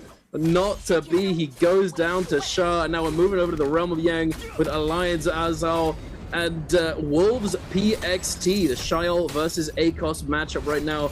Shiel has used that ultimate already. Azal trying to kite it out, trying to deny the pressure for the moment before using his ultimate. But there, right there, that's the pressure from ACOS in this matchup. You're able to armor through that shield throw. But again, now PXT, he's pretty healthy. Azal going to be forced to heal up and waste those valuable seconds on that ultimate. It only lasts for 24 seconds, so he needs to make something happen right now before that ultimate runs out. And there it is, sending out that last Tiger Grab, catching a little bit of chip damage with that RMB. The focus release. Wait a minute, he's playing full chip game. Oh, yeah! Okay, that was insane. The F into the instant shift parry on the flying knives, and he closes it out. You see the look on his face. Get out of here! Get out of here! I'm cooking you for breakfast. Let's go. Azal claiming the Realm of Yang win.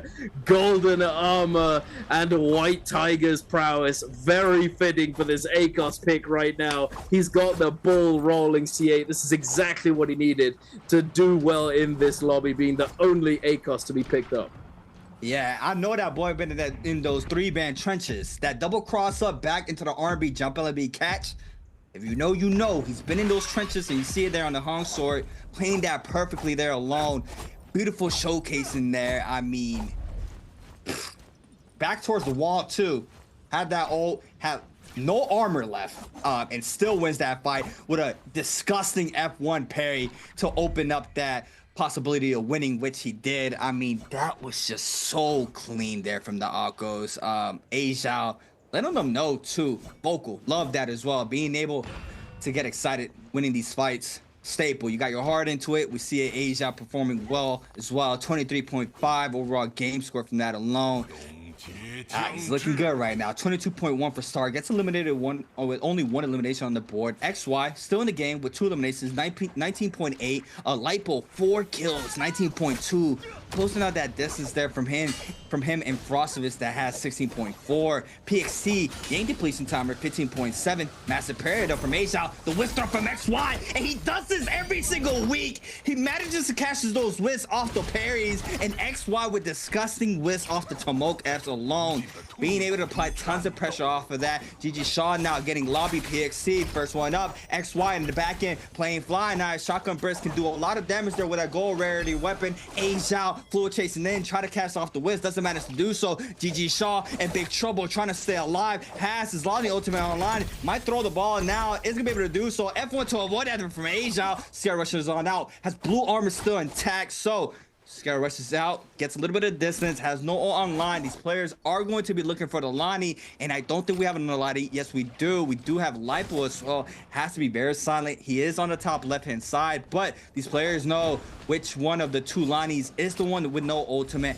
XY still trying to get active with the Wisp. We have him full chasing down that player now in the zone. GG Shaw trying to get a quick little reset and does manage to do so. A-Shao and XY being the aggressors here in the situation, and Akos and the Temi. Lipo on the bottom left-hand side could potentially be called out here if he doesn't manage to rotate left like GG Shaw has. I'm not sure these players have found line of sight. Yes, they have. XY knows it. He has full eyes on to which Lonnie has no ultimate once again. First one in, XY. Lipo starting to show on up. A-Shao as well on the trail. PXC, everybody starting to move on in. GG Shaw trying to live out the situation, kind of in the top side of the terrain. XY using everything to try to catch up here onto GG Shaw. Blue armor knocks off one. Still finding to stay alive, is managing to kite out a lot of the pressure very well, but all it takes is one catch, especially with a Temi like XY being able to catch those wisps. In a perfect opportunity, he finds it. This could be just an explosion there onto GG Shaw. Looks like he is going to be able to go inside the cave. Still kind of inside the zone. Gets a blue armor swap. Oh, it was empty probably. So he's not able to get a reset on that armor, but cuts a little bit of the ankles, going far left still. Lipo full chasing as well. Gold pulser to hand for Lipo. A-Shao gold Hong sword. We also have PXC with purple dual blades.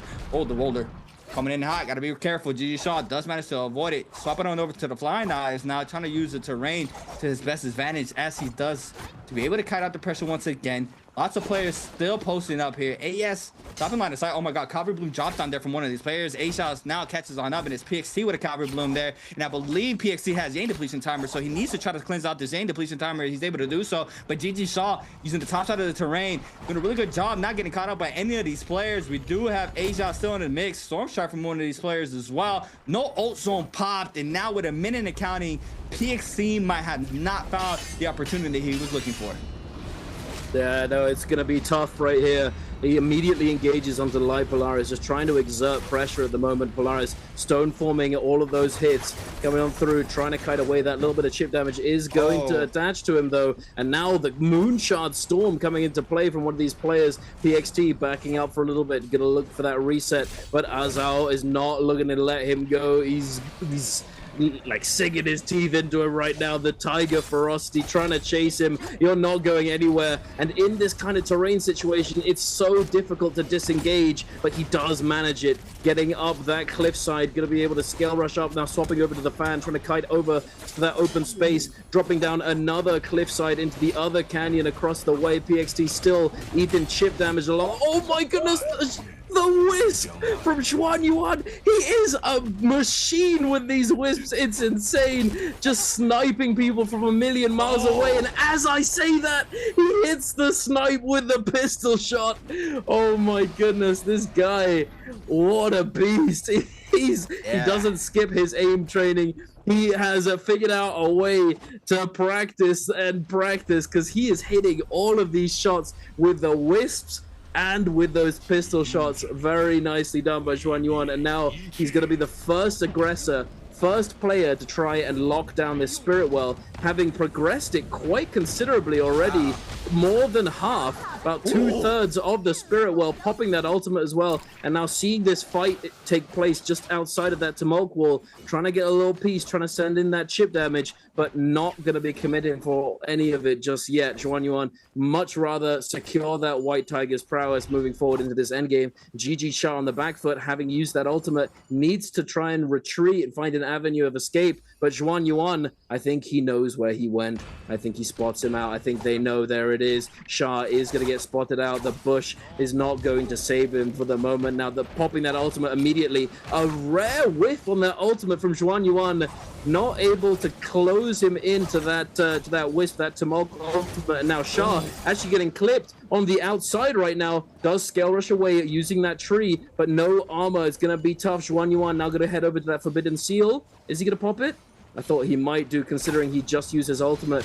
Shah tries to go for the turnaround parry. He's ready for that release. He's showing that he's willing to parry this Shah, trying to kite away now using these little terrain, these little tents, these little gazebos, trying to disengage now. Back into the canyon he goes, trying to get that reset off. Will he be allowed to do so? Juan Yuan dropping down with a whisk, not able to send it out in time, and Shah does get that heal off now going into this tiny room, but the Moonbane is covering it. He could be in for a nasty surprise very soon, C8. Oh my goodness. This could be bad. I mean, we saw it last game, right? Could potentially happen again. XY.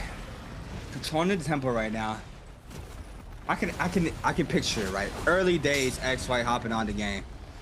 Drops into range.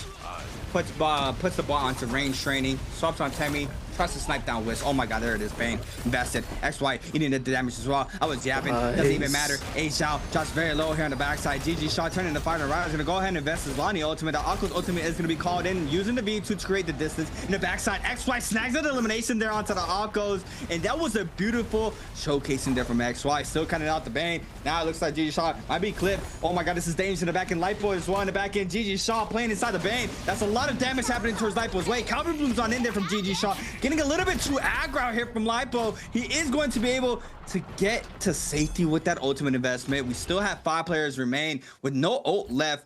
Potentially cancel this. We do have him still with that race. Frostivus though, first one in, sees that player XY as well. XY has been controlling the tempo once again. There goes the palm lightning there onto Lipo. Saves the ult, doesn't cancel it. So he is trying to cut out the pressure. XY and Frostivus being the aggressors now. Palm lightning here for Frostivus once again. Gets a little bit of damage again, I think, on the opposite side of the wall onto Lipo. Lipo now being the one on the hunt down. Opens up with a massive parry. He doesn't be able to dodge that out because GG Shaw was there as well in the right hand side. He is now forced to try to kite on top. A little bit of movement error there though. He does not get caught up there in that situation. XY on the backside still applying tons of pressure. XY, let's get shot openers. Temi whisk downs. I mean, you got to be careful not to get caught up in a bad situation, and he can catch you while you're kiting, which is insane. Lipo is going to be forced to pop this no ult zone. Can potentially stop the pressure being thrown his way for a little bit off of this alone. With no ult online, yep, he sees it. He's a little smile there. He knows he gets a little bit of fresher breath air there. He is going to be able to get a little bit of downtime against the whole lobby. XY though still getting active against AES. AES in the bush tries to start get out of harm's way, but he is going to be met here by XY with the gold flying knives and Frostivus as well, applying tons of pressure on the top side. AES drops very low. He's going to be forced to kite outside the no ult zone. Eats up a little bit of damage there off the R&B. Lightbook can potentially get his elimination as well. You see him starting to rotate on in. Big damage here onto AES. Still has that start ultimate online. He is going to be forced to invested, and this could be bad for him after this. Playing inside the no ult zone, he cannot play inside that ring. He's gonna be forced to play the heal game off this ult alone, and it's just a ticking time bomb, right? Once this ultimate goes offline, you're gonna start seeing XY, Frostivus, Shaw, Lipo all getting active to see, and they can snag up this elimination onto AS. Oh, and Juan Yuan's gonna kick it off with the immediate wisp coming out of that ultimate, and he just gets bombarded by the flying knives and the fan. Nothing he can do, unfortunately. Frostivus gonna be able to pick up that kill. Second elimination for him of this game. And now Juan Yuan getting aggressive, popping that Tumulk ultimate at the edge of this no ult zone, sending it out and trapping a GG Shah within it. But he's not really going to be able to do too much with it, I don't think. I think perhaps this might have been a bad idea. He might have thought that the no ult zone was going to last a little bit longer and just wanted to get it out there instead of waiting till later on in case he gets focused down, as there are 2 Lanis right now and 1 Justina and 1 Tumulk. Juan Yuan with the Moonshard Storm sending out these focus attacks. The right out there into the thick of it. Light Polaris and GG Shah both on that one side, trying to stay out of line of sight, not get clipped by this Soul Jade. GG Shah with that golden fan. They're just waiting. Frostivus. It's Pole Sword and Fan versus double flying knives right now. What is going on? But he does get clipped. He's knocked into the zone. Polaris poking his head up, trying to get a parry. Wait, get me out of here. Please stop. Polaris Polaris eating the palm lightning yet again. Shah, both of them just getting bombarded. There's nothing they can really do now. Juan Yuan taking the aggressive approach, going to push into them. Shah going to the sky. Polaris cutting right, trying to hold that pulsal RMB to stay on the move and apply pressure. But both of these Lanis are not healthy. They have lost half of their armor, both of them, and Polaris eating a little bit more chip damage. The palm lightning yet again is going to be able to clip him through that wall with the explosion. But the fan coming in from the back, Juan Yuan taking a little bit of damage. He does have 70% on that ultimate. If he's able to get it up again, it might be huge for him. But the parry comes through from GG Shah, forcing out that combo breaker. He sends out the Wisp. Live Polaris has also used that ultimate, sending out the Lani ball, going to the sky. Frostivus still probably he's the highest health right now. This is looking really good for Frostivus, C8. He might be able to clutch this one up. Yeah, and this is what he needs, right? He needs to stop any points going towards Lightpool's way, and his ult's about to run out now. Frostivus is now investing in the ultimate. He is going to be investing that Ice Burst as well, confirming a dash if he's able to find one now. Drops out, gets the kill onto GG Shaw. That's massive there for Frostivus. Now, both players still up. Lightpool on the top side, XY right below him. Frostivus needs to find any eliminations here. Gets it onto XY. Now on the last and final 1v1 against Lightpool as well. And Frostivus with 4 plus the multiplier, and that's exactly what Frostivus needed there in that situation. But I'm not sure who's going to take the MVP. XY did tons of damage there in the early mid and the beginning of end game.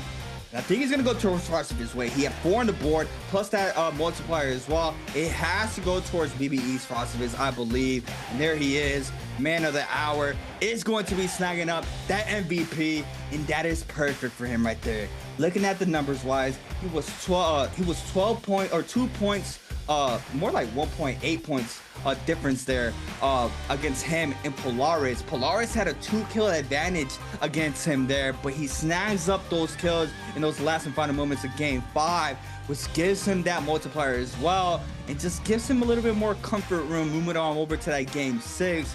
But he knows, just like Kobe said, job's not finished. He still needs to lock in there for game 6 to secure the top 6, and the pressure is on now, right? 5th place, it was Lightbo moving into the lane circle with 20.2. Frostivus had 18.4 right before those last and final moments. And then PXC had 15.7. We had a 15.3 for Fong, 14.1 for AS. I mean, it is still very, very close.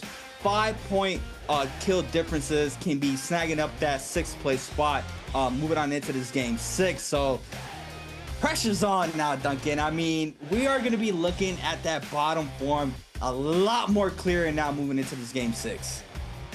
Oh, absolutely. And I don't think it's not over for anyone just yet in that bottom 6, I don't think, because Shah was actually in last place going into game number 5, and I believe he picked up a couple kills there. I think it was a few, not too bad whatsoever. But before we touch back on the scores off the back of that game, here is your answer for treasures, ladies and gentlemen. You know the drill. If you want to get your hands on these special gifts for the last chance qualifiers all the way to that grand finals, you have to get your answer to this question in the chat. The question is, which player didn't get Vermilion Bird's Might in game number 5? Did not get Vermilion Bird's Might is the key thing to look at here. Was it A, ASE Juan Yuan? Was it B, VN521 Live Polaris? Was it C, Alliance Azal? Or was it D, FPX ZQ Star? Make sure to get your answer in the chat, and one lucky winner will be chosen amongst all of you who put your answers in. Make sure to keep an eye on the chat and your whisper box, and make sure that if you are the winner, you're able to claim your prize. And look at that. Wow. We're heading over to the scoreboard. 5 eliminations for Frostivus. He was able to pick up every single one of those kills in that end zone. There were 3 kills to be had, and he got them all, going into that end zone with 2 eliminations, getting that first place finish, getting the multiplier, and finishing it off with 9 game score. Absolutely huge for Frost. It's going to take him all the way up now, and he's going to be sitting pretty for this upcoming game. Yeah, beautiful played out. I tried to mention it right before that end circle, how much he needed to have Lightpool not get more points there to stay more comfortable. But we are going to be seeing the overall standings now here for our last chance qualifier of the spring split. GG Shaw 10.8, CDY 11, Choose with 11.2, AS 14.1, Fawn with 15.3, and PXC with 15.7. So 15.7, 15.3, 14.1, even 11, right? We'll stay down till 11. One pop-off game will give you around 20 overall game score. As we see it here for 6th place, it's gonna be a 20.7 to try to beat to make it into the top 6 right now. FPXEQ Star with 22.1, XY 22.8. Frosted is jumping into 3rd now with 23.9 off of that game alone. 9-point game gives them a big jump in the leaderboard. Asia with 24 and Arano with 30.1 as well. I mean, Frosted closed out that distance he needed to at the perfect timing, right? Game 5 is what he needed. Now he just needs to sail through smoothly throughout game 6, not die early. I mean, he still has a 3.9 or 2.2 point difference there from 6th place. But we are going to be switching on over to our highlights here from game number 5, powered by Unicom. Beautiful game, right, Duncan? I mean, what can we say? Yeah, it was a really good game. The early game right here, unfortunately for CDY, not able to close out this elimination. The plethora of armor swaps just making it very hard to close it out, and then the terrain situation denying him that TOD was very unfortunate. And here we see Frostivus going up against this Shield, dodging away from those shield throws. Really nice. And then to be able to avoid that jumping LMB right there as well was really well done, especially on that terrain, because it was a little bit wonky. If he had to dodge in the right direction, because if he didn't, he would have got clipped by that jump LMB, and he was 1 HP. So really nicely done there. And then we see that fight on the staircase leading down to the Salvation Podium, then into the realm of Yang. Lai Polaris doing really well in the Yangs right now. Like we saw him win both of his realms of Yang in the previous game, in game number 4. And now here, this was so unfortunate for Azal. He was doing so well, but then, hey, at least he's got a smile on his face, you know? He's having a good time. He still had a really good game, and he is all but cemented in that top 6 right now, based off of his previous performances earlier on in the day. And there, at the very end of it all, in that last few seconds of the game, we see Frostivus just clean up all of those eliminations. Look at him. He's so locked. He's so locked. He's just showing no emotion. He's emotionless. And we're going to take a look at the MVP stats for Frostivus. 6 MVPs so far this season.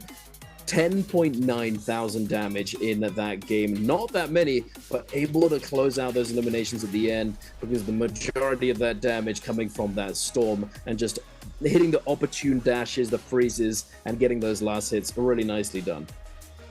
Yeah, and I feel like Justina is like that silent killer. 5 weeks before as well, along with Justina popping out with MVPs.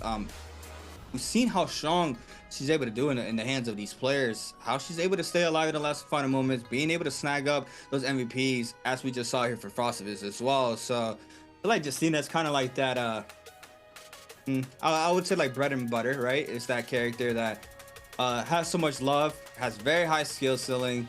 Yeah, she might feel a little bit underwhelming with just how strong all the other top characters are. Shayo, Ani, Liam, right? But she's still up there, right? She's still able to outburst with MVPs, winning games. If you're able to play her out perfectly, she has that value that these players are looking for. It's just one of those characters I feel like you just gotta be comfortable on her at all times to be able to be consistent. But you know, also we've started to see players choose possibly in Akos or even Temis a lot more as well. So it's just a little mix in the meta that we always get to see towards this time of the other season. Especially like we don't even know what the next character is going to be, right? Or what the next rework is going to be, which could potentially even shake up the meta a little bit more, as well as whatever weapon comes next. So I mean, it's always an evolving phase in NARAKA BLADEPOINT, and you know that's what compares champions with just players in the pro league. If you're able to adjust like that to be able to take chips is a very hard task, but these players are working every day under craft, and it's a lovely time to see here for these games. But we are also going to be going to a quick break. Once we come back, we are going to be locking in to our last and final game of the last chance qualifier here for the Spring Split opener.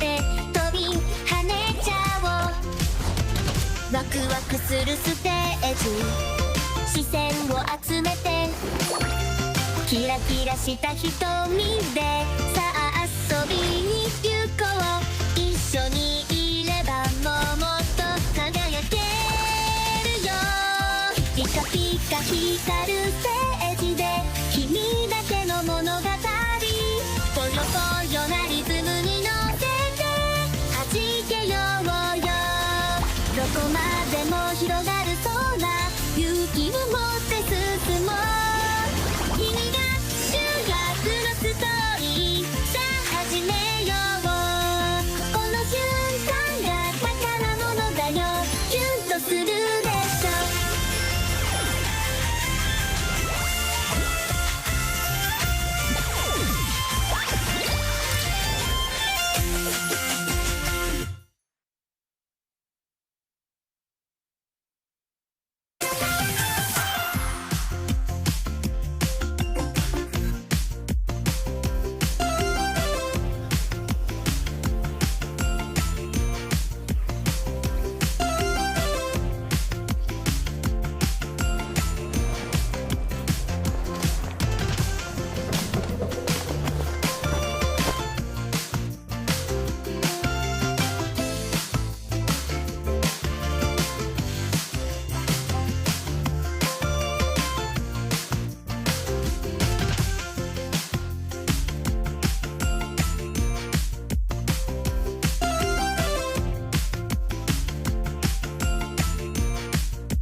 Welcome back, everybody, to the 2025 NARAKA BLADEPOINT Last Chance Qualifier here for the Spring Split. My name is Creatives, and I'm here with Duncan. Just saw 5 games, Duncan. The competition is at its highest right now. We've seen how close the bottom side of the pyramid is right now. Frosted is just having a pop-off Game 5 to secure a comfortable spot in that top 3. Now, he just has to sail through the rest in remainder of Game 6. Moving on in, we are going to be keeping a close eye there on the bottom side of the pyramid to see who's going to be able to close out that distance. And man, I love this and also hate it because every time you see a player go down that is super close to making to that top 6, you see the frustration and the heartbreak that they have once they go down. But you know, that's the excitement of the game. You're here for competition, and you know, it's always a great time to see how close it is. And I mean, throughout this whole year, everything has been so close, even in the top 6. Yeah, like we haven't had a single player get multiple wins in the bi-weekly solo finals. You know, it's been a different player every single week. Obviously, certain players have been dominant across the board, and certain players have not even made it to the bi-weekly finals a single time, unfortunately. So there's still the stronger players and the slightly weaker players who are a bit behind. But there hasn't been somebody who's just dominated across the board the entire time, and it really shows that there's like a lot of changes coming in through the meta. We've gone through Syra, Lani, Liam, Taka. You know, the increments and decreases in power fluctuating throughout the entire season has really changed things up and kept things fresh and entertaining for all of us to watch. With flying knives coming in as well, it's a lot. It's a lot has changed, and it's come down to who can adapt the fastest and who can figure things out best and earliest to be able to use that to their advantage. So yeah, it's been a heck of a season for Nbpl solos. Trios, on the other hand, it's been a little bit more one-sided. YZG picking up 3 bi-weekly final wins, the first team to ever do that in the history of Nbpl, I believe. So it was almost 4. But no, unfortunately not. They do get cut down and only get 3. But still, it's very, very competitive at the moment. So many things changing. It's really nice to see, and it's a very good sign, I think, for the future of NARAKA and the future of the competitive scene. But we're going to be moving forward into our 6th game. We're talking about the future, but we've got something happening right now, and it's going to be coming through very shortly. I believe we're going to be diving into those hero selection phases. And if there's going to be Taka, it's going to be this game, isn't it? Because it's Nighttime Morris with those Fireflies. I want to see it just because, I mean, you know me, I want to see Taka in NBPL. It's just me. But who knows if we'll actually get our hands on it. It could be the clutch. Can we imagine? Can we see it? Can we channel it? Taka MVP game number 6. It would be cool to watch. The first one. Who knows? What are you predicting though, C8? What do you think? I'm gonna be looking at PXT.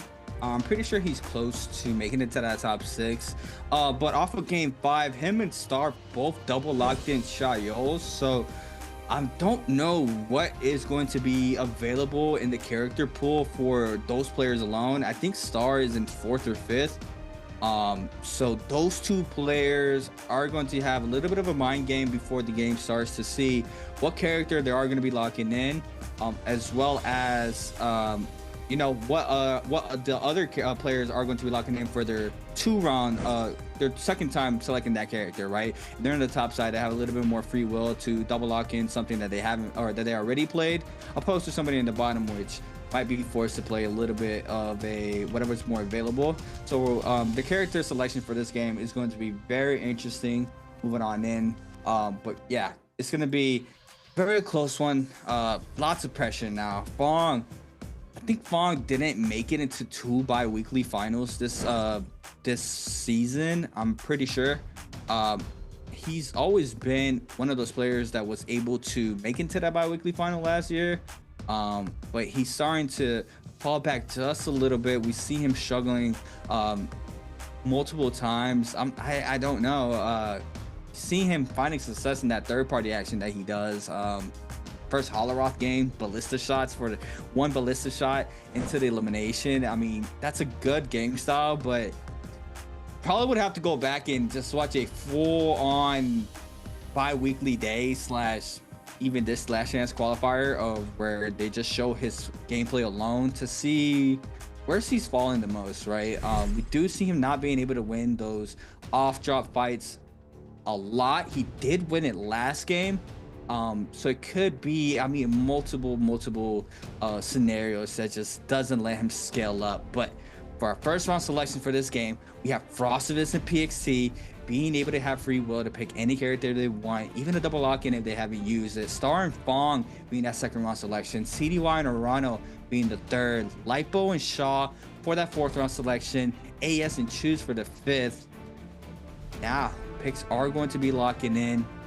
Potentially, I don't think we've seen Frostivus on Liam this day. There it is. Yep. So he is going to be locking in that Liam for his game 6. Super strong character. Potential even 3 Liams in the field or 3 Lonnies. So the pressure is going to be on. And yeah, the tables are going towards Frostivus' way with that 3 Liam pick, having a little bit of more comfortability with 3 characters in the field. But now CDY locking in that Lonnie. Arano also having free will. I believe he hasn't double locked in, and he is going to be locking in that Lonnie for game number 6. Lipo and Shaw. Lipo had a crazy pop-off game 4.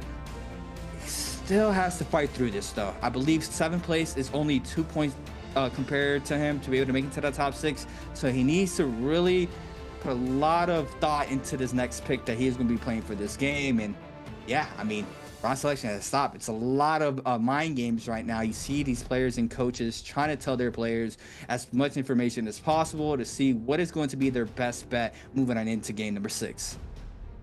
Yeah, it's tough. You see, he's contemplating, he's thinking, what do I play here? What's going to give me the best shot of getting that massive game that I need? Because Shah, you know, he's on 10.9. I believe that CDY is on 11, and then 10th place is 11.2 or 6 or something along those lines. So it's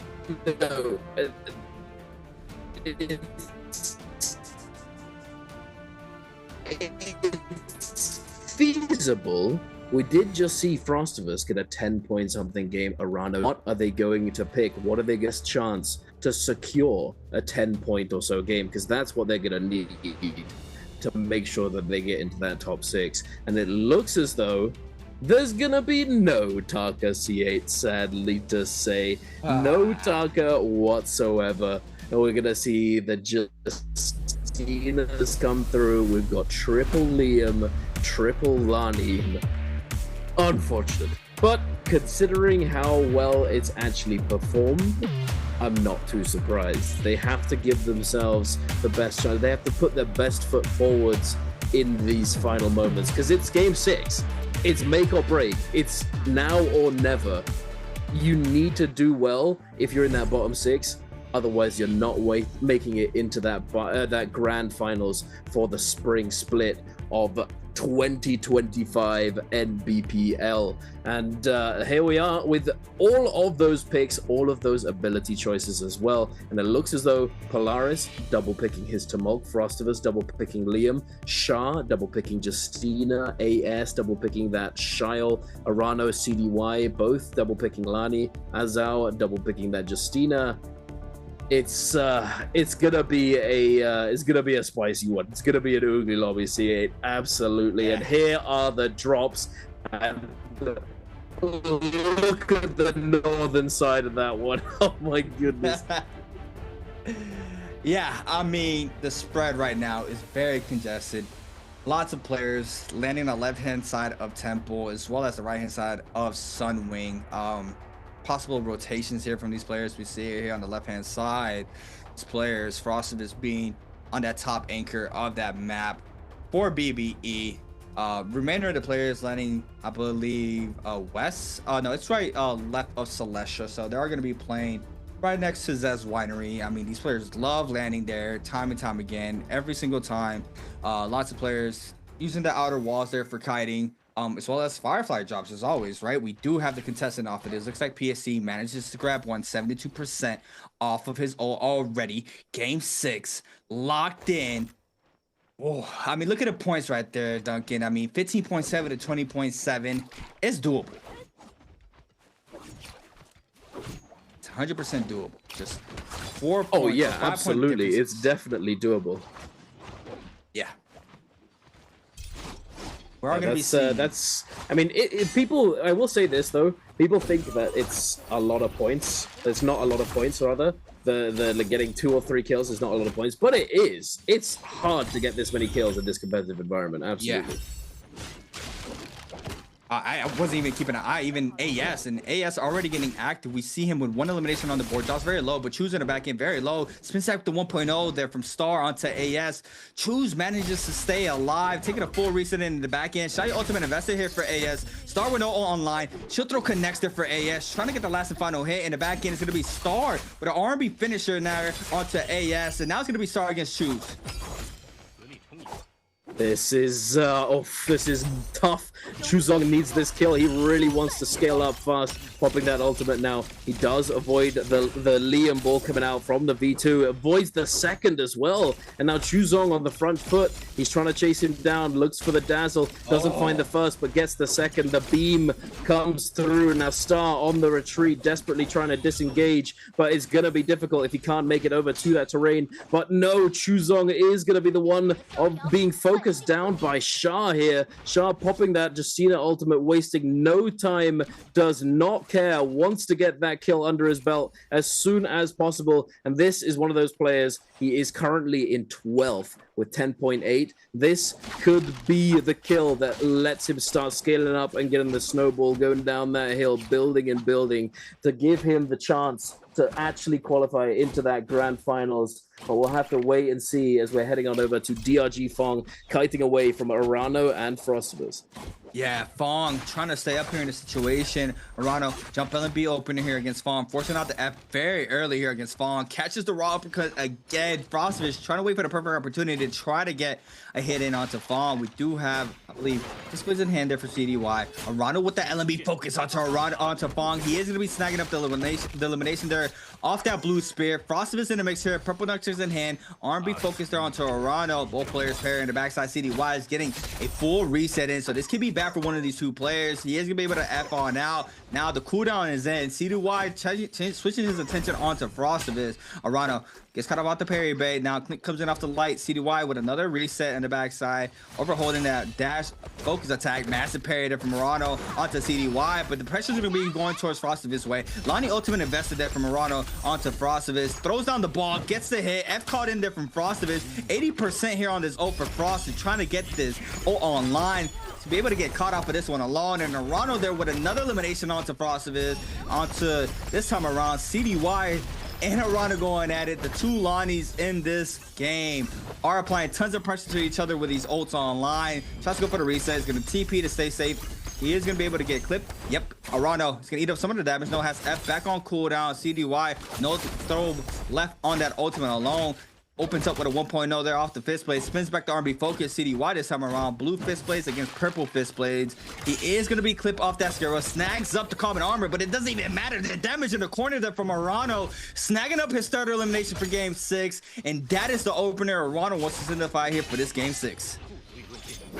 Oh yes, absolutely. He definitely needed this one. And now heading over to Chuzong. Unfortunately, he did not survive, but he does have his resurrection. He does live to fight another day. He's gonna be able to scale up, rebirth somewhere else, and get that recovery strategy going. It's tough. He did need it to be a little bit of a better start of this game, but it is what it is. He may be able to salvage it later on. Shah, nowhere to be seen right now. Zhuan Yuan and Star scrapping it out.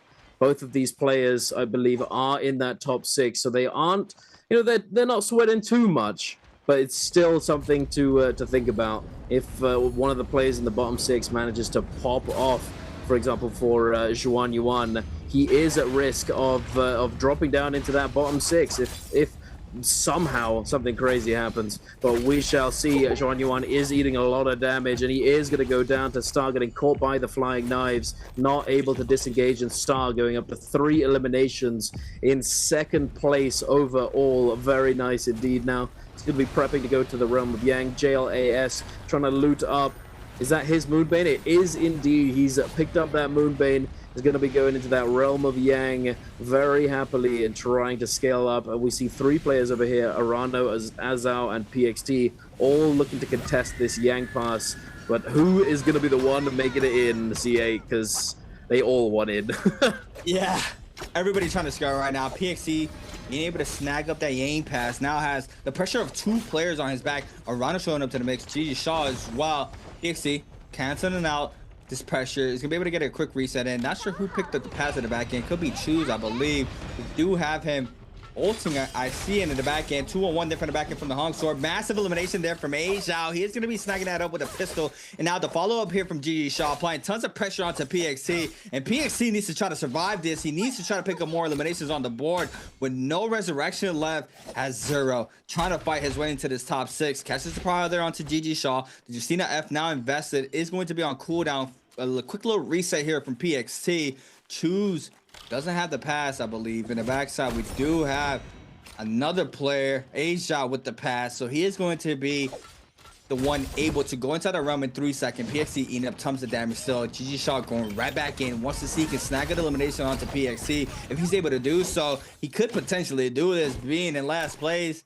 I mean, even 10-point games, we've seen him before. He has to have a pop-off game. PXT, though, making a run for the hills. CDY against Fong on the first run with Yang. And this is going to be a big fight here for both of these players. I believe they're right next to each other in like 8th or 9th. Fong, blue halberds in hand. CDY coming, flying knives. Fong on the Liam, catches the pry here onto CDY. Doesn't go for the uppercut, knows this off true. Now, tries to go for the follow-up. No, CDY to be knocked back off that Liam ultimate. Now, the Lonnie ultimate is going to be invested here for CDY. The V2 does not connect this time around, but the ball throw connects there for CDY. Doesn't manage to get the reset. Yes, he does, but he gets caught up into the V2, into the wall, into the 1.0 from the halberds. Big damage. F invested there from CDY on the backside, trying to stay alive. Topa tap dodges in, into the parry as well, and Fong with the read onto CDY. Manages to take that first round.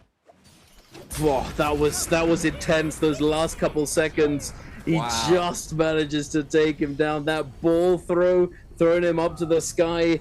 cancels the ultimate to get the combo breaker, 1 HP. He goes for the extreme overhold and then sends the release. It was a tough decision to make there. And then we go over to the other Realm of Yang. Azao seems to be the victor here. I didn't catch who he took down as we headed over to them basically just as they finished their fight.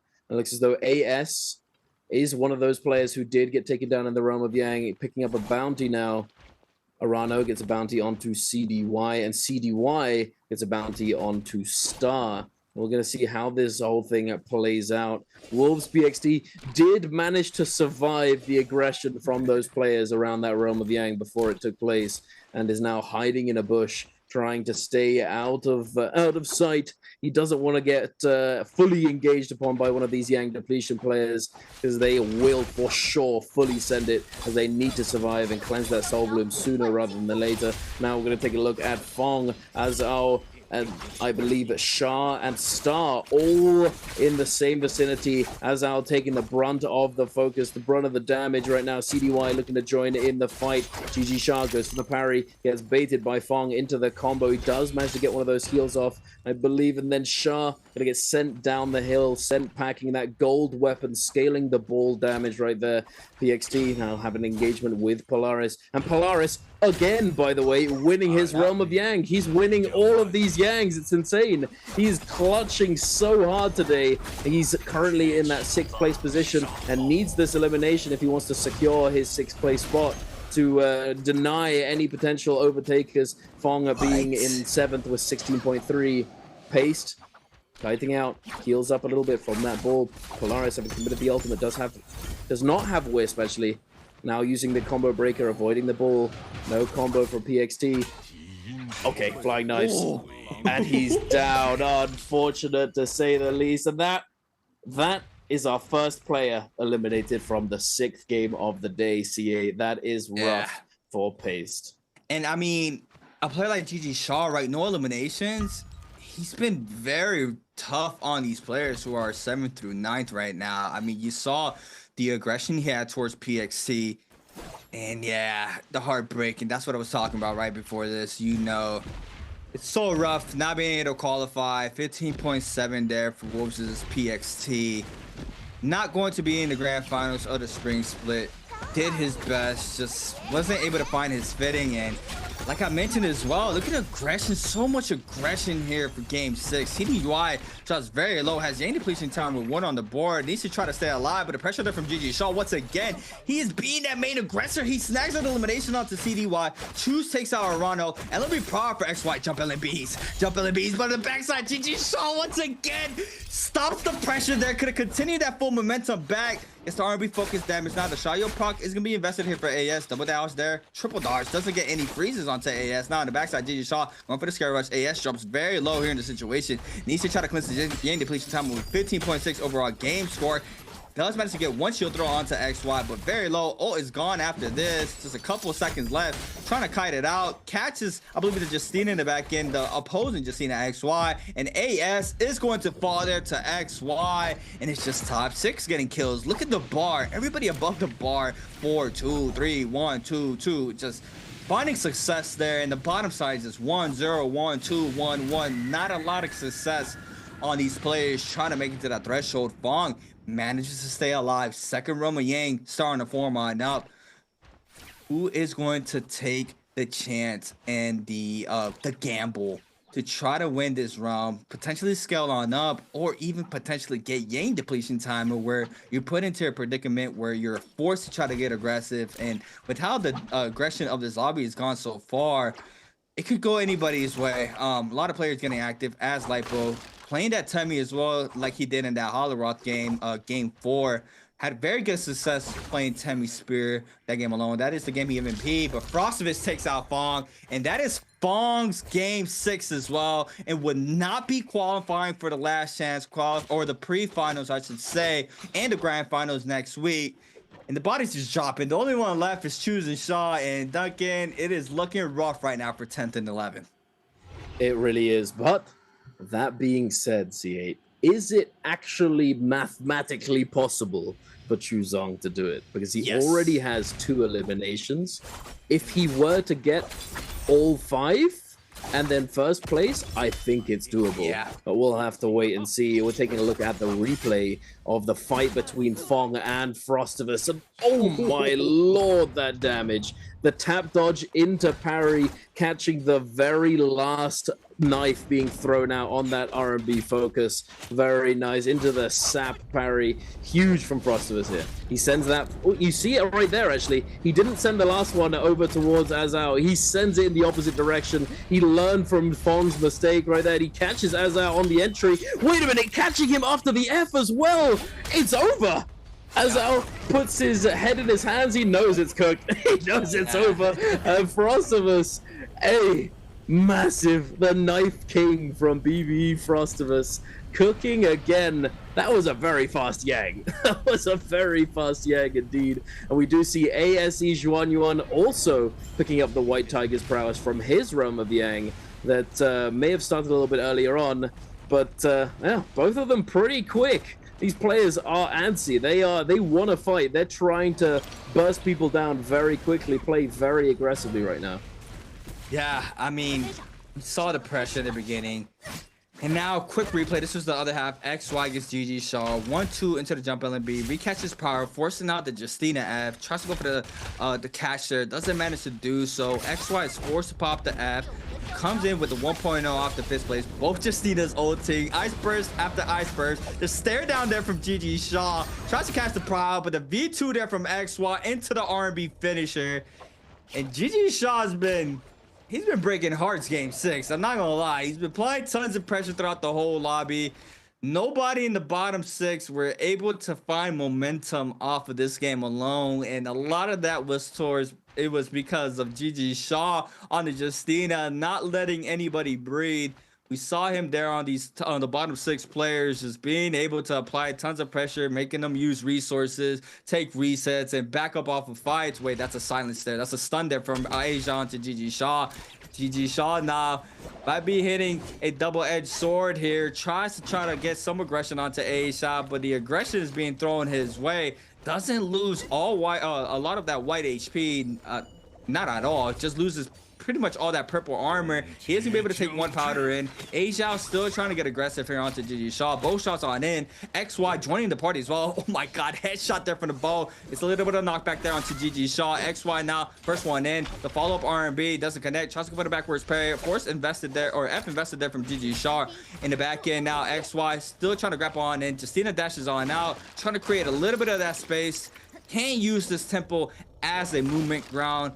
We've seen it multiple times once again. These players love playing in this temple, but with 3 minutes and counting, he is on that 12.8 with only 1 eliminations on the board. Theoretically, yes, possible, but he gets frozen off it as alone. And there goes the launch into the follow-up in the back end. V2 invested there from Frostivus as well on the Liam. Justina ultimate invested for the opposing Justina. No one catches that though. GG Shaw gets caught up, doesn't manage to get through the wall, and Aejan with the R&B dash there for the elimination onto GG Shaw. And 2 ults were invested from 2 other players, I believe, but it might be a little bit of skirmish there in the backside with everybody getting a full reset. Yeah, so many ults being popped. Players trying to secure those eliminations, and now Polaris hitting, using those Tumulka wisps sitting in his wall, trying to fend off the aggression right now, as everybody is well aware that he used his ultimate. It's very obvious to everybody right there in the vicinity. Zhuanyuan gonna be that aggressor. He's trying to catch him. He's trying to grapple, but again, as you said, this is one of those spots on the map where it's very difficult to hold players down. You can kite for a long time, and it looks as though Azao is going to give up the chase. He's not going to bother trying to hold him down. And now Polaris, Chuzong, and Frostivus all seemingly quite friendly with each other at the moment. They recognize that there is a majority Justina right now, as there are 2 Justinas currently alive in the lobby. We have 1 Liam, 1 Tumulk, and one Syra. So it's, yeah, they're not really interested in fighting each other, as they know that the Justinas are going to be not fighting each other either. So Zhuanyuan looking to get aggressive yet again. I think he's I think he might be limit testing. I'm not gonna lie. He's confirmed to be in top 6. He's just getting aggressive for the sake of it to see how far he can push it, and he does have to use that ultimate. He's gonna heal up. Yeah, actually gonna break line of sight here. This is a Frostivus may have caught on to where he is. He dashes once again. Does not have any more dashes, no more rage. Azal is the focus. Can he disengage on the buttery rocks? The golden staff might provide him with the kiting utility he needs, but it's not going to be easy. He does swap over to that purple armor, might as well, as the blue armor is essentially depleted at this point. Scale rushing up, trying to get back to the other Justina. Going to be able to pop one heal. Frostivus going to deny. The Rupture Gale Flame Breath is going to come through and hit him with that extra little bit of chip damage from the fire. Does burn all of those dashes, disengage with the grapple, cutting through the Moonbane that spawns on his head. Is actually going to be on the other side. Goes for a little bit of a confident tuna proc there. I don't know about that one, but immediately gets denied and he's on the run yet again. Yeah, and Choose, if he has any chance of doing it, he needs to snag up every elimination here. Currently with 2, the Moonbane hits XY. This could be the life that he needs. Into the Dazzle as well. Beautifully done. Into the Bane from that 2 charge. And Choose now picks up his 3rd. It's not confirmed yet. Jumps up into 9. 3 on the board. Potentially 5, 6 kill dub. If he's able to snag up, or 4 kill. Yeah, 5 or 6 kill. There's still 3 other players opposed from him on the field. He bursted out his ult, trying to get some of that rage back with 40%. It's possible. It's still possible. Lipo, if he doesn't snag up any of the kills, Choose could potentially close this out very, very strong. Azal, though, in the mix, has been able to apply tons of pressure, maybe able to stay alive as well. And Justina moving on in, does manage to tap dodge on out. This player's not afraid of the Moonbane. I mean, we've seen the damage that thing does. They're still not scared of it. I mean, we've seen upsets as well, but still, Choose and Frostivus, they're right next to each other. Looks like they are going to be fine for that Spirit Well. Choose, nice game plan moving into the second half of the game. The follow-up there from Frostivus, since the damage in the back end as well, Choose is going to be forced back on up, get a full reset off that gold armor. Pistol shot still connected from Frostivus. Azal and Lipo in the back end getting active. And if I was Choose, I would definitely try to back on up and try to get some sort of damage here into these players. 10-minute ultimate invested there from Lipo onto Azal. And Azal now overholding the Sky Pillar, being able to dodge out from that wall. Doesn't look like Choose is rotating on in here to this situation. We do have him trying to survive. Lipo now is going to be eliminated from Azal. Frostivus shots very low. Choose applying tons of damage. He is able to get the elimination, and also the Mystic Might is going to be able to get that ult, plus full tapping off that gold armor as well. Tuna on in. Now, isolated 1v1, Choose in 7th place. It's gonna be a big 1v1 here for Choose, and he's able to snag up 1 elimination plus the multiplier. I think he can do it, Duncan. I'm not sure. I think it might already be over, but I haven't done the calculation. We'll have to wait and see how things turn out. But if there is a chance, he needs to win this fight. Yes, he has to.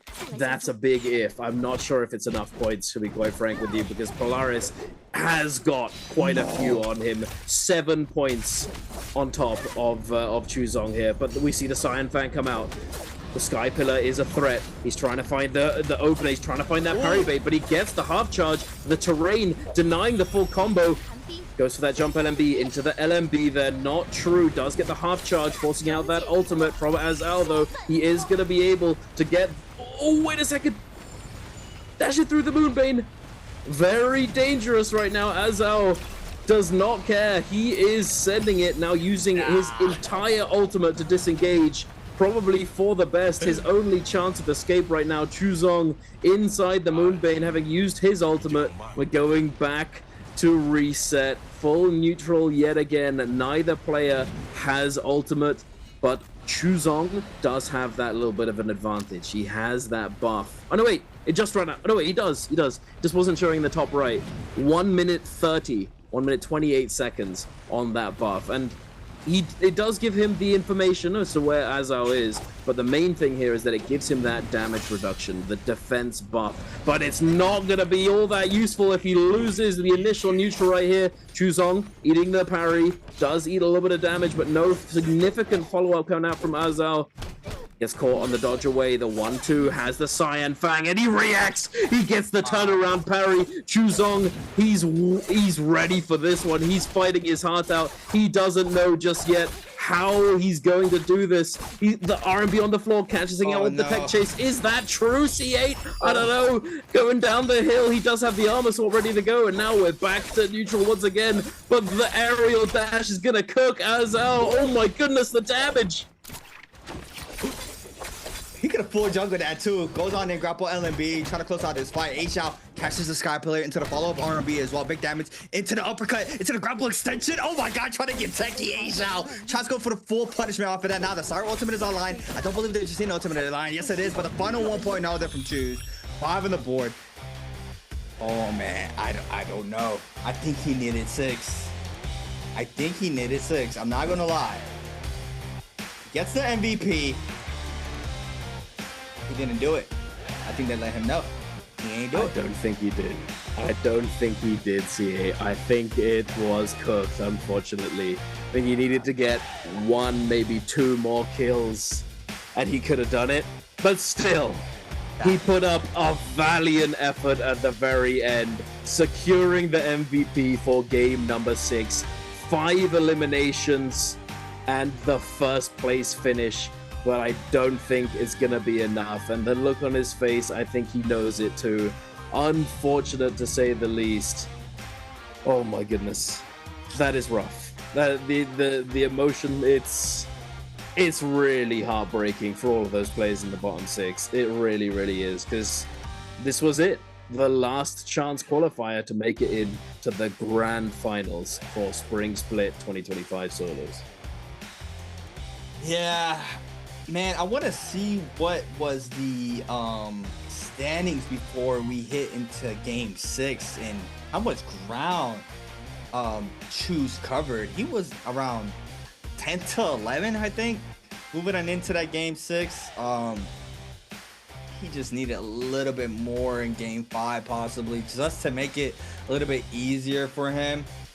Yeah, with the look at his face, he definitely did not succeed. It's just going to be coming on over to the overall scoreboard to see how close he was with that multiplier to be able to qualify to the pre-finals this weekend. But you know, a lot of the tempo was very shut down there from GG Shaw in last place. Nothing to lose, full throttle on Lin. Anybody can get the smoke, as we saw there from GG Shaw. Stopping a lot of momentum there from PXC. First one out, I believe, there in the bottom 6. You saw their heartbreak there for the player cam. Not being able to find any sorts of fitting that he needed to try to scale on up and find success in this game to potentially make it to that top 6. So, you know, it's just unfortunate. And I mentioned it, right? Those players who have nothing to lose, they're just gonna full W key on in. And if you're on the top side feeling comfortable as well, they're just full W keying on in as well. So it's just a whole different type of environment for the last game if you're in that situation where you're very close to be able to qualify. But you know, there's different factors now. Everybody's not playing a lot more structured. They're not respecting before Yang or after Yang. I mean, it's just so much more. And Choose only 9 game score. I mean, not only a crazy game score of 9. That is not easy to do. 5 eliminations. Asia with 4, 6 overall game score. Frostovich with 3, 4.5. Arano with 4 eliminations, 4 overall game score, as well as XY with 4 overall game score. Star with 3.5, Lipo with 3.5, Shaw with 2, Fawn with 1.5, as well as AS and CDY with 1. PXC, big heartbreak there, just full donuts across the board for kills and overall game score. It's just rough sight to see there from PXC, not being able to find success in this last chance qualifier. Remember when PXC was fresh legs into the scene, previously known as Pace. Very high mechanics, just not being able to close out a lot of things. And now moving on over to our overall standings, it's gonna be close here. You see he's at 20.2, Duncan. He was not able to do it. He was around 4 points off, right? Yeah. And you can see the game 5 makes the difference, isn't it? You know, like, that's why we call it the championship round, ladies and gentlemen. The game 5 sets you up, and he needed to get a ridiculously huge game. Like, he needed another few kills. yeah, like it had to be massive because of that game 5 and him not being able to get a single point, unfortunately.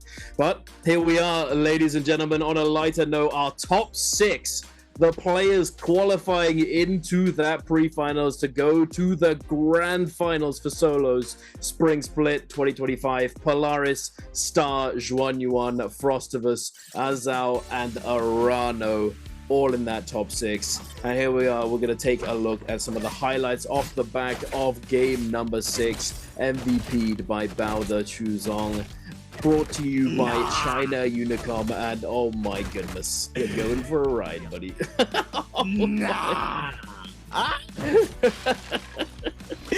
His face is just... Come on, man. Wait, that scale rush sliding in right there. You almost stole that kill, actually. Oh my goodness, but the last hit game went over. Oh, it's been a day. It really has, hasn't it? It's been a day. Yeah, it's been a so day. many ups and downs. Yeah, saw crazy plays throughout the whole day, though. Like I said, game 6, the tempo is a lot more faster. A Zhao being one of those initiators as well. Just not afraid to go in. XY, Bane surfing against Shoes. The bounce back from the 2.0 charge off that beam into the Bane was just so sad to see. A shot skill, Sky Pillar into the R&B follow up there against Lipo, into the bow shot for a little bit of extra damage. Finishes off there with the R&B. Choose against Frostivus, invests the ultimate, catches the dazzle. Frostivus trying to fight his way out, pops the V2. It's just so rough against a Liam, trying to catch a ulted Syra. Being able to dodge in that ult is just so good. The double Jade could have full extended as well. That would have been disgusting if he was able to get that full terrain finish there for the closure. But he does manage to do it with a final 1.0 R&B focus there for the last elimination of game number 6 on the Syra. Bowda's Choose. Snag another MVP for our last game of the last chance qualifier. Not able to solidify that 6th place spot. Super close yet so far, but the damage on Choose, 21,000 damage with 5 eliminations. Great damage there from Choose.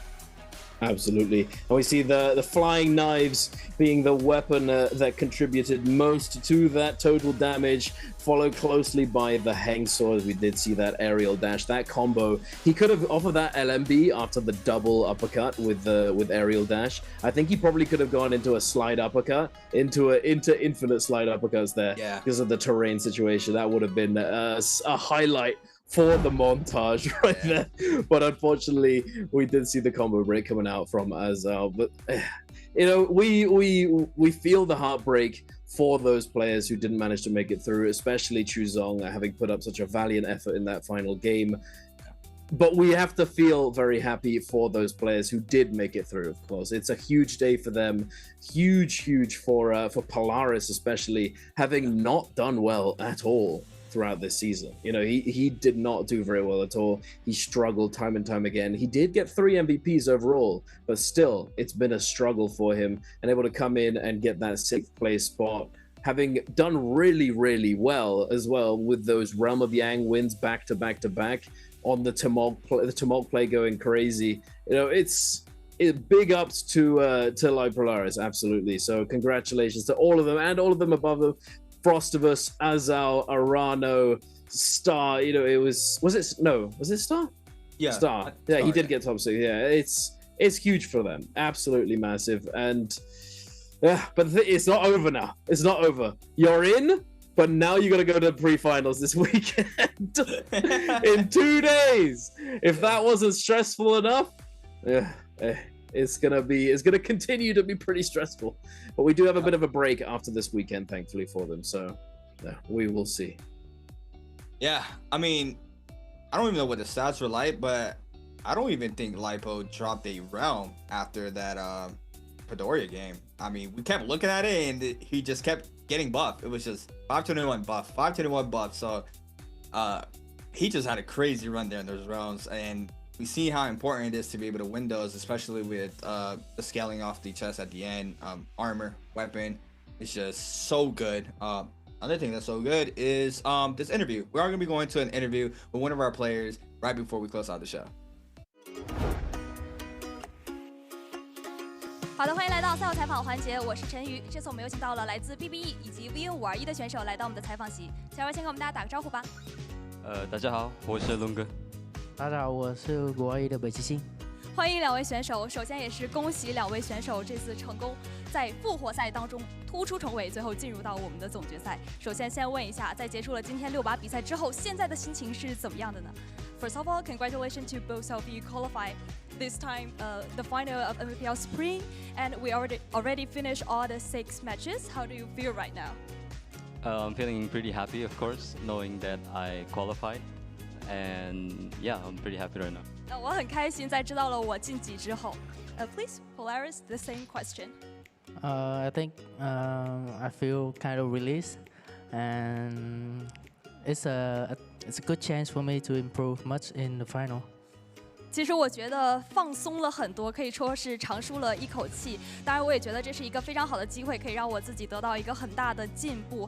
当然，也是要问一下，在今天的6把比赛当中，两位选手觉得哪一把比赛给自己带来了最快的心跳呢？ Okay, so the next question will be, which game gave you the most quickly heartbeats in today's matches? Definitely Game 5, where I was fighting Star, I think. I was Guchingan and he was Wei Qing. And it was so close, and if I didn't win that fight, I probably wouldn't have qualified. And so that fight made my heart beat really fast. 我觉得是第5把的时候，我使用的是顾清寒，尤其是跟焦星凯去进行的那一波打斗，因为当时真的是非常的接近，那个情况也非常的紧急。我觉得如果我没有赢下那一场架的话，我觉得我可能没有办法晋级到这一次的决赛当中了。Please, Polaris.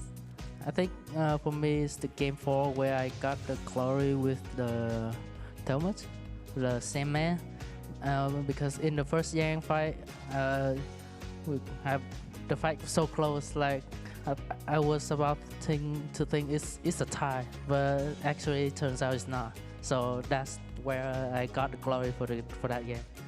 我觉得是我用沙男的那一把比赛让我的心跳最快，因为我当时在第1把的回阳镜时，当时特别的紧张，觉得当时可能是要被翻盘了，但是最终自己拿下了那把比赛，我也觉得非常的开心，所以我觉得是那一把用沙男的那一局让我的心跳最快。当然，两位选手都提到了自己今天印象非常深刻的那一把比赛，那我们就分别问一下。首先问到龙哥刚刚提到的第5把顾清寒，想问一下，在最后决赛圈的处理当中，因为我们可以看到他其实是选择一个在最后比较猛式的去进攻，没有选择最后去保血。当时为什么能够确信自己可以收下所有的击败分呢？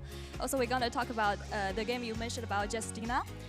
How did you make sure that you can get all the kills in the last circle? Because we saw you like use the strategy is like attacking all the people in the last circle. As Justina or Guchingan, it's very easy to stay alive at the end, and she can dash multiple times through people to guarantee that she will get the last kill. And so I think Guchingan is a really good hero for endgame. And so yeah, you just dash through people multiple times.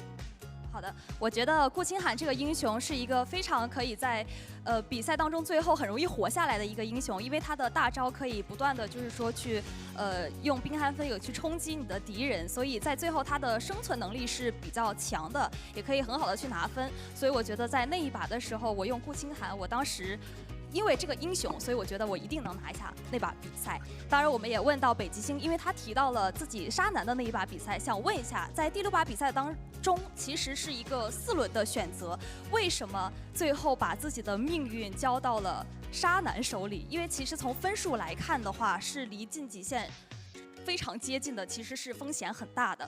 Also, we want to ask Polaris because for the last game, your total points really close to the line, but you choose Timmy Tamuch to be the hero. Why you put your destiny into Timmy's hand?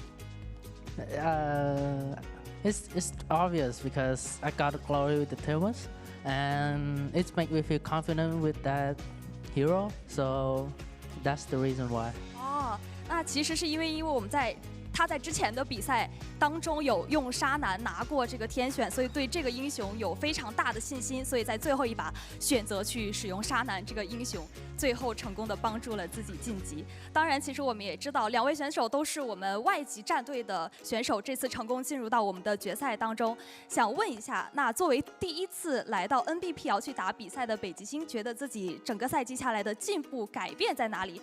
又觉得 NBPL 是一个怎么样的经历对他来说呢？ So we want to know about Polaris because this is your first time for NBPL, and how do you, like after the whole regular game, how do you think your improvement for yourself? Also, what kind of change you made for this time, and also how do you think about this experience for yourself?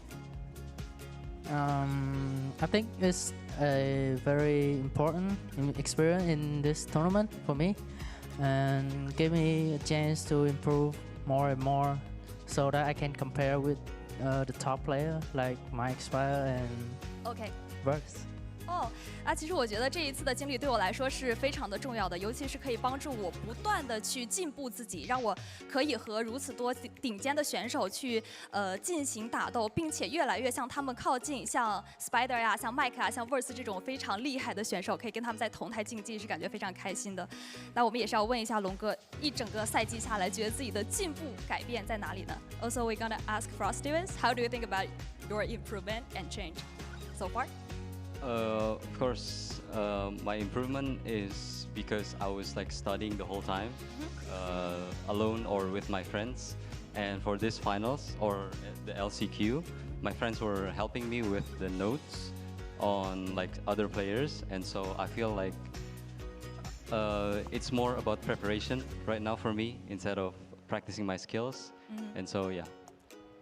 好的，我觉得我自己最大的进步在于我不断的会去练习、去学习。当然，我的朋友也会去帮助我去做很多的笔记，无论是对这次的决赛，还是对这次的复活赛。那有了朋友的帮助呢，也是在自己的这个打法上面有了更多的进步。我觉得对于决赛来说，这个是更重要的，就是相比于自我练习以来，更重要的就是不断的去学习新的东西，包括跟朋友一起讨论，然后做这样的准备，会去进到决赛当中。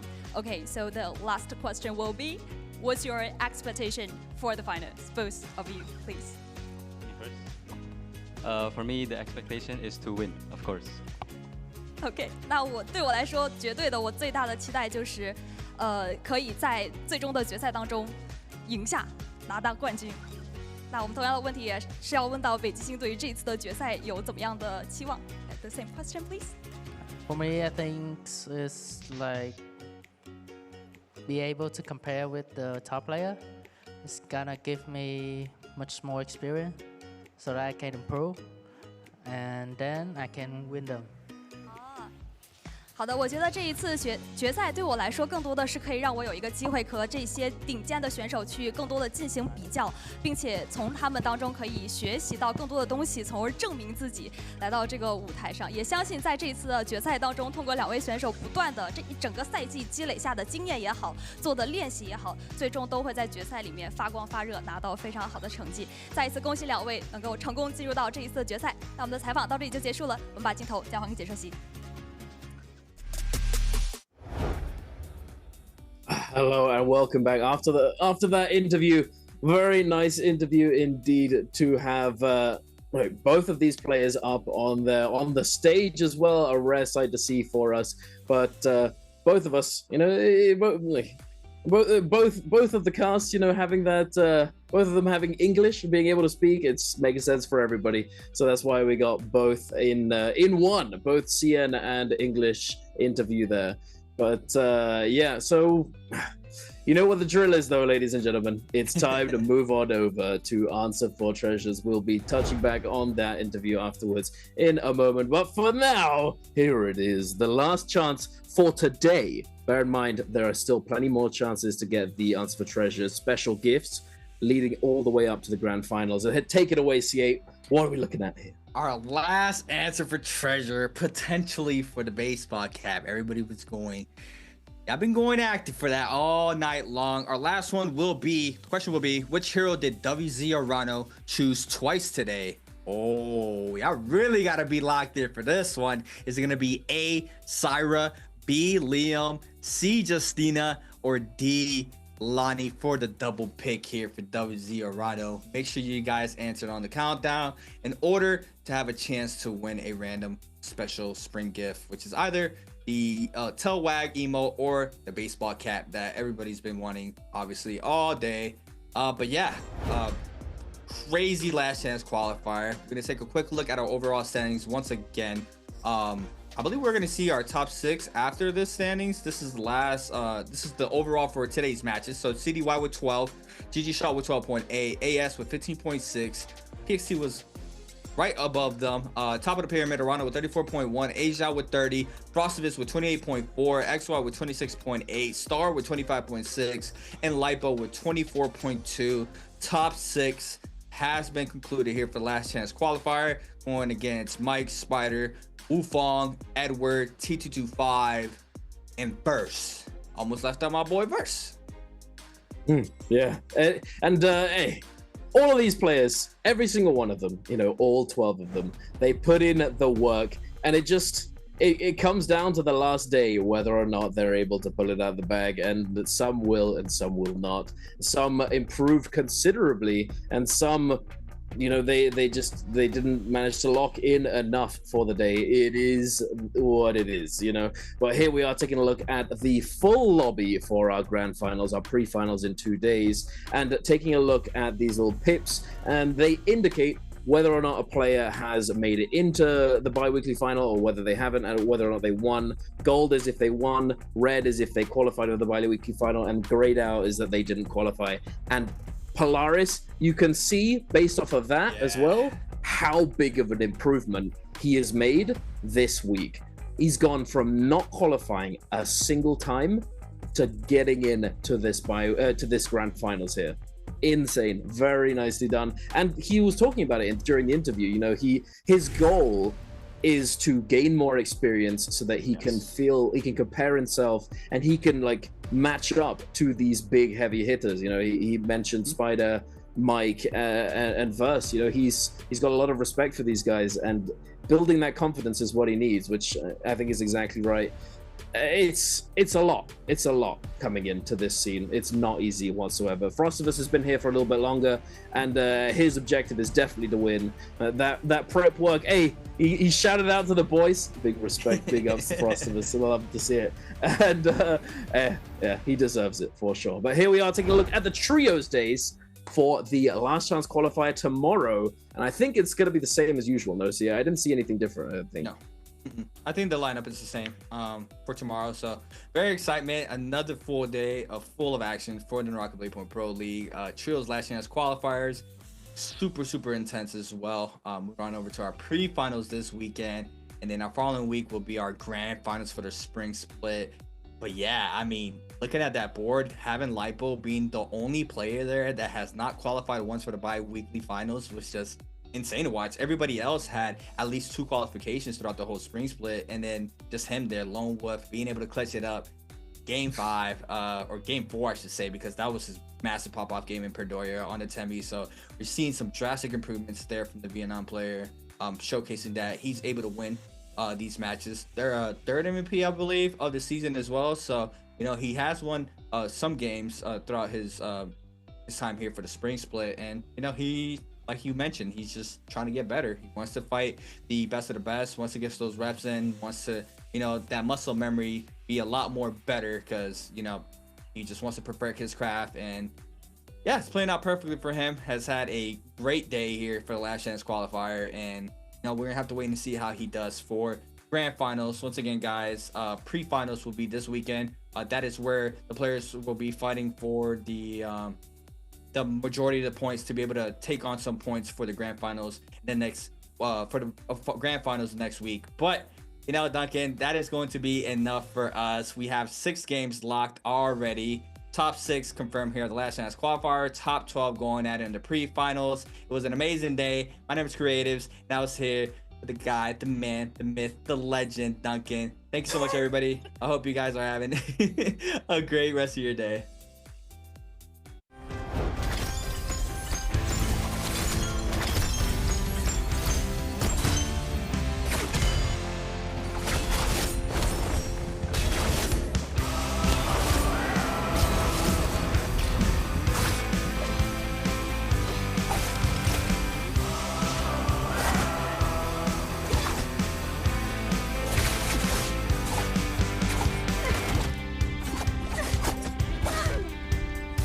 休克。